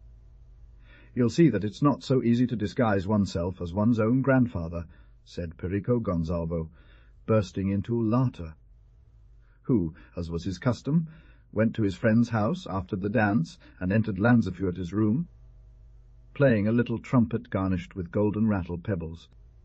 Stuck in the moulds of the past, and dying because it doesn't fit any more and can't let go. Beautiful symbolism, eh? Well, I'm coming in person to bring you someone who will free you from this foolishness. Because if you wait for the servants— The Tower of Hope, do you know? Through traditions and descriptions, the fateful tower from whose platform the unhappy Isora, 7th wife of Bluebird, waited with agonic sweat for her brothers to come and free her from death. Gripped by a battlement, as if instinctively defending herself from the knife, Isora, with a wax-like face and a trembling body, had no strength left to watch the horizon. Isora, her legs weak, her eyes clouded with fear, she only managed to ask minute by minute, with a voice growing fainter and weaker, "Sister Anna, don't you see anything?" Her husband and executioner, after discovering the incriminating bloodstain on the key of the terrible cabinet, ordered Isora to the top of the tower to pray to God, warning her that in half an hour, without mercy, he would behead her. Much has been written and discussed about Baba Azul's tower. Better informed, I can assure you that the tower exists. Is no one coming? And Anna, in pain, replied, "I only see the grass turning green and the path becoming white." Just moments before the deadline, when Isora clutched the stones, believing she felt the cold of the knife in her throat, Anna let out a mad, delirious scream. "They're coming, they're coming," and as the dust cloud from the galloping horses dispersed, Isora recognized the knights flying to save her. The general opinion is that it lies in ruins, and if the fearful underground chambers, with their dungeons and wells where human bones and skulls are still found today, remain intact when excavated and searched, then the Tower of Hope has crumbled. It is so strong and solid, its stones so well joined with indestructible cement, its battlements of elegant merlons possess such strength that neither storms nor rain nor air, nor even the passage of time and abandonment, have been able to affect it. There's more. Not only has the tower not deteriorated, but it is currently visited by countless pilgrims and travellers from all over the world, who flock there as on a pilgrimage, drawn by the legend. This ensures that by climbing to the Tower of Hope and waiting patiently without, ceasing to implore heaven's aid, each person eventually sees coming, raising the indispensable cloud of dust, a representation of their future and fate. It is already anticipated if the platform of the tower will be crowded, and if those who cling to its battlements, the same ones that Isor embraced in a tightly seized trance, will feel their chest beat with anxiety, sometimes with pain, sometimes with supreme joy. Not long ago this news interests us, especially a caravan of Spanish travellers. As they passed near the Tower of Hope, desired to climb it. They longed to climb the Tower of Hope, for they were bored and weary of the present, trusting only in the novelties that the future might bring.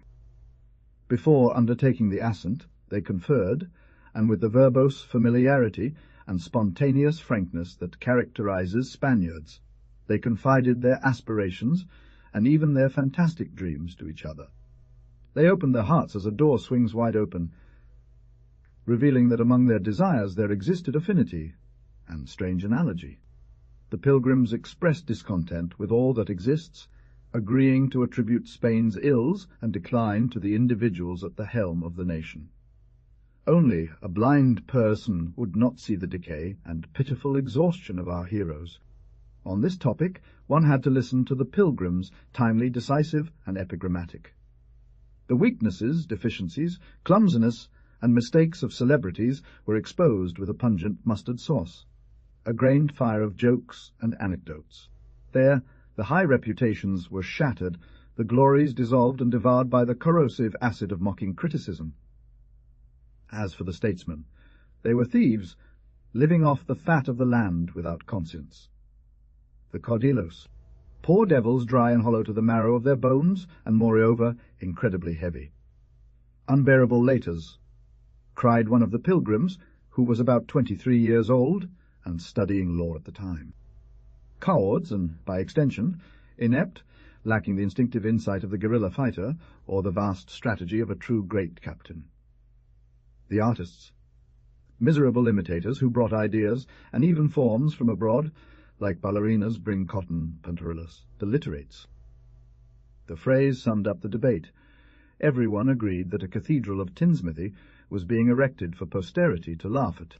It was urgent to refresh, vary the personnel. It was time to change the deck, to unveil a new one, smooth, gleaming, not worn or tired from use.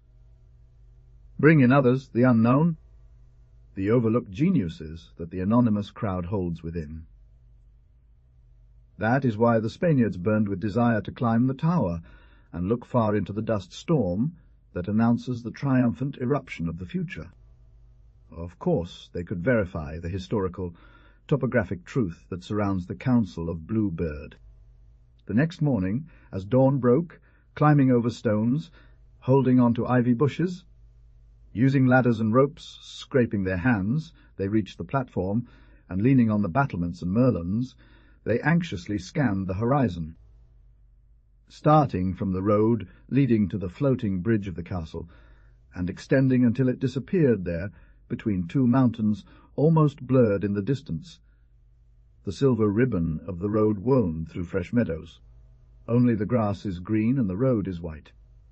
Hours and hours passed, and my Spaniards stood there, holding a catalejo or making screens and tubes out of newspapers for those without a magnifying glass. In the most distant way from him that could be perceived the Spaniards fixed their eyes, as Azora had been terrified, and repeating their question with no less urgency. They asked the short, sighted ones who were striking powerful blows. What? Nothing, nothing yet. And the others replied, nothing. The sun, climbing towards its zenith, bit more than was fair, and burned the pupils and melted the brains. Thirst inflamed their parched mouths, and hunger tickled their stomachs.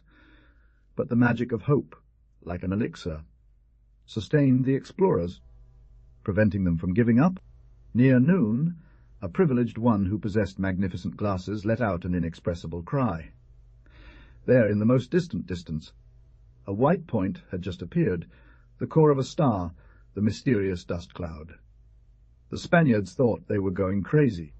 The twins passed from hand to hand. Yes, there it was, growing, expanding the cloud.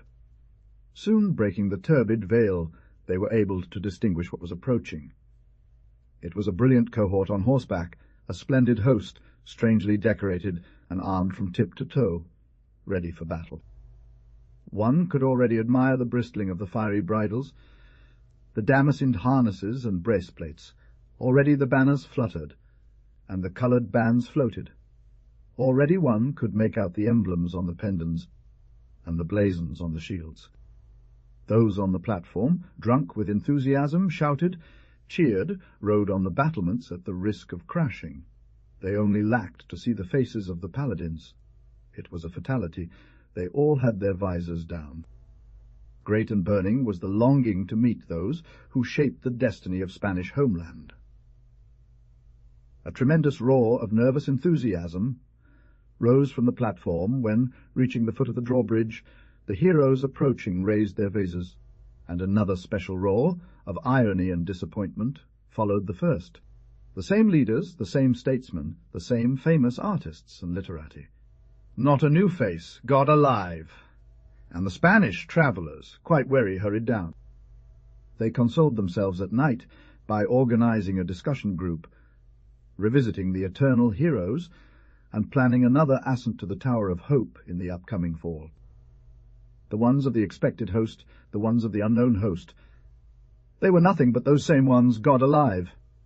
Those who had been fighting for years, resisting the blows of censorship and the demands of discontent and fatigue. All equal, unchanging, already seasoned, already veterans. The cold palace, do you remember that sick princess, the daughter of the king of Magna, whom an old man cured, as if by magic, by showing her a very beautiful panorama. What especially made the sages stumble was certain imposing ruins that popular tradition calls the Cold Palace, without it having been possible to ascertain the origin of such name until recently, which contrasts with the appearance of what remains the building standing. Well, you should know that after many years the sceptre of Magna passed to a son of this princess, and this son, under the name of Basil Xv, reigned gloriously for over a quarter of a century, leaving the mark of his reign in several grand and venerable monuments that archaeologists study today with particular interest. They debate whether the distinctive style of these buildings is exclusively the invention of the 7th Basil, or if it was influenced by his mother, and perhaps even dates back to his grandfather. This point has been the subject of 12 thick books and about 60 scholarly monographs. Indeed, the palace, from which galleries, salons and rooms are preserved that decorate remnants of rich woods and precious marbles and jaspis, seems to have been erected by Basil Villazaville's mother as a sanctuary for a happy conjugal love, and its design, its adornment, its character, in short, are distinctly pleasant and joyful, with the joy of a sovereign happiness, ostentatious and triumphant. The enigma of such tradition reached Dr. Herr Julius Tiefenrohr, a wise German professor who set out to decipher it at all costs. The doctor was close to discovering the location, its orientation to noon, its situation at the most clear and dominant point over the cheeriest perspective, across the bay and between groves of orange, lemon, and pomegranate trees always in bloom, did not allow for why it had to be called cold, a name that seems to betray solemnity and sadness. With the determination of one who does not hesitate over time, he installed himself in the very ruins, scratching here, digging there, searching elsewhere, and scrutinizing everywhere, he managed to uncover, at the foot of a column, in the crypt beneath what was once the throne room, a small iron chest containing a scroll of manuscripts. Deeply moved by the invaluable discovery, it became clear that the manuscripts were nothing less than detailed instructions written in the hand of Basil himself, for his heirs and successors, intended to teach them the proper governance of the state and the conduct befitting a monarch. But what most elated Herr Julius to the fifth heaven was that Basil recounted there, with great detail, the history of the Cold Palace. It happened that when the young Basilio inherited the crown, he found himself in a state of mind similar to the fervour of those who enter a religious order, and he began to think about how he should conduct himself in order to fulfil his duties and perform to perfection the high and difficult task that destiny had assigned him. And we, in translating it from the massive German volume in which the learned man published it, enriching it with all kinds of documents, glosses, warnings, references, nomens, plans, and comparative studies with other traditions of Magna and other peoples of the world, quickly extracted it, and only provide a concise account of the strange event that led to the palace of Basil XV being called cold. Aware of the greatness and even sanctity of his office, he asked God for light and strength, so that his name might pass into history with the hallow and prestige of kings who know how to exercise the highest power to the benefit and honour of their country. Nevertheless, such excellent intentions collided with a difficulty. The king wanted good, but he did not know where it was, nor what it consisted of, nor how he should arrange himself to discover it. The sensation of this cold, at first subtle and nearly imperceptible, grew stronger and more penetrating with each step. No one would doubt that the king immediately applied the remedies usually employed against a drop in temperature, the first being to warm up, enveloping himself in winter clothes. As things stood, while Basil pondered the best way to succeed, he began to notice a surprising phenomenon, indeed, within his palace, that delightful palace, constructed by a queen in love to house happiness, and situated in an oasis, in the heart of a country with naturally benign climate. It was cold, very cold, cruelly cold. Despairing of his cloak, he hurried to heat up the palace. From then on comes the construction of the luxurious and spacious chimneys that decorate it everywhere, in which a whole mountain of dry wood is burned day and night, raising 1,000 tongues and fragments of flame. From the hope of silk-lined robes to the cloak of fine polar rat skin, a living mattress that creates a soft and warm atmosphere around the body, from the velvet cassacan of half an inch high to the stuffed satin cover with wild duck-down, from the white sheepskin zail to the thick woolen blanket.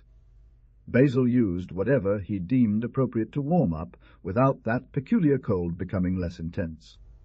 No other heating system was known at that time, but it was enough to dispel any natural and understandable cold in humanity. Nevertheless, the cold continued, grew worse, intensified, invading the king's very marrow, who fought back tooth for tooth at all hours. When Basilax XV asked his ministers and magnates, and the 1,000 pleasants who buzz around the powerful, if they felt, as he did, that strange cold, he despaired at their vague answers that yes, and at the same time saw them moving about with a body language of discomfort and fanning themselves, while he shrank, chattering his teeth. The courtiers noticed the sovereign's distress, tried to go along with him, and it was amusing to see them feigning that they too were freezing, dressed in severe winter attire and sweating like chickens. And the young king, who had a sincere and loyal spirit, was outraged by this comedy and looked down on his courtiers with deep disdain as he saw them lie and deceive him so brazenly on such an obvious and clear matter is not ill. Overcome by sad misgivings and seeking the truth from science, Basilio called a doctor and asked if his terrible cold, which he alone suffered, was due to a mortal illness. The wise man reflected, and then wanted to know if the king felt the same cold in all places. Opening a window, he begged Basilio to look out, and when the latter thought he would tremble and die of cold, he observed that instead the outdoor air warmed him and revived him greatly. The solution to this problem does not depend on medicine, declared the doctor. V.M. He spent all hours in the street, enjoying with delight the gentle temperature and, little by little, He began to take an interest in what surrounded him, and to study and know what concerned and suited his subjects. Don't consult me, but his conscience and God, and since he feels cold here and not there, go out at all hours, live outside of this fatal palace. And Basilio did indeed leave, fleeing from the splendid abode where his blood was freezing, and the marbles seemed like ice blocks, and the golds iridescences of the sun on the walls of some refrigerator. He saw with surprise that the world was not as his courtiers painted it, and it seemed to him that cobwebs were clearing from his eyes, and that his brain was becoming clear, and his senses alert. Basilio was transported. The only thing still bothering him was that when he retired to the palace, cold would once again assault him. So he gave the order, and the royal castle's doors were thrown open to his subjects. 1,000 questions, which he did not understand, suddenly became clear and transparent. He understood the needs, heard the complaints, assimilated the aspirations, made his own the desires and strivings of the people, and so identified himself with the life of his subjects, that his heart began to beat in perfect unison with the great heart of the fatherland, as if both were bathed in the same blood and experienced equal joys and sorrows. Why, in a moment of inspiration, he realized that since it was hot outside, opening the doors and windows wide might cool down the palace, letting in the outdoor air, street breezes, and even the humble people from the street. Basilio Exvi never felt cold in his palace again. The temple, what I am about to relate, happened in modern times in China, the 7th century of our era, under Empress Wu's reign. The historians of Sign do not include this lady on the list of sovereigns, alleging that Wu was a usurper, no more nor less than the current empress, who causes such concern among cultured Europe. As the people, respectful and filled with love for their good monarch, passed through the magnificent rooms, a miracle occurred, the ice melted, the air grew soft and warm, the birds in the aviaries sang, pots of flowers blown, and spring's sweet breath laughed. The riddle was solved. Daughter of a prince of Mingrelia, Wu was taken to Tai, Sung's Janishim, along with 20 other noble maidens, tasked with making tea, and folding silk garments from the emperor's wardrobe, stored in boxes of eastern sandalwood. He barely glanced at her. Grand designs, heroic plans, and wise maxims occupied his mind. The eunuchs recognized her. They verified that she had healthy breath, perfect and complete teeth, a pure and gentle body, and could write complex characters from the alphabet with a brush, play the guitar, and recite from memory the teachings of Pan, Hoey Pan literature, which commands women to be nothing more than an echo and a shadow in their homes. Already certain that Wu deserved the honor of entertaining the glorious sovereign, they dressed her in embroidered fabrics, perfumed her with wood, adorned her black hair with cherry blossoms, styled in intricate and glistening braids, and presented her to Tai Sung. A month later, the emperor drank a cup of tea served by Wu, and dissolved in the pale glow, he offered the mortal eternal rest through a strong dose of opium. He was preparing the instructions he would give to the heir apparent Khao Sung, among which was this counsel: reign over yourself and subdue your passions. And the heir apparent, leaning out from a bamboo pavilion adorned with enamel plates, and topped with scaly roofs decorated with silver bells, saw the new slave of his father pass by, and coveted her insanely in his heart. After the solemn burial of the illustrious warrior and legislator, Khao Sung repudiated his legitimate wives, the empresses of the West and the East, and seated Wu beside him on the throne, granting her the new and unprecedented title of Celestial Queen. Such a grave and scandalous act had never been committed before. Filial piety is the quintessential virtue in China, and Confucius states in the Why, king or book of books that a father is to his son as the sun to the world. However, the times had changed, and the authority of law no longer held sway over respect for the monarch. No one dared speak out. Only illiterates in that land, literati bore the voice of public conscience, had the courage to inform Khao Sung that the spirits, or manes of his ancestors, would take vengeance for the insult. So the literati was meticulously cut into 10,000 pieces, a punishment reserved for the most culpable offenders. Without a doubt, the spirits wanted to leave the literatus well taken care of for Cow. Sung died soon, consumed by the fire in his veins, by desperate and mad love.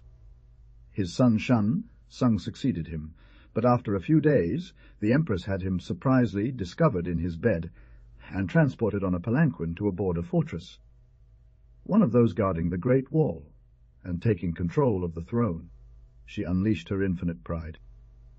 She ordered the construction of an immense palace, where she gathered countless servants, including dancers, athletes, astrologers, very skilled archers, and highly capable Tartar pages. Every night the gardens were illuminated by thousands of lanterns, and decked out boats shaped like dragons or swans, filled with musicians. With tables set for banquets, sailed across ponds and lakes. On the most luxurious of these vessels, the empress, surrounded by her court, indulged in the delirium of orgy. Anyone would think that View, in such a splendor of triumph, envied no one on earth. She had the capricious desire to create a lake of red wine, and watch the courtiers bathe in it, already drunk, in the midst of their erratic lives. Wu thought about expanding his empire, and veteran generals won brilliant victories for his shining weapons. The literati, not wanting to be sawn in two or cut into 10,000 pieces, sang the glory of the excellent View, and the entire empire, prostrated at his almost invisible feet, revered him timidly, as prescriptions had shaken many and very distinguished heads to the point of a black bamboo. Nor would all the knowledge of Confucius and Lao, Tuzu, the philosopher with white eyebrows, be enough to explain the secret reason for the empress's love and suffering. And yet, 3 years after reigning, he showed clear signs of weariness and even melancholy, which left palace doctors and astrologers perplexed, as the empress, locked in her rooms, refused to see anyone, and there were days when she refused food. Thousands of versions circulated about the empress's incomprehensible suffering, for no one could suspect that View, the ambitious, capricious one, was hopelessly in love with a young bonzo, a priest of Fo whom Indians call Buddha. But that was not what Wu desired. I had seen the monk on an occasion when she was fishing for colourful fish in a small pond. When she pulled the string and extracted a silver carp with crimson fins, the Buddhist, who was passing by with his eyes cast down, raised his voice, severely exclaiming, "Woman, why do you harm these living, innocent beings?" Just as the sculptural sons of Korea, or Colin the Land, whose clay served spirit to model the first man, had reclined on silk cushions in her chamber, along with Indians from the Himalayas, with gazelle, like black eyes and golden skin, Siberians with blue pupils, and Kyrgyz mountain folk with an arrogant bearing, it was no difficulty for the celestial empress to capture young Bonzo Hoi and confine him there, among gardens of miniature shrubs in bloom that invited laziness. If you wish to satisfy your cruelty, impale me with your hook. And from that moment on, View always saw the solemn face, the intense gaze, like fire, the penitent figure of monk Hoi, and in his memory no living being was harmed in the vast palace. View ate candied fruits, cooked legumes, and birds nested peacefully on the intricately tiled edge of the recreational pavilions. I will heal if you guide me. I will heal if you stand by me. He lifted the celestial empress from the ground and, with brotherly words, calmed her. "Begin," she said, by raising a temple to light and another to heaven. One day, already desperate, feeling that sadness was consuming her to the marrow of her bones, View had herself taken to the monastery where the monk lived, and falling at his feet without pride or display of power, she explained her plight and asked for a remedy. "And then call me." He erected 2 magnificent temples that depleted his treasure. Upon completion, he notified the monk, who came and, armed with a torch, set fire to the marvellous structures. Not a trace remained of them. Then he told the distraught empress, "Now, woman, build a temple higher, higher within yourself, in your heart, to heaven and light." However, the veteran generals, The eunuch directors of ceremonies, the fat mandarins, and even the literati, envious of Ho's prosperity, conspired when they saw that the tortures were no longer ordered. The monk, satisfied, came to visit her every afternoon, and holding hands, they peacefully conversed about the 4 sublime virtues and the liberation of final bliss. She was happy as she had been in her former life, and when it is erected, call me back. She did not know how to build a temple within her heart, nevertheless. By the instinct of loving and infallible instinct she adopted a different life from her previous one.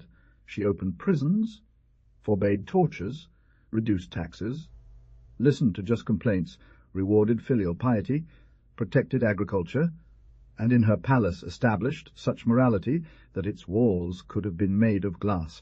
Wai Vu, the empress, is said by historian Father Amiot, who undertook and executed with impunity the most extraordinary and contrary to the criteria and customs of China, was surprised in her pavilion and secretly strangled as punishment for conceiving a love different from other loves, and for, at the impulse of that strange feeling, having raised a very high temple in her heart to heaven and light. In one of the most diffuse epics I encountered the account of the supernatural event that you will read, if you do, and meditate on, if you like. As for me, it left me thinking for a good while. The miracle of Devi Durga religious, civil, and military history are so closely intertwined in ancient India that criticism does not attempt to separate them. Historical texts are found in sacred books. Even the epics have theological character, and their works belong to Brahmins or priests. The city and states of Kapala, thriving under the kings of the house of Depatamali, gradually declined from their former glory, and within a relatively short period. They were invaded and subjugated by their constant enemies, the Kumurti. They suffered oppressive tributes, intolerable humiliations, continuous insults with their laws, institutions, trade, and agriculture subject to the control and greedy avarice of their enemy. The Kapelos had to endure all this patiently, for the haughty conqueror considered it sufficient that he had left them alive. As if all manifestations of the spirit were exhausted at once in Kapala, religion too fell into oblivion, and the wonderful temple of the goddess Durga was left abandoned at the foot of Mount Sindoro, which is Java's Olympus, the favourite abode of the immortals. It is true that when such misfortune befell Kapala, it was already much depressed and disordered through the bad administration, rapacity, and excesses of the tax collectors, and countless vices that had taken root in its constitution, and afflicted it until it produced a state of torpor that made the Kapale as indifferent to their own decline and shame. At the foot of the mountain stood the massive temple of Durga, whose impressive ruins still amaze archaeologists and travellers today. Save the door, the first thing one sees is the colossal effigy of the goddess, of a reverent aspect. It required Kapala to descend so low for the sacred mountain to lie deserted, populated with flowering shrubs, watered by rivers and springs of delightful freshness, in whose ponds blue, white, and pink lotuses open their round, geometric corollas, the mountain inhabited by beautiful apsaras, the nymphs of Indian mythology, and sweet, singing birds, whose chirps make insensible the passage of hours, years, and even centuries. With eyes lowered in mysterious ecstasy, and her head covered by the high mitre, in whose centre glows an enormous emerald, her feet resting on the back of the bull Nandi, Durga extends her 8 arms, and each carries an attribute of her teachings and doctrines. Apart from birds and reptiles, there was no other living being left within the sanctuary of Durga. Inside were no lack of other figures of Durga, and those of Siva and Ganesha were also revered. Apine, seeing the magnificent temple, without priests or acolytes, empty and silent, invaded by parasitic plants that cling to the stone and consume its destruction. The first holds the tail of a buffalo, emblem of agriculture, the second wields a sword, symbolizing heroism, the third grasps a sacred cup, representing religion, the fourth brandishes a hammer, signifying vigor and strength, the fifth is the moon. Embodying wisdom, the sixth shield advises caution and courage for defence. The seventh is the standard, which is the law. Finally, the eighth seizes with vigour, and violence the hair of the Dolmekasa, personifying vice, ordering thus the goddess that the punishment of the guilty not be omitted, so necessary, for example, and deterrence in well-ordered republics.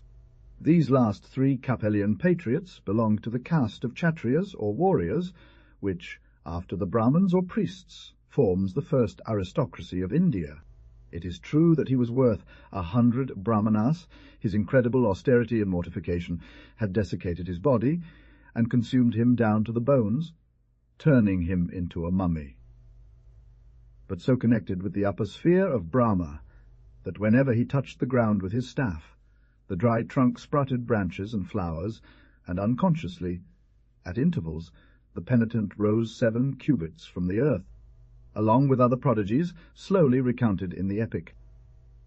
The fame of the most holy Majam, for that was his name, began to spread, and reaching the ears of 3 Capellos, who could not resign themselves to their nation's present sad state. They resolved to pilgrimage to the sanctuary of Durga and ask Majam for advice and the goddess for effective intervention. Well mounted and carrying offerings for the deity, they set off towards Sindoro at dawn, passing through the fragrant forest and delicious lakes, and soon caught sight of the galleries with their arched openings and countless cupolas of the vast temple. Only Durga can perform a miracle that will save us from the abyss. Concentrate your will and gain the favour of the goddess we solicit. Majam stood as if carved in stone. The Kshatriyas, respecting his immobility, prostrated themselves and worshipped Durga, admiring her 8 armed attributes and the emerald that shone on her mitra like a sweet hope. Overcome by a sacred fear, they passed under the immense entrance gate, guarded by 2 colossal figures wielding clubs, and within the courtyard, at the foot of the statue of the goddess, crossed, legged and gazing at the place where her belly should be the posture in which Buddhas are usually depicted, they saw Saint Majam, so still that a bird had perched on his skull, but flew away when the 3 Kshatriyas appeared. "Great and venerable ascetic," said he who bore the word, "we have come to disturb your tranquillity and interrupt your mystic meditations, connect you with divine spheres, to implore you to remember the harm, disaster, and destruction of our provinces and kingdom of Kapala, and to wield the formidable power conferred upon you by your sanctity to obtain from the goddess Durga, once so favourable to the Capellos, that she restore us." Then, with impressive slowness, the solitary one's white eyes rotated in their sockets, his burned and blackened mouth solemnly opened, his rib-cage, barely held together by skin, heaved to regain the rhythm of forgotten breathing, and finally, with a discordant and cavernous voice, like the screech of a rusted door hinge, he gravely murmured, "Behold, O charioteers, the attributes of the goddess. They will tell you how miracles are done." Their answer did not satisfy them, so they persisted. Great Majam could invoke Durga's miraculous intervention. The power of the goddess was so infinite, and he offered it to the Kshatriyas, who, unable to comprehend the meaning of such an unusual gift, simply took it. "Durga commands you to feed on this fish," declared Majam. Then the penitent, with great effort, rose and stammered and hobbled on his bony legs, searching under the base of the statue and retrieving a dead fish, or rather, a dried fish of metallic hues, mummified like Majam himself, a fish that resembled tin and copper. Nevertheless, at their first rest stop under a grove, lemon and tamarind trees, they gently lit a fire and placed the fish on the coals. As you sleep on the mountain, it will teach you how miracles are performed. The 3 patriotic Kapallas left, looking quite dejected, discussing the gift of the fish, and agreeing that Durga, whether angry or indifferent, did not wish to help Kapala. The fish, in one leap, jumped from the flame to the grass, fresh, alive, wriggling. "Durga commands us to imitate that fish," exclaimed the first Kshatriya. "Why, upon falling onto the embers, the fish began to swell, to fluff up, its metallic scales became flexible, After a few moments, its fin-spread open mouth turned red, its gills palpitated, and wow, a miracle of Durga! I have understood, my brothers. Let's rise. Among races, while admiring my friend Count Boltaler's collection of artworks, one piece caught my eye that didn't stand out for its merit, but spoke to my soul in a very expressive way. That's why I am moved by the Black Saint, who will now be bathing in white celestial light. It was the effigy carved, with golden garments and padding of Saint Benedict of Palermo. The Santo's dark face, his woolly hairline, stood out with singular intensity against the rich sacerdotal robes.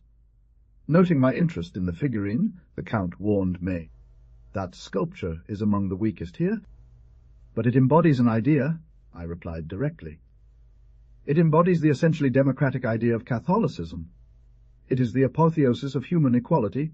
It rejects the division into superior and inferior races that paganism established, and that it is losing ground in governing peoples the notion of right. If I told you, said the Count, when and with whom I acquired this figure, and what happened afterward, perhaps you would think that at the end of our century civilization is returning to the pagan path, restoring inequality based on material force.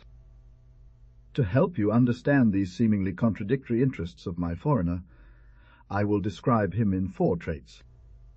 With the hospitable courtesy that Spaniards pride themselves on, sacrificing time and money, I accompanied and entertained the Yankee, taking him wherever he expressed a desire to go, to the homes of antiquarians and also to the flamenco cafes and seedy theatres, with all their consequences. And as I insisted on learning without delay the history of the purchase of San Benito, we sat in comfortable and aged leather armchairs, and the Count spoke thus. You must know that years ago a cousin of mine, a consul in Baltimore, recommended to me a certain American who was travelling to visit the main cities of Spain, and planned to stay in Madrid for about a month. He could have been from 26 to 30 years old.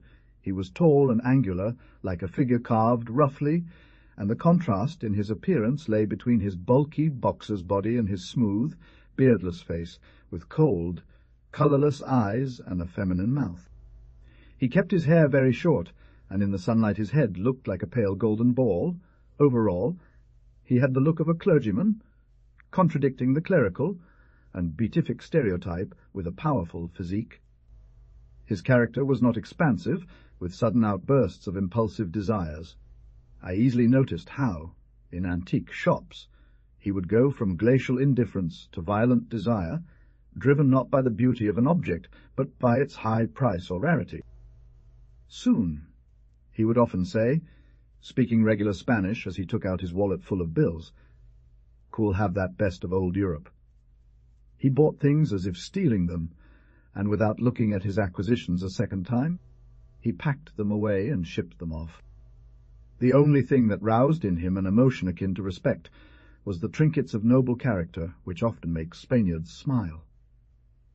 A rotted coat of arms, a yellow deed with miniatures, drew and erased the ironic contraction of his lips. He called himself Ricardo Stoddard, and I suspect he owned flour and pasta factories, but he never confessed it, and asked me kindly to always call him Don Ricardo, which I did at little cost to myself. One morning, while rummaging through art treasures, that Saint Benito of Palermo, covered in dust and torn apart, appeared. Don Ricardo looked at the effigy and calmly pronounced, "Stupid, a religion that puts black people on altars." I don't know if it's because his phrase offended me or out of a spirit of contradiction, but immediately I bought the sculpture and had it taken directly to the restorer's house. I wanted to right the wrongs done to the saint of the obscure thesis and, by chance, give a lesson to the democratic citizen. By chance, we agreed to visit that same night a not so reputable cafe near the slums. Although I disliked such excursions, I did not consider myself exempt from attending the appointment, and we took a seat at a table, ordering beer and coffee. After about a quarter of an hour, I noticed a corpulent black man taking a chair at the nearby table. It is so uncommon to see blacks in Madrid that I looked at him with deep surprise, admiring his athletic build, his arrogant stature, his vigour, his bright eyes, and the neatness of his suit. He was dressed in grey, with a white vest and war-seed gloves. Unable to restrain myself, I touched Don Ricardo's arm and said, smiling, "What a nice guy! An example!" The American turned and fixed his bleary, sharp gaze on the black man. I do not remember a look like that, contempt condensed to produce the frigidity of ice, and pride finding its definitive and triumphant formula, revealed itself from the glance that followed my observation.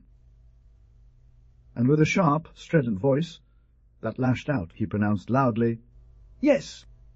He paled, turning greenets how they do the whiteness of his eyes spun, and leaping like a tiger, he removed a glove and threw it against the cheek of the American.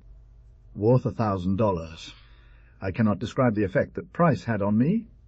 That market rate, that horse or cattle price, thrown in the face of a rational human being, but I will describe its effect on the black man, who had perfectly heard. The latter dodged the blow by leaning his head, without losing his composure. He grabbed the tongs and picked up the glove that had fallen on the table. He called the waiter and ordered, splashing more than usual, "Take this filth away quickly." The black man stood there, pale and defiant, his arms crossed. For a moment I feared he would charge at us. His huge body trembled with anger, his teeth gnashed in rage. However, he held back, opened his arms, turned his back, and as I noticed the crowd in the cafe growing restless, waiting for some confrontation, I paid for our drinks and managed to get the Yankee outside. When he saw himself in the street, he said dryly and bitterly, "What's going on here?" Me, fighting a slave. I replied angrily that there were no more slaves, and I think I brought up the image of Saint Benedict and ideas of brotherhood in my speech. I must have been preaching to the choir, because as I left Don Ricardo at his inn door, he still repeated it, poking me familiarly on the shoulder. He had taken a liking to me in his way. A slave. By God! As I walked away, I was quite worried. I would swear that someone had followed us at a distance, step by step, from Plaza Mayor to the street of Caballero de Gracia, so little frequented at such an hour. I looked around, scrutinized the alleys, but saw no one. Chewing over the incident, I withdrew and avoided accompanying Don Ricardo for the following days. My curiosity moved me to find out who the gigantic black man was, and I learned that he came from the Antilles, that he held high positions as head of the Duke's carriages, and that, because of his skill and mastery, he earned a generous salary. And now we come to the conclusion of this adventure, more dramatic than you suppose. A week after the incident with the coffee shop, I was reading a newspaper in the barber shop, when the barber suddenly cut my throat. I gave such a start upon learning that in a suspicious alleyway in the lower neighbourhoods, not far from the famous coffee shop, a corpse of a foreigner had been found, whose initials were RS. They did not allow me to doubt who it was. The newspaper brought more details. The death had been caused by 2 tremendous stabs, and in the dead man's pockets were the full wallet and the magnificent watch, an obvious sign that the crime was in revenge, to shed light. It was quite difficult, as I did not sing, and I did not sing. I dared not put the weight of my words on that terrible scale. Did I do wrong? My instinct told me to remain silent. And every time I think about this page in my moral life, to calm down, to regain peace, I look at that image of the saint with the dark face. Instead of entrusting the tender infant to loving women, they entrusted him to certain Hyrcania Amazons, no less warlike than those of Libya, who formed part of the royal guard, and these manly females were charged with weaning and training Dervati, hardening his body and soul for warfare. Old stories the palm to our father the Tsar, when Prince Dervati, the firstborn of the great Ramasinda, famous among Indian monarchs, conqueror of gods, monsters, and geniuses, was born. It was thought fit to educate him properly, so that he would not dishonour his lineage, which consisted entirely of heroes and conquerors. Such Amazons practised the custom of drying and smoothing their breasts with ointments and plasters, and when the child instinctively sought the warmth of a female breast, he only found the smoothness and metallic coldness of a shield. The only indulgence allowed to him by his nannies was reclining against the side of a tamed tiger, which sometimes, as on a holiday, gave the little prince a claw, and the Amazons said that this was good, for Durvati would thus become accustomed to blood and pain, inseparable from glory. At the age of 18, firm, brilliant, and spirited, the prince entered into action for the first time alongside the king, who invaded the region of Sogdiana and Bactriana to subjugate it. Durvati stood tall on an elephant carrying a formidable tower manned with archers. The body of the beast was covered in a double, layered leather armour, and its defences gleamed with sharp golden lances. After one particularly fierce battle, Durvati dared to ask her father, the great king, if the crushed people were suffering greatly, and if it pleased Brahma for people to suffer.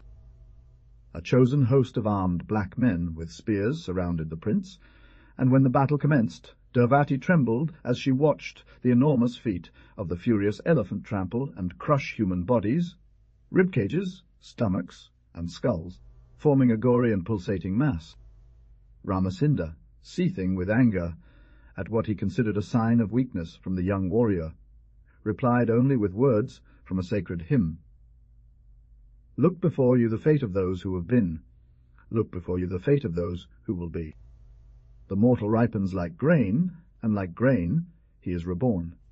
As Ramasinda spoke these words, an arrow cut through the air and struck him trembling on his king's back.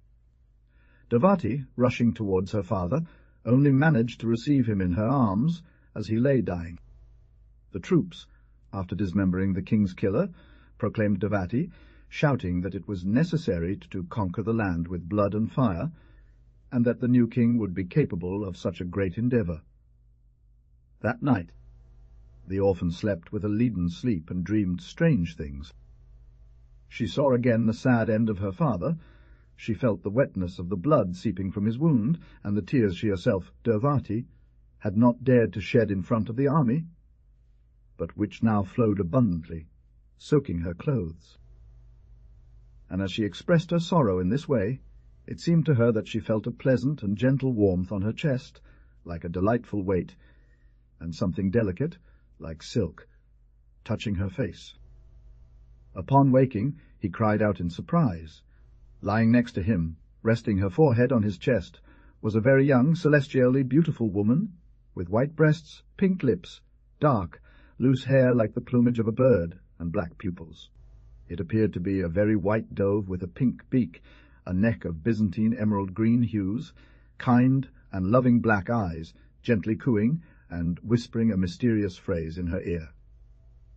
The rustling soothed the prince's distress and enveloped him in an absolute, reparative stupor.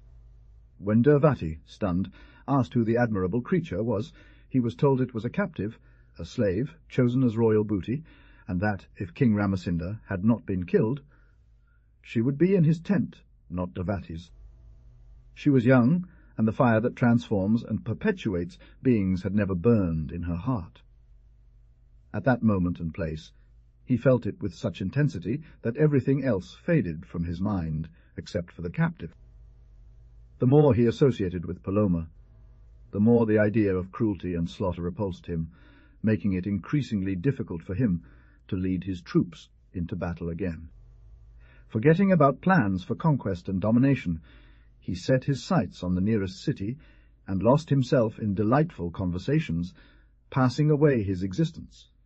No, therefore, did one think that Durvati succumbed to idleness and unrestraint.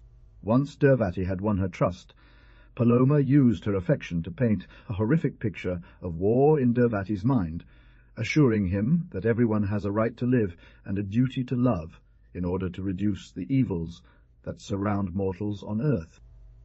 Unfortunately, not every soldier of Durvati possessed his Paloma. Enraged by the inaction, they insulted and oppressed the natives, and the country rose in indignation, demanding independence or death. The chiefs, companions of the victorious Ramasinda, lovers of combat, cursed and renounced the sorceress who had deceived the king, and longed for the moment to arm their battle elephants and rush upon the booty and glory. On the contrary, always possessed by exquisite delicacy with chaste devotion, she loved the captive in the manner taught by the Kandas or Vedic hymns, with the Atman, which means breath or spirit, repeating those consecrated words. Truly what we love in a woman is not the woman herself, but her spirit, and he who seeks more in a woman than her spirit will be abandoned by Brahma. Remembering that on the first night she had her friend close by, Durvati dreamt that a dove drew near cooing. She called it Paloma, and all named her Paloma. What most enchanted Durvati about Paloma, and what justified such an appellation, was the tenderness, gentleness, pity, and soft disposition, so different from that of those fierce warriors devoid of feminine attributes, under whose hands the young king had been raised, and as he grew closer to Paloma, frequented her, and attached himself to her. They would spend long summer siestas by the crystal, clear lakes, and beneath the luxuriant trees. The news spread among the troops, and curses and imprecations were heard against the effeminate king who had dishonoured and debased them. It was necessary that his reason was disturbed, and that the witch, an accomplice of the Magi, had given some potion or bad herb to the young hero, so that he forgot his royal dignity and the duties of his high office, which are primarily summarized in war. The secret conspiracy against the favourite took shape when a grave news spread contrary to all rites, customs, and laws against the dignity of her name and the heroic traditions of her race. Durvati was to elevate that woman to the throne, and then return to the banks of the Ganges, abandoning the land gained by the thrust of their weapons, restoring freedom to its inhabitants, not appropriating even an inch of territory or a sheep from another herd. Convinced they had guessed the cause of Durvati's decline and disorder, the Amazons and chiefs agreed, and one night, stealthily, they surprised and stole Paloma from the same royal chamber. And indeed, throughout Durvati's reign, not a single drop of human blood was shed. The truth is that, as if attributing the case to a miracle, he summoned his troops, and made them know that this metempsychosis of the friend, turned into a dove, signified Brahma's desire for perpetual peace, peace shining like a white dawn over the world, and that he was resolved to maintain this resolution by cutting off, without delay, the head of anyone who opposed or caused any kind of difficulty. Prejaspa's Westerners believe they invented monarchical loyalty, and we attribute the development of this singular sentiment to Christian ideas, confusing the affections that God, the supreme cause and supreme good, should inspire with those directed towards a man born of woman. He failed to clarify her whereabouts through the narrative.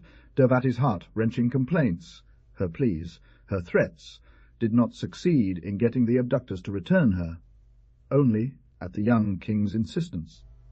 Perhaps desiring to make ironic mockery of him, they devised to place on his bed, while he slept, a tame pigeon that wore as a collar the ring of the captive, a pigeon with snow, white feathers, a turquoise, hood neck, a pink beak, black and loving eyes.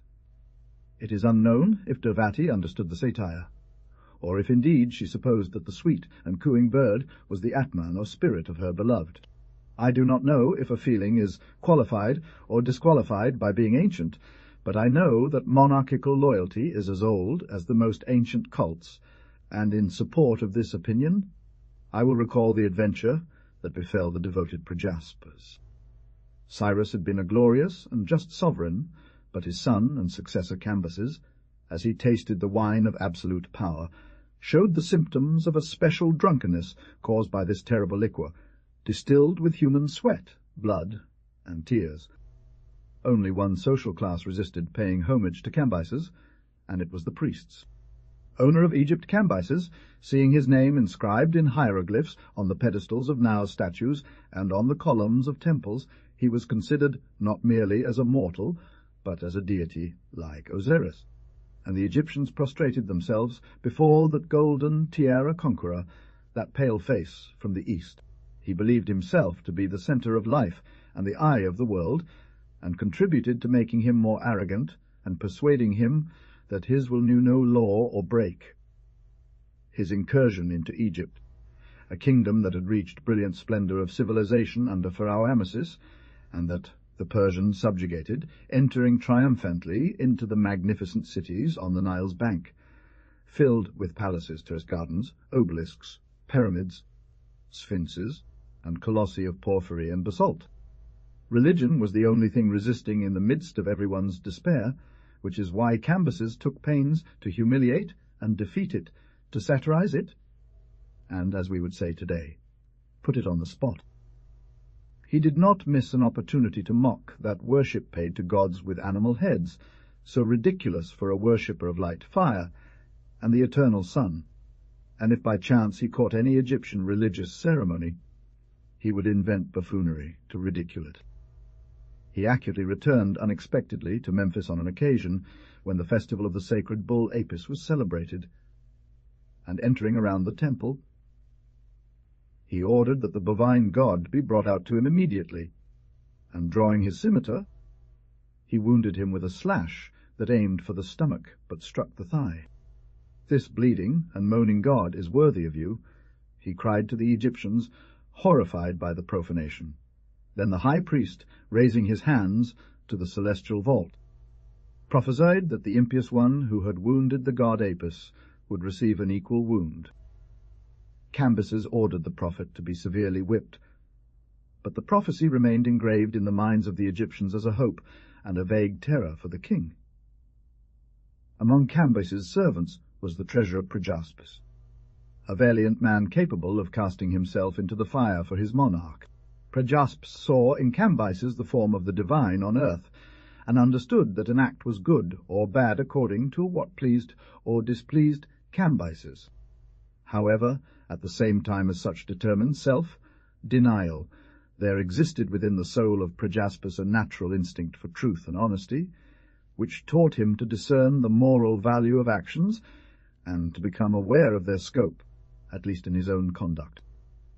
The only notion that Prajaspis did not grasp was that if there is a moral rule for human actions, this rule binds princes no less than vassals, and when the orders of princes contradict the rule, obedience is due solely to the rule. Prajaspis did not understand it that way, and even supposed, out of an excess of noble spirit, that his blood, his whole life, and his immortal soul belonged to Cambyses. It happened, therefore, that Cambyses, knowing of the unconditional loyalty of his chamberlain, asked him one day what the vassals said about their king. However, he made no objection. A very bad Signand continued speaking pleasantly to his butler. "Will you believe it? I myself feel apprehension and want to make a test. Well, let your son stand there. Square him up well, push his arms back so he can see his chest. Like this. I'm going to draw the bow and shoot." As Prajaspis observed that the monarch became angry and elated by drinking, he replied in good faith, with firmness and respect, "Sir, it is said that you are a valiant and great ruler, but that you like wine too much." The response did not please Cambyses. As the pungent aroma of truth was exhaled, he furrowed his dense black eyebrows and sent a lightning bolt through his eyes, like the one that a dagger releases when it leaves its sheath. A week later, as he rose from the table, at the time when Cambyses usually strolled through the gardens, entertaining himself by shooting sharp arrows at the birds, he called Prajaspis and Prajaspis' son, the chief cupbearer of the palace, and upon seeing them before him, he said to Prajaspis in a cheerful tone, "Do you know that I have been thinking about that thing about my subjects commenting on my love for wine? Because they may believe that I am some insane person, and that excessive drinking has disturbed my senses, clouded my pupils, and weakened this arm that put Egypt under my feet. If I hit the center of his heart, you will agree that my subjects are mistaken, and Cambyses keeps his faculties intact." Prajaspis, silent, obeyed. A deep tremor shook his members, thick beads of cold sweat appeared at the roots of his hair, a dizziness darkened his eyes. But still he clung to the chimeric hope that this might be a fierce joke, and no more than that. Cambyses drew the bow, aimed carefully and slowly, squeezed the string. A whistling sound tore through the air, and the son of Prajaspes spun around and fell to the ground, collapsed. "Hello!" cried Cambyses. "How are my archers? Do you know of another archer better than your king?" It took Prajaspes half a minute to answer the royal jest. The king released a joyful laugh and turned to the stunned Prajaspes, asking in a light-hearted tone, "How's that? Do I know how to shoot? Do I know how to hit? Open up that one's chest. See if the iron has pierced his heart from side to side." The heart still palpitated weakly when they presented it to Cambyses, with the arrow embedded in the centre, not deviating from a straight line. He was motionless, and his pupils, immensely dilated, couldn't look away from that bloody heart, still warm, the heart of his sweet son, whose weak expiratory contractions seemed to whisper every second in mystery. "Father, come to me. To tear that very arrow from its bow, drive it into Cambyses' Heart! Oh, fortune! Oh, joy!" Suddenly Prespis came to himself. He was the king, his master, his judge, the image of the eternal sun on earth. And, biting his lip in desperate pain, his tongue uttered this polite reply, "Lord, no god shoots better than you."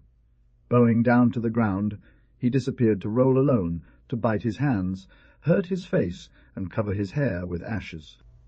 And in Cambyses' presence Prajas hid his tears. Loyal as a dog, he always followed him. After overcoming the initial horrible pain, it seemed that he loved him even more since there was blood and sacrifice between them. Zenan Alexander the Great is one of those historical figures equally subject to severe censure and hyperbolic praise. He attracts through a powerful contrast. He is light and darkness, always great. The complexity of his extraordinary soul can be explained by family and educational backgrounds.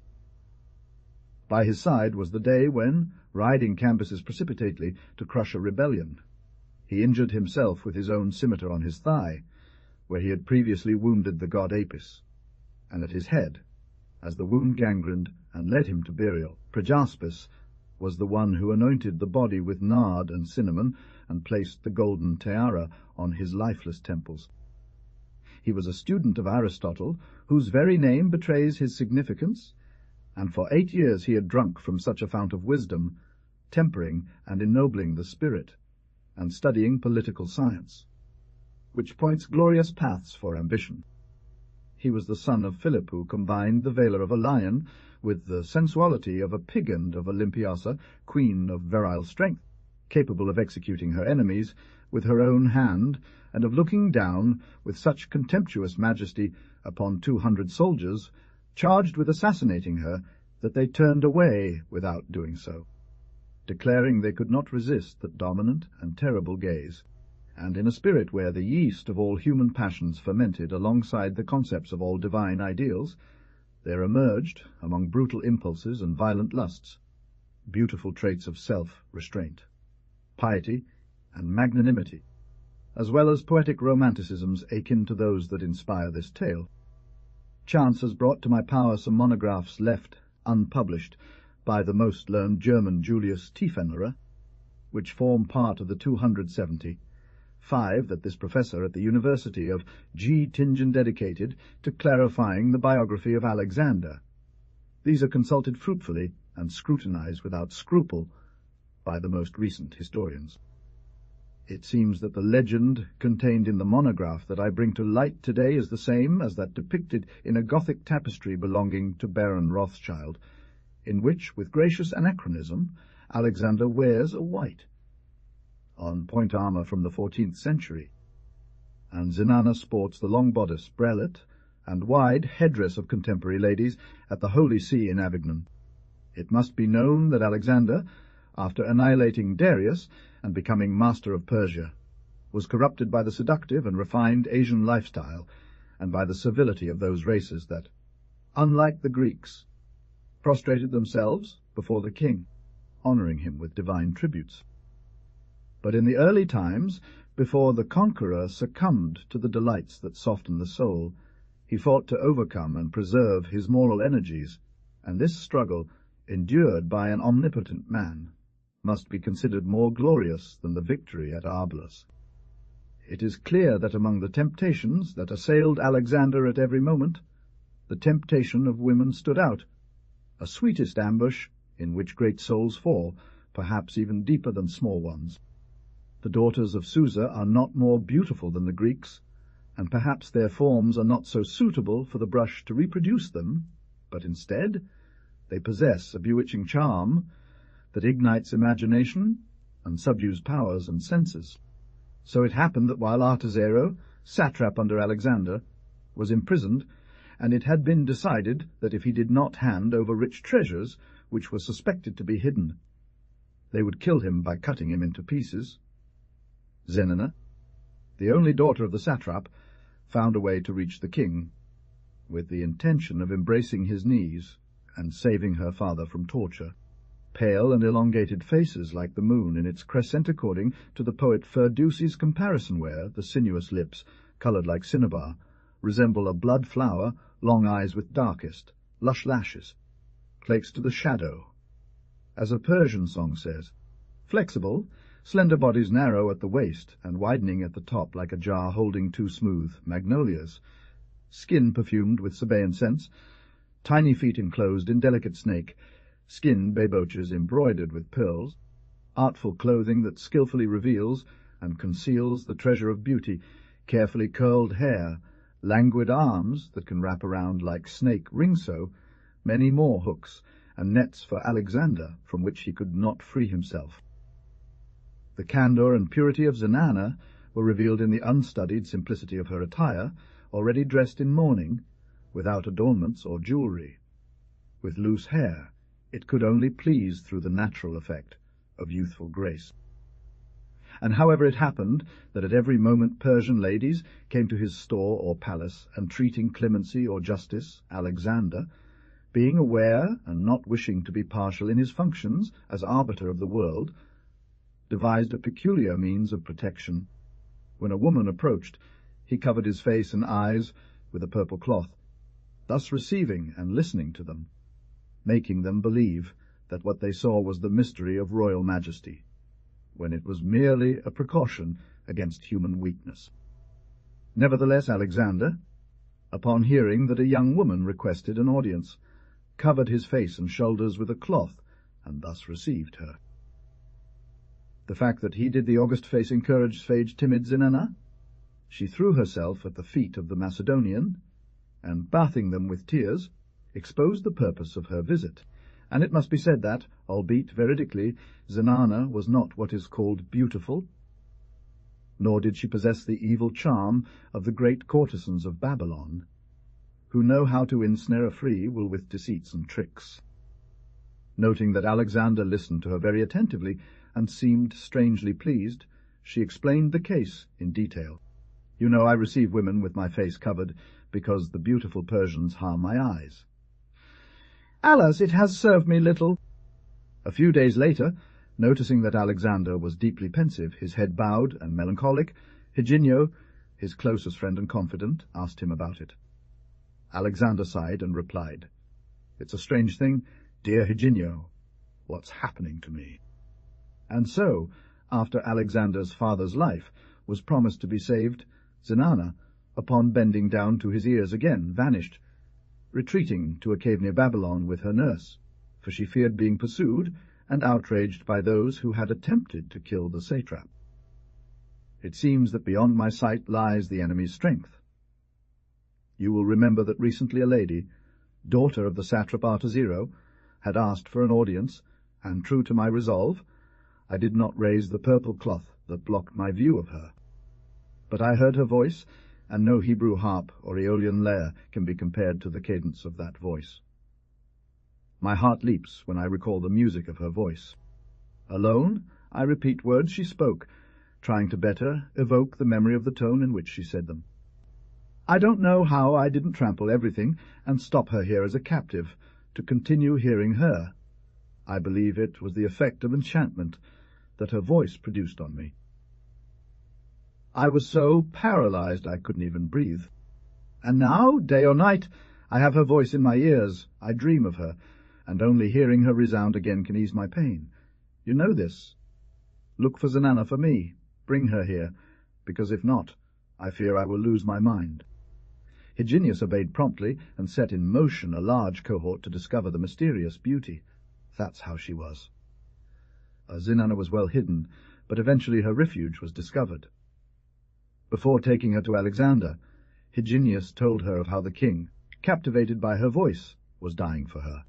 The young Persian girl, upon hearing this, murmured softly with her melodious voice, filled with emotion, "It is a glory to me that I have caused such an impression on the great king. But the polished silver plate on which I see my face after the bath, and the adornments, tells me that I am not beautiful.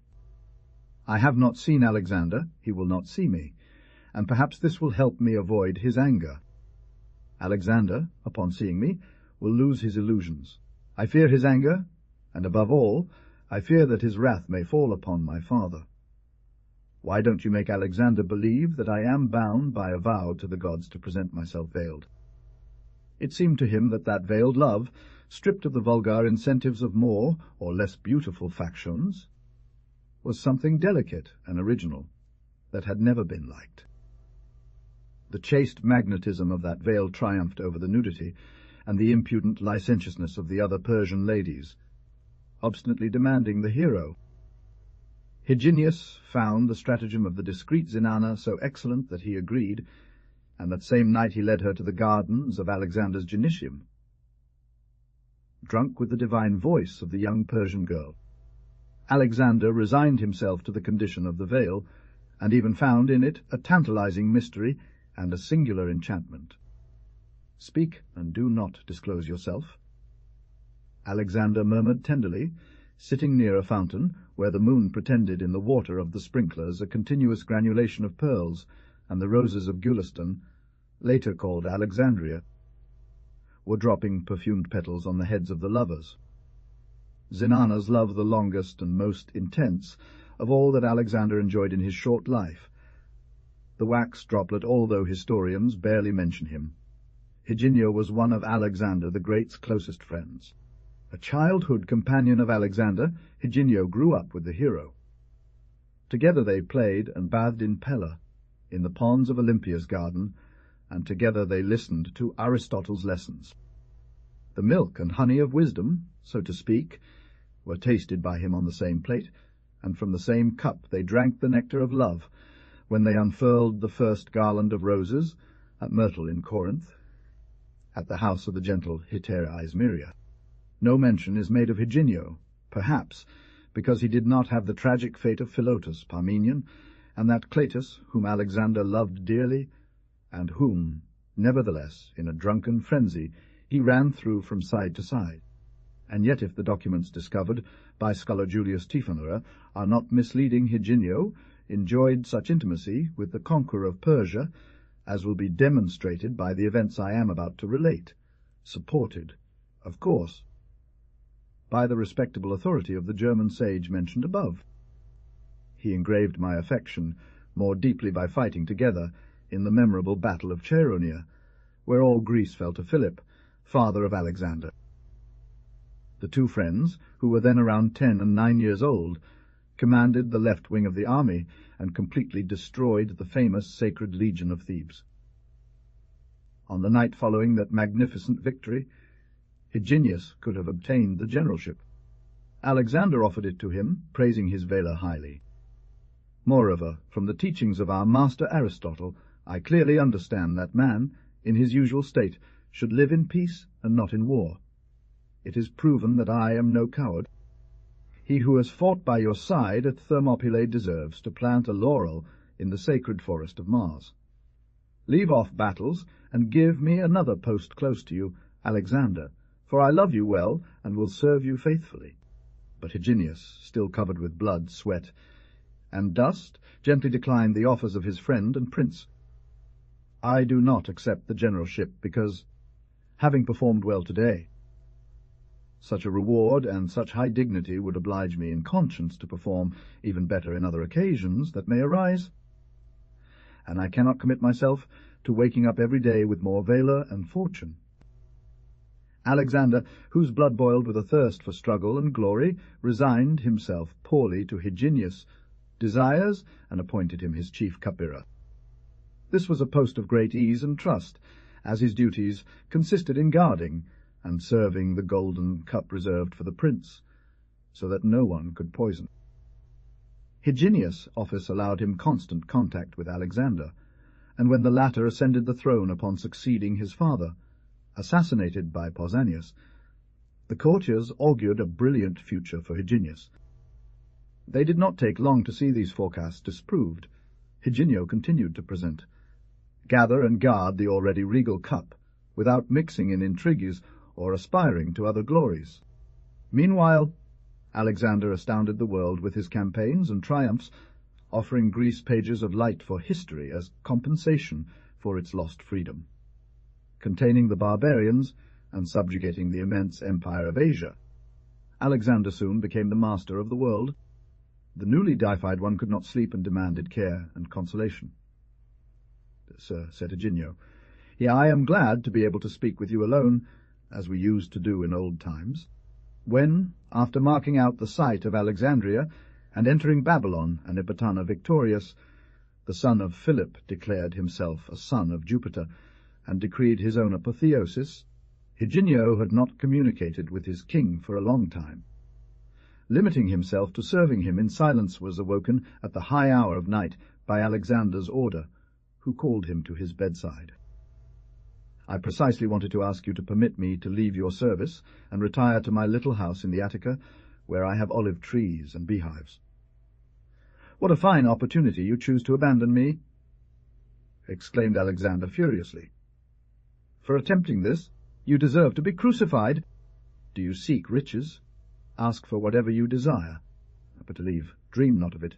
And from where does that madness come?" "Since you ask," answered Hyginio, "you shall know. I was a friend and servant of a man, but now it seems that man has become God. I have no vocation for the priesthood. Since you have ascended to the son of Jupiter, Hammon, brother of Apollo, you inspire me with fear and coldness. The Alexander that I loved no longer exists. He has ascended to Olympus. He is immortal, I am mortal. We do not understand each other. Moreover, the idea I have formed of a god, according to the sublime doctrine of Aristotle." "Enough about Aristotle," interrupted the conqueror. "If I catch you, that one, I'll crucify you, and hide so everyone can see." "Crucify, but listen. Let's dispense with Aristotle and assume that, in fact, you are God. Then if you are God, I cannot commit sacrilege. I cannot continue poisoning you." "Poisoning you?" cried Alexander, sitting up convulsively on his ivory bed inlaid with gold. "Now I understand why a constant fire burns my veins. Now I know why I rest only in horrible torpor. Now I can explain the visions and nightmares that assault me at night and soak my temples in cold sweat. Poisoning you." And with a sudden access of tenderness he sighed. "And why do you want my death, you, my childhood friend, my brother, in arms at Coronia? Those visions, those tortures of which you complain, come from the double intoxication in which you live. You are intoxicated by power and by aged wine." Hyginio, moved, threw himself at Alexander's feet, and the latter opened his arms. The two friends joined their faces and mingled their hair, and the cupbearer declared in a tone very different from before, "Lord, my sweet beloved, if I poison you, it is against my will and by your order. Before, you only asked for the cup 2 or 3 times at each meal. Since Asia has inoculated its languor and its vices into you, my hands ache from so often picking up the empty cup and extending it filled to you. Your soul has been disturbed, madness surrounds you, you are getting accustomed to cruelty, you hurt your loyal ones, and you will die young, without anyone needing to stab you like your father. I do not want to be an accomplice, and I am leaving." Alexander, pensively, continued to hold his friend's neck and head against his chest. "You are right, beloved," he finally murmured honestly and generously. "But the habit of drinking has taken root in me, and if I don't drink, I fall apart. What shall I do? Advise me." "I cannot," declared Hyginio, "cure you of the drunkenness of power. but I will try to save you from the other without depriving you of your pleasure. Trust me and see. Indeed, in the days that followed this conversation, Alexander continued to drink as many full cups as ever. Nevertheless, little by little, he noticed a great improvement with pleasure. Gradually his head cleared, his nerves calmed down, vigour returned to his limbs, and joy to his spirit. Vast plans matured in his brain, superhuman enterprises buzzed in his heroic imagination. Amazed and detached, he asked Higinio the secret, but the latter refused to reveal it.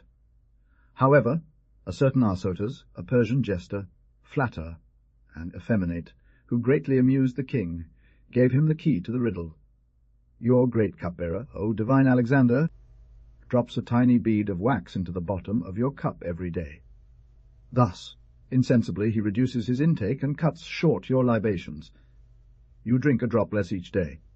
Bold Higinio dares to deceive his sovereign and curtail his pleasures. Alexander was astonished. Then his surprise turned to anger. To treat him like a child, to dupe him with such an artifice, ah! He would not consent to it. What did Higinio think? And one morning he ordered the cup to be searched and cleaned, and in the afternoon he established his famous contests of intemperance, betting on drinking with the toughest soldiers in his army. Higinio then disappeared. He likely retired to Attica. As for Alexander, no one is ignorant of the cause and manner of his death. After emptying with a proud boast not his own cup but the enormous cup called Hercules, he fell flat on his back, uttering a cry. The fever that seized him there, and then carried him off from the world at the age of 30, too in the fullness of life and glory.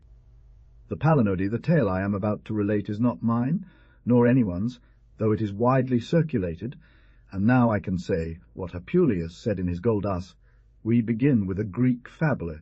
It is the story of a Greek fable. He described the poet with a scrupulous attention to detail that Homer, the divine poet, later imitated in the Odyssey, portraying the tribulations and misfortunes brought about by the fateful beauty of the Tyndarian woman. Kingdoms deprived of their kings, wives without husbands, maiden slaves, orphan children, warriors who had descended into the land of shadows in the bloom of their youth, whose bloody bodies would not even achieve the honours of a funeral pyre. But this Greek fable, one of the less popular ones, has the profound meaning and the sweet taste of all its sisters. It is a flower of human understanding, in that happy time when reason and fantasy were not yet divorced, and from their union sprang cheerful allegories and expressive, arcane myths. So it came to pass that the poet Hesiod, plucking the iron string of his 7-stringed lyre, and first making libation to the Eumenides with water from a swamp where bitter absinthe and deadly hemlock had been macerated, sang a devastating and ferocious satire against Helen, wife of Menelaus and cause of the Trojan War. And having sketched this picture of desolation, he let fly his sharp arrows, showering invectives and curses upon Helen, covering her with shame and ignominy before all Greece. With great astonishment to Stesichorus, the Greeks, united in mourning the disastrous influence of Helen, nevertheless did not approve the satire. Perhaps its own virulence offended that instinctively delicate and cultured people. Perhaps the piety inherent in every woman spoke in favour of the guilty daughter of Tyndarus. His detractor gained a reputation for being sharp, the tongued, long-winded, and shameless Alina, some sympathy and much pity. One night sleep had closed his eyelids when, at an unfamiliar hour, he thought to feel a cold, heavy hand like marble resting on his cheek. In light of this result, Stesichorus, with his ears down as is often said, retreated to his home, where he remained plagued by misanthropy, and embraced his ugly and stern vengeful muse. He woke with a start, and in the clarity of the star that gleamed on the forehead of the apparition, he recognized nothing less than the divine Pollux, Helena's half-brother. A tremor of terror coursed through the satirist's veins, who realized that Pollux had come to demand an accounting for the insult. "What do you want?" he exclaimed in alarm. "To punish you," declared Pollux, "but let us speak first. Tell me why you launched that insolent satire against Alina. and be truthful, as it would serve you no purpose to lie. "It's true," responded Estesicrus. In vain would a mortal try to hide from the immortals what his heart holds, for as you can read it, you know full well that the indignation at the evils your sister caused, and the pain of seeing my country afflicted, dictated that song. "Because I read in secret, I know you intend to deceive me," murmured Pollux with scorn. "Even without my divine insight, the Greeks have also known your motives and intentions. There is no example, O poet, of a satirist muse. Is the general good? Always this hypocritical facet hides personal and selfish interests. You saw the beauty of my sister, you desired it, and could not bear that another should pluck the roses whose fragrance enraged you. Your sister has violated holy virtue," declared Estesicrus strangely. "My sister did not receive from the gods the charge to represent virtue, but beauty," replied Pollux angrily. "If there were a mortal in whom virtue, beauty, and wisdom were incarnate at the same time, he would be equal to the immortals. What do I say? If the desire to wound the wicked so deeply rankled within you, you should have made your satire fall on some of the countless women in Greece, who, though they cannot boast of Diana's integrity and purity, lack Venus's graces and allurements. He would be equal to Jove himself, father of gods and men, for among those who are nourished by ambrosia, there are some, like sacred Venus, in whom only beauty is embodied, and others like fair Diana, in whom chastity is deified. Beauty deserves veneration, beauty has had, and will always have altars among us. For beauty, Greece will be celebrated in coming ages. Since you have lost respect for beauty, you have lost the use of your senses, which are of no service to you in relishing it through aesthetic contemplation." And as he vibrated a ray from the radiant star that crowned his head, Plexus burst the right eye of Estio.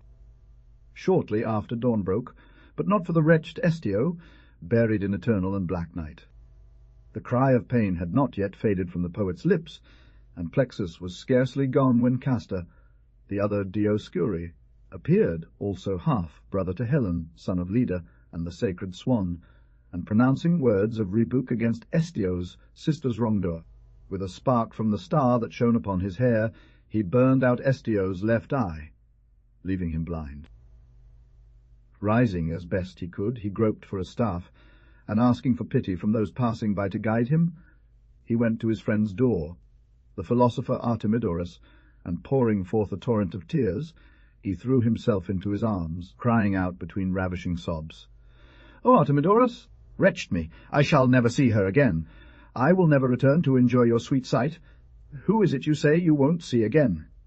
The philosopher asked, surprised. "Elena, the most beautiful of women," cried the satirist, weeping into his hands. "Elena? But haven't you belittled her in your verses?" Artemidor exclaimed, growing more astonished by the moment. "Have you not stigmatized and flayed her in a burning satire?" "Aye, just so." Estes Coro groaned, collapsing to the ground and rolling about. "Now I understand that my satire was an ode to her beauty, an ode turned upside down, but still an ode. He does not deserve so much severity and such misfortune. The celestial twins have punished me by depriving me of sight, and the darkness in which I must live is denser, because I will not see the human embodiment of the divine form, the ideal realized on earth. Don't grieve and wait," Artemidoro said. "Maybe I can save you." When the incomparable Elena learned from Artemidoro that his detractor Estes, Coro only regretted being blind and unable to admire her charms. She smiled, flattered by feminine vanity, and murmured with delightful coquettishness, "Indeed, Artemidoro, that poet is an unhappy man, a harmless fool. No one pays him any mind in Greece, and I less than anyone. Tell him that I am going to heal his eyes." And taking in her ebony hands a cup, filled with water from the Castalia spring, she bathed with its juice the hollow pupils of the satirist, who immediately regained his sight. As the first thing he saw was Elena, he knelt down overcome, bursting into a sublime ode of gratitude and repentance, which was called Palinodia. Woe to humanity if history were reduced to the oppression of the weak by the strong, to the triumph of violence. The leather applique, do not believe that what I am about to relate happened in our days or in our lands, nor that it is an invention or fiction. If any worthwhile moral can be derived, it is that history has a purpose and lessons. It was said that there was a king of Persia, known to many as Nimrod, but according to more reliable accounts, he should have been called Doke, and he was the murderer and successor of that Yemishad whose sin was to believe himself perfect. Tired beyond doubt of the sky, he inflicted on Doke a cruel and shameful affliction. Until Doke's reign, the Persians did not know how to tear flesh with a bundle of sticks, or how to crush a nut with a rope. When asked what Doke taught his subjects, the chronicle responds that he taught them to whip and hang. Doke was a magician, sorcerer, and wise man, but instead of using his science as his predecessors had done founding cities, teaching and spreading arts and industries, winning singular battles against the divs or evil geniuses, establishing the first pearl fisheries, digging the first turquoise mines, popularizing knowledge of the alphabet and signs that, when inscribed on brick or stone, preserve through the ages the memory of great events. Doke used his magic solely to compose and distill filters and poisons, and refine clever tortures, for he took pleasure in pain, and screams were his sweet music. Despairing of so many ineffective recipes, he performed new spells until one day he was convinced that the only remedy was a man's brain, still warm, applied to the deep wounds. No one should be afraid of the ignorance this reveals in the times of Doke, for even in our own time we have seen that they recommend the liver of a lamb, the possum cut open, and a piece of ox meat on the lupus. One morning, as he prepared to enjoy the delights of the bath, the king noticed that thick warts had formed on each shoulder, as large as an egg and shaped like a snake's head-flat, green, horrible.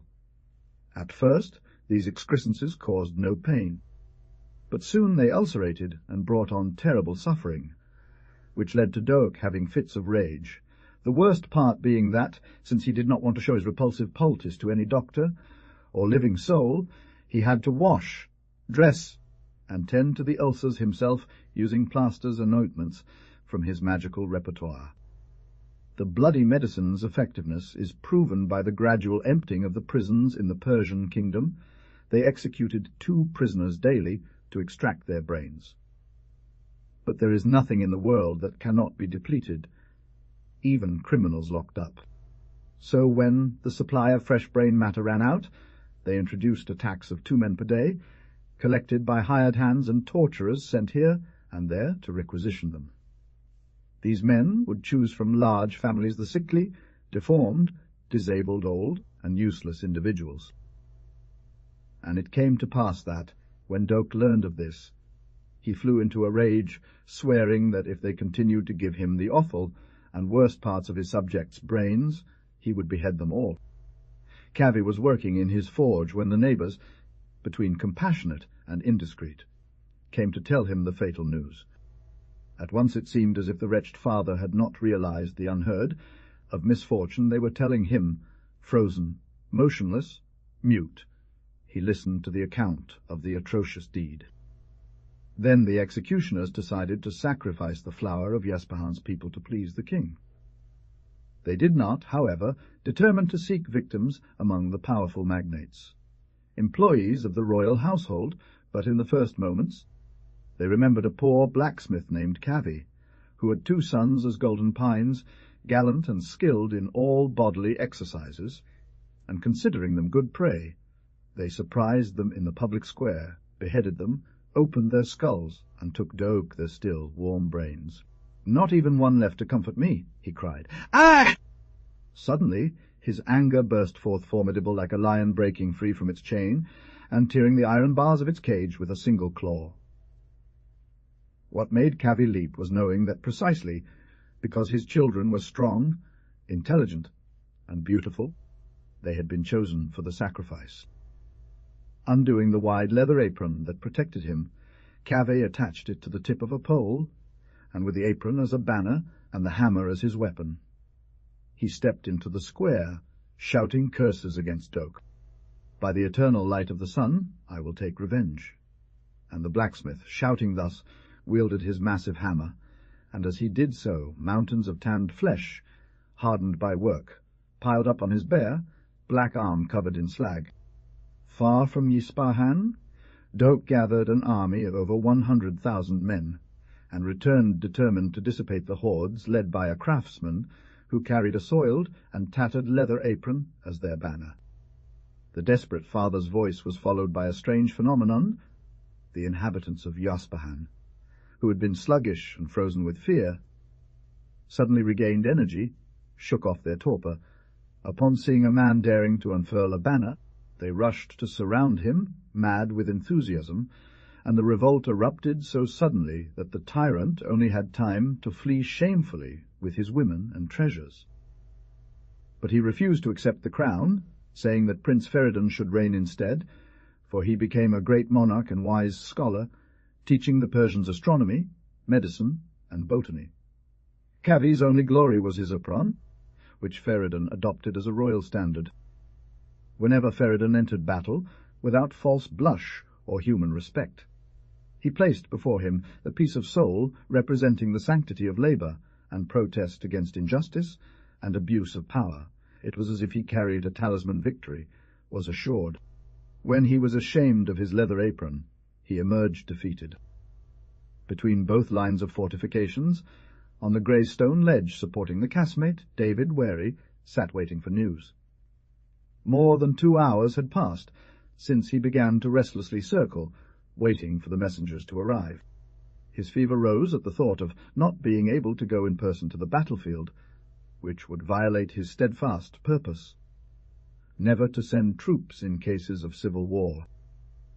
Because the apron, a symbol that the monarch should not fill the cup of iniquity to overflow with the cup of celestial wrath, had been lost in the turmoil and vicissitudes of the Greek invasion.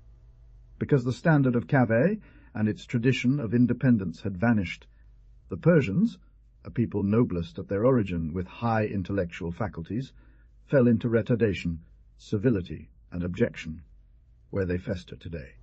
It was on the dual stronghold of Mahanaim's fortress. But to oppose his own, to draw the sword or brandish the lance, to strike a friend, a relative, a comrade that had revolted David.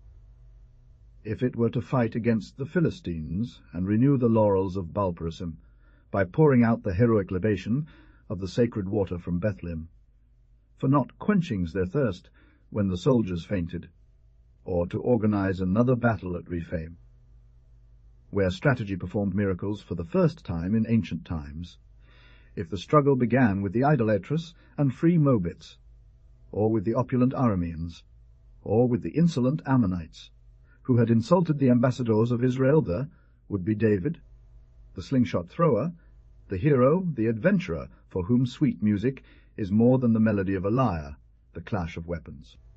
And now, in that tragic present moment, the king blessed that ancient resolution which spared him from fighting with his own blood, his beloved, the light of his right eye, his son.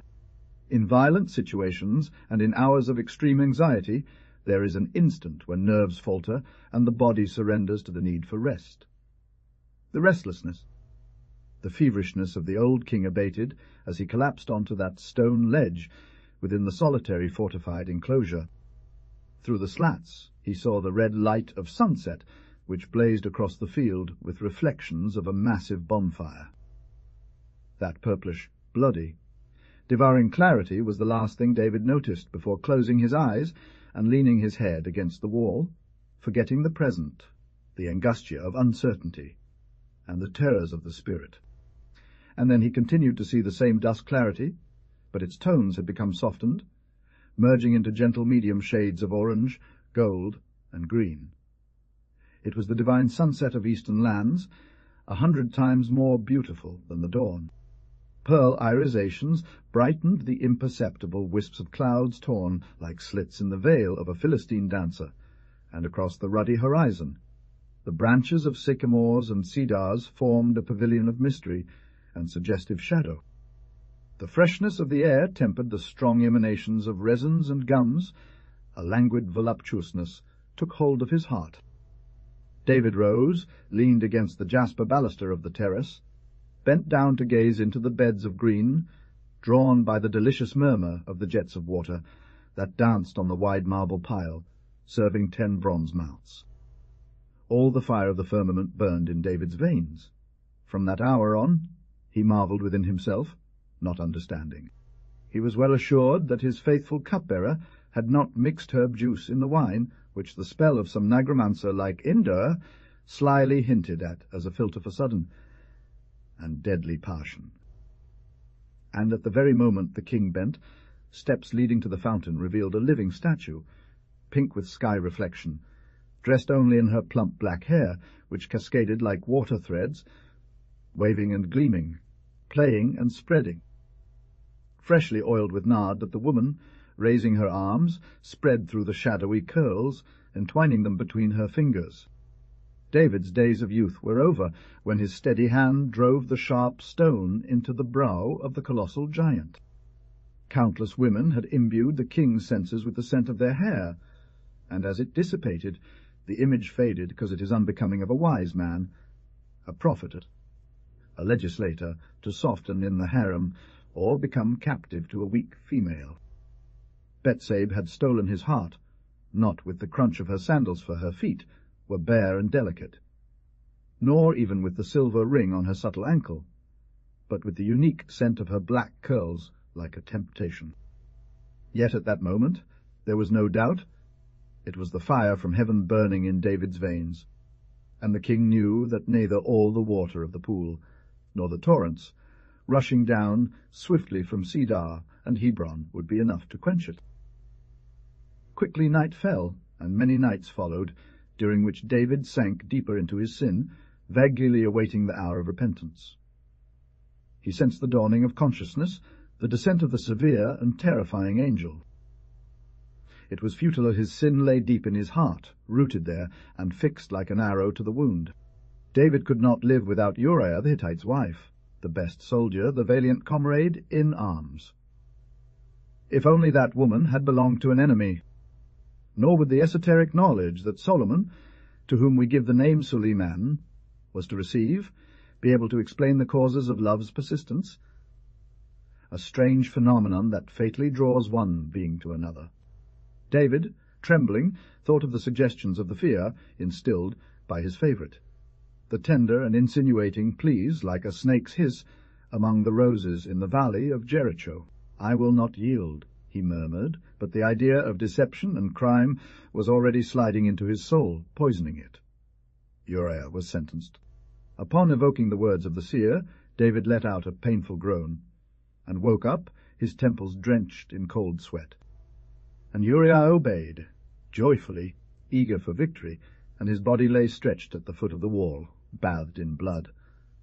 In David's ears, filled with Bathsheba's soothing and ambitious voice, another terrible voice sounded, that of the seer Nathan, through whose mouth the Lord spoke. Trembling in the arms of his favourite, whom he had already married, he bowed down before the angry anathema, the fateful curse. "Since you have done evil in my sight," he said, "the sword shall not depart from your house, and I will bring evil upon your house." The most generous and beautiful feeling that military life engenders, the loyal camaraderie, the affection of those who expose themselves to the same risk and win the same glory, cried out to David, "You are about to commit the greatest of infamies." Knowing well David, the one with an awakened conscience, the great repentant one, who continually felt the tremendous presence of Elohim Jehovah, by the scent of a woman's hair sent Captain Uriah, one of the 30 mighty men, or valiant ones, beneath the walls of Rabbah, Ammon, with a sealed message for General Job, and in obedience to royal command, Uriah was placed at the head of a detachment that at all costs must enter the city. He looked around with lost and astonished eyes, recognizing the place, that double-fortified enclosure of Mahanaim, grim and oppressive, where only the footsteps of the sentinel echoed, and at intervals the guttural alarm of the watchman could be heard. What havoc did that sword rake, never leaving his side, according to the prophecy? Suddenly, a distant uproar, an immense commotion. The fiery red of the west had given way to the deep blue night, over which the stars sadly flickered. Still no news. What could have happened in the forest of Ephraim, where from morning onward Absalom's rebel forces fought against David's, commanded by Job? They mistook the trotting of horses, the clash of weapons, the infantry's stampede, rending the earth with hard military boots, and shoving captives between cries of death and shouts of anger. The lowing of oxen dragging carts, filled with loot, everything sounding like triumph to a warrior's keen ear. Glory to the king. As David threw himself on the emissary, Regen my son. And Absalom, my hear the royal prince. There was no answer. Another messenger arrived, gasping, wild with joy. David stood up, pale and terrified. The garrison of the fortress rushed in with burning torches, and the first messenger fell at the king's feet, gasping for breath, drowning in his own excitement. "Let us praise the Lord," he stammered. "Smite rebellion, put your enemies to the sword. The Lord has confounded those who sought to harm you." 20,000 remain on the battlefield, consumed by the sword, serving as pasture to vultures, and Absalom, suspended between heaven and earth, hanging from the branches of a terebinth, has received many spears in his chest. It was your fate, O king, that the beautiful hair of the prince, all impregnated with essence, would entangle in the branches and stop him in his hasty flight. Unless for the black curls falling like ripe grape clusters along his back, your enemy would have escaped. How light was his mule! And the messenger fell silent, for the king had just collapsed to the ground, scratching his face, pulling out his hair, and sobbing, "Son, my son," to silence the good. They had no other son than that one, the Dukes of Toledo, but he was a child like flowers, healthy, handsome, bold, and in tender years of such angelic and noble condition that his servants loved him no less than their parents. An old courtier, the Duke of Toledo, knowledgeable in deception, realized that at court everything is a disguise. He betrayed his mother by dressing him in velvet adorned with Dutch lace, wearing perfumed kid gloves and earrings and jewelry set with stones on the band of his hat. And as he passed down the street, strange and gallant like a miniature knight, women kissed him with the tips of their fingers, old ladies laughed winkingly to imply, "Who will see you at 20?" And serious benefactors and austere friars, peeking out from their hoods and sleeves, sent him on his way with a blessing. He feared that his son, no matter how encouraging, generous, clever, or sharp he appeared, would never attain the high position he deserved in the world if he did not correct his unfortunate tendency. However, the Duke of Toledo, though very proud of his son, observed with growing unease a bad quality that he had, which, according to the child, Don Sancho grew older, consisted in a kind of tenacious mania to sing the truth at random moments, whether it was relevant or not, on any topic and in front of anyone. Discretion and truth are at odds, for truth is often the indiscretion itself. He advised his son, the Duke. The truth is a most active poison, but instead of taking it in your mouth, it comes out of it. Scattered into the air, that's when it kills. More terrified than flattered, the Duke shared the honour that the Queen showed them with his son. "Hear from my suspicions, hear from the danger, Sancho. We often die by our mouths as simple fish, and this is not a death befitting a wise man, but that of a brutish, cold, and clumsy animal," he would add. The young man was troubled and distressed by such reproaches and warnings, and believing himself to be in error for being so sincere, he resolved in his heart to correct himself, but his nature would not allow it. An unknown force brought him the truth to his lips, not granting him any rest until he finally spoke it out, to the great distress of the Duke, who repeated, "Son Sancho, be mindful of what you do. If you find the fatal truth so attractive, keep it within yourself and for yourself. Do not share it with anyone, and you will not poison anyone." So it happened that as he was 13 years old, and becoming more and more handsome, amiable, and courteous, the son of the Dukes of Toledo One day, when the Queen went to hear Mass at the cathedral, she saw him at the door, captivated by his posture and the graceful way he made a deep bow. She wanted to know who he was, and as soon as she learned, she called the Duke, and with great insistence asked Don Sancho to be a page for her royal person. Your unfortunate tendency towards truth is now when it will make you lose yourself and us. If reserve and the art of keeping silent are always beneficial, in the chamber of kings they are indispensable, I swear to you. Before that, father, replied the precocious Don Sancho, I think that next to kings, because they are a figure and an image of God, truth itself will be encouraged. When you grow older and your reason matures, you will understand these riddles. Lies or actions that should be hidden or reserved will not be possible for them.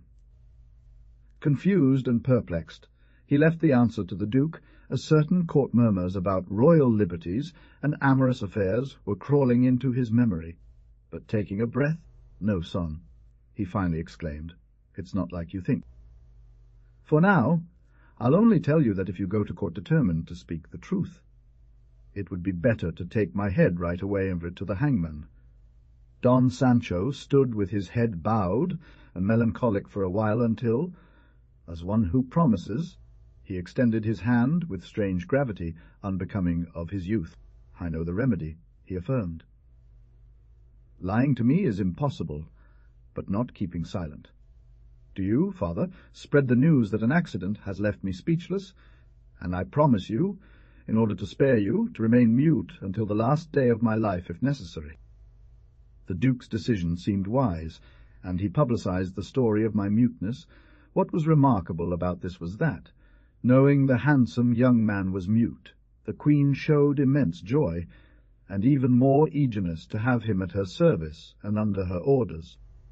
Indeed, from that day on, Don Sancho served as a page in the Queen's chamber, sealed lips due to the lock of his will, observing and listening to everything that happened, but unable to spread the word. Gradually, the Queen grew to adore Sancho dearly. He would pass away the dead hours lying on velvet cushions at the foot of her seat, resting his head on her laps while she caressed him maternally with her ring, adorned hand through his dark, silky curls. The first times that Don Sancho was entrusted with opening the secret door to a certain magnate, and saw him furtively, and at an inopportune moment, enter the chamber and embrace the Queen around his neck, the little page felt distressed, indignant, and, unable to keep silent, God knows the tragedy unfolding in the palace. Enshrouded in mystery this intrigue, it was known only by the magnate and the Queen, and Sancho, transferring his indignation from the woman's crime to that of her husband, celebrated again, not having spoken, for thus he was not in danger of revealing such infamous truth. Fortunately, Sancho was mute. He listened, however, and the conversations of the two lovers put him in the know about very serious matters, state secrets, and family affairs, among them that the king, in turn, would go out every night with wonderful discretion to visit a very beautiful Jew, for whom he forgot his duties as husband and monarch, and thanks to her influence, he excessively protected the Jews, to the detriment of his kingdoms and the diminution of his treasures. Meanwhile, everyone loved him dearly, for that lovely silent page, so noble and obedient, had never caused harm to anyone. After some time, the confidence with which they spoke, before the mute boy taught him various grave evils, being plotted at court, he learned how the private, discreetly, made sleeves and caps out of public funds, and how the king's uncle conspired to dethrone him, along with countless other schemings and malfaisances that each moment stirred up and fanned the anger and virtuous impatience of Don Sancho, putting his constancy to the test in the absolute mutism he had committed himself to. There was no need to say whether the ladies would favour him, seeing him so gentle and knowing of his discretion, and from the king down to the last servant, all wished him well, and when, with cheeks damp from the tear, drenched kiss with which the Queen bade him farewell, who loved him as if he were her own son, and constricted by the weight of the golden chain that the king had just placed around his neck. D. His credit and favour grew so much that, when he turned 20 years old and had to leave his page position for the noble profession of arms, the king, queen, private secretary, and infant filled him with rewards without measure, increasing the honours and preeminences of his house, and granting him alcaydices, fortresses, villages, and castles. Fausto and Dafrositu, he awaited her appear the dead of night, and when he caught sight of the boat far away, advancing under the strong arms of the rowers, leaving a trail of verdant light on the phosphorescent sea, blood rushed to Fausto's heart, and his eyes grew foggy. Sancho from the castle and rode on the fiery Andalusian horse that the infant had presented to him. Upon seeing how many evils he had avoided, and how much prosperity his strange determination had brought, he bit his tongue with his teeth, pondered within himself, for he was resolutely determined not to say a word to anyone, and said, "To the first word you let loose into the air, my tongue, I will cut you off with these teeth, or with my sword, and throw you to the dogs." Some scholars hold that this story is the origin of the popular phrase, without any other plausible explanation. They call good silence Sancho. He was coming, or rather, he was being delivered, in his power she who had so many times kept him awake at night. Feverish, savouring acridity, despairing and biting his fists in rage, or hopelessly waiting. Hopelessly. Criminally would be a better word.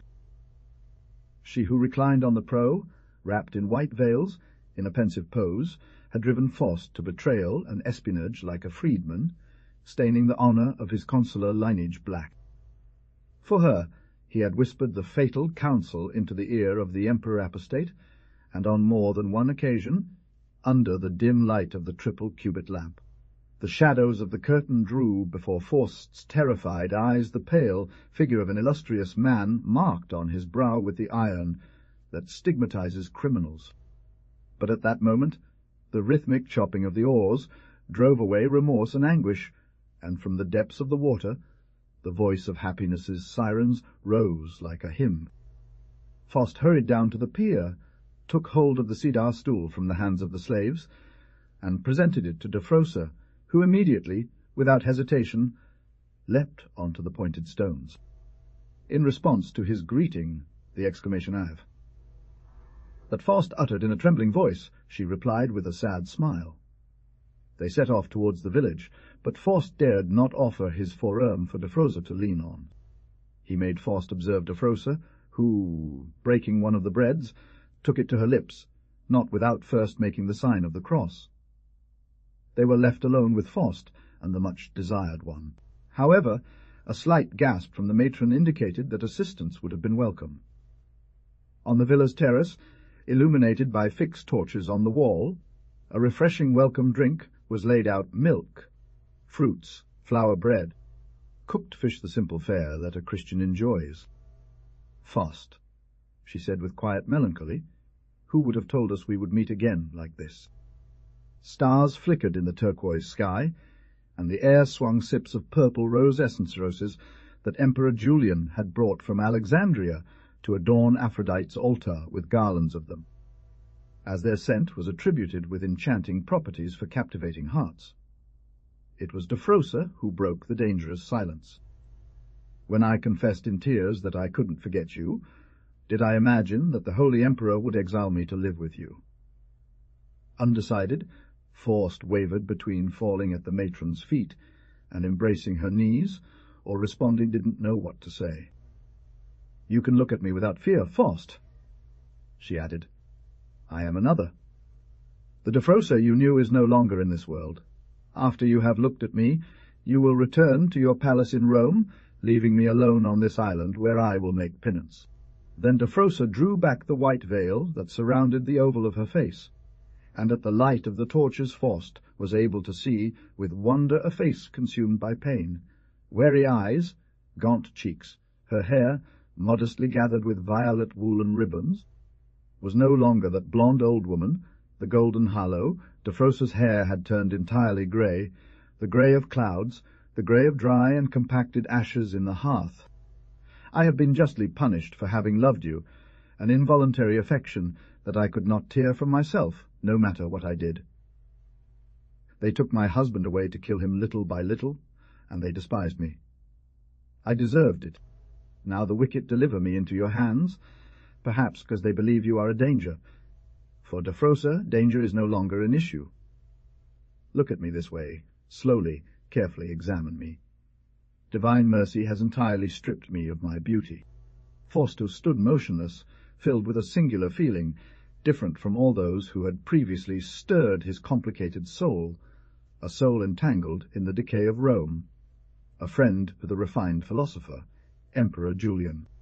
Not long ago, in the imperial palace, before the restored altars of the Hellenic Kelios, the two friends had celebrated a pact, a sort of mysterious initiation into a secret cult, distinct from the common paganism that feasted on bull and calf sacrifices with impure ceremonies. This other religion, favoured by Julian, replaced theology and superstition with the worship of supreme beauty, of form in its divine harmony, in its sacred eurythmia, whose relationship the intellect perceives above the senses. A statue of a woman, perfect in every way, with flawless lines, a work by Phidias, stood on the altar in the little chapel or cellar where the emperor performed his ritual, pouring out the clear libations and burning the fragrant incense in an exquisite golden thurible from the east.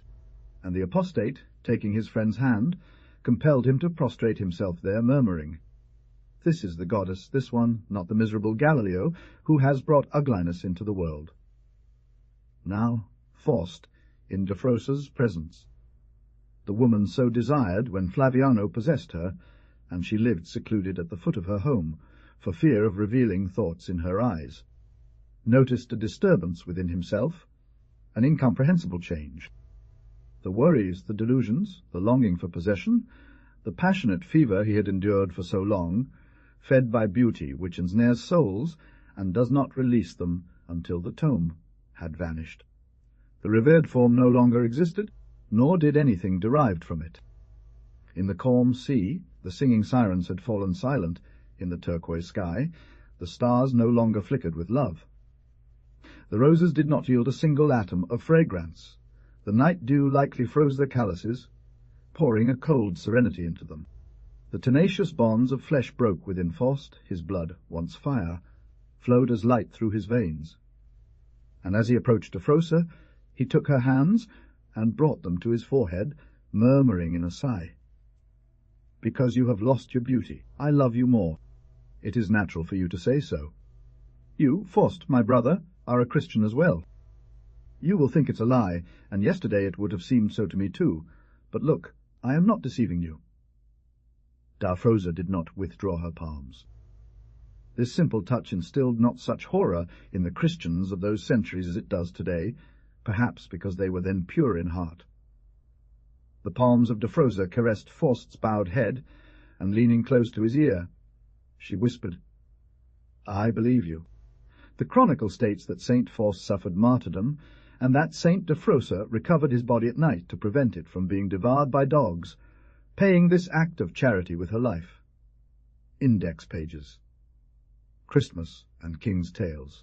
Too, I must remember that this story, inspired by the life of Saints Fausto and Defrosa, was published in Blanco y Negro before Merejkowski's precious novel, The Death of the Gods. The Good Night of the Pope 7, The Temptation of Sister Mary Teen Christmas with the Fluffy 1913, Jesus 25, A Gambler's Christmas Eve 33, Christmas 43, Jesus, On Earth, Fifion, Bethlehem 61, page 77-9, Two Dinners 77, The Carpenter 95, The Blind Mind to One Dreams, Regios when Unmined, The Vision, The Puzzle 120, The Holy Week, Prayer 139, Stories of the Hurlwin, Thurs, Nordham, King, Struders 109, The 329 Late, Gar Homeres, Good the Homeland. Vengadora 149, The Catechism, White Horse 161, Exanguin 167, The Armour 173, The Tower of the Cold Palace in 89, The Temple 197, The Miracle of the Goddess, Durga 233, Between Races Dove 7, Pre-Jasps 223.7 and 229, The Wax Drop 2 Ton Nodi 71, Apron 4 The Head Silence 2667, Fausto and Defrosas 200 Notes, The Hands 2 Defices, and Lost and Nosden and Clauses 27 and Notice, and 1 Historic. End of the project Gutenberg e-book of Christmas and King Tales, National Tales, Ancient Tales, by Emilio Pardo Bazin, Volume XV Stories Christmas and Easter National Stories, Ancient Stories, illustration, Colophon publisher Col, DS. Cuentos de Navid y Rise, Cuentos de la Patria, Cuentos Antiguos Pardo Bazan, Emilia, Condesa de Complete Works by Emilia Pardo Bazan, Christmas, and Easter Stories, National Stories, Ancient Stories, Emilia Pardo Bazan, Complete Works. Volume XV Stories Christmas and Easter National Stories, Ancient Stories, illustration, Colophon publisher Carl, Dis. Cuentos de Navidad y Reyes, Cuentos de la Patria, Cuentos Antiguos Pardo Bazan, Emilia, Condesa de Complete Works by Emilia Pardo Bazan, Christmas, and Easter Stories Nationals, Ancient Stories, Emilia Pardo Bazan ein, Complete Works. Volume XXV Stories Christmas and Easter National Stories, Ancient Stories, illustration, Colophon publisher Carl Des. Can I mean the lady's away? Venerable the lady goes away, is who guilty as shards come here. Kudos Navide Rays, Kudos Leperi, Concunos, and Negos Bay, Kudos Stories, Ancient Christmas, and Nesity Works by Emilia Pardo Bazes, and Easter's Complete Works. Cuentos de Navidad y Rise, Cuentos de la Patria, Cuentos Antiguos Pardo Bazan, Emilia, Condesa de Complete Works by Emilia Pardo Bazan, Christmas, and Easter Stories, National Stories, Ancient Stories, Emilia Pardo Bazan, Complete Works. Toys, guilty as shards, come here. A volume sets restorational stories, an illustration, Colophon publisher called this. Volume XXV Stories Christmas and Easter Nationals, Ancient Stories, illustration, Colophon publisher called this. Cuentos de Navidad y Rise, Cuentos de la Patria, Cuentos Antiguos Pardo Bazan, Emilia. Condesa de Complete Works by Emilia Pardo Bazan, Christmas, and E-Stories, National Stories, Ancient Stories, Emilia Pardo Bazan, Complete Works, Volume XV Stories Christmas, and Easter National Stories, Ancient Stories, illustration, Colophon, publisher call, Des, Cuentos de Navidad y Reyes, Cuentos de la Patria, Cuentos Antiguos Pardo Bazan, Emilia, Condesa de Complete Works by Emilia Pardo Bazan, and Christmas and Easter Stories, National Stories, Ancient Stories, Emilia Pardo Bazan, Complete Works.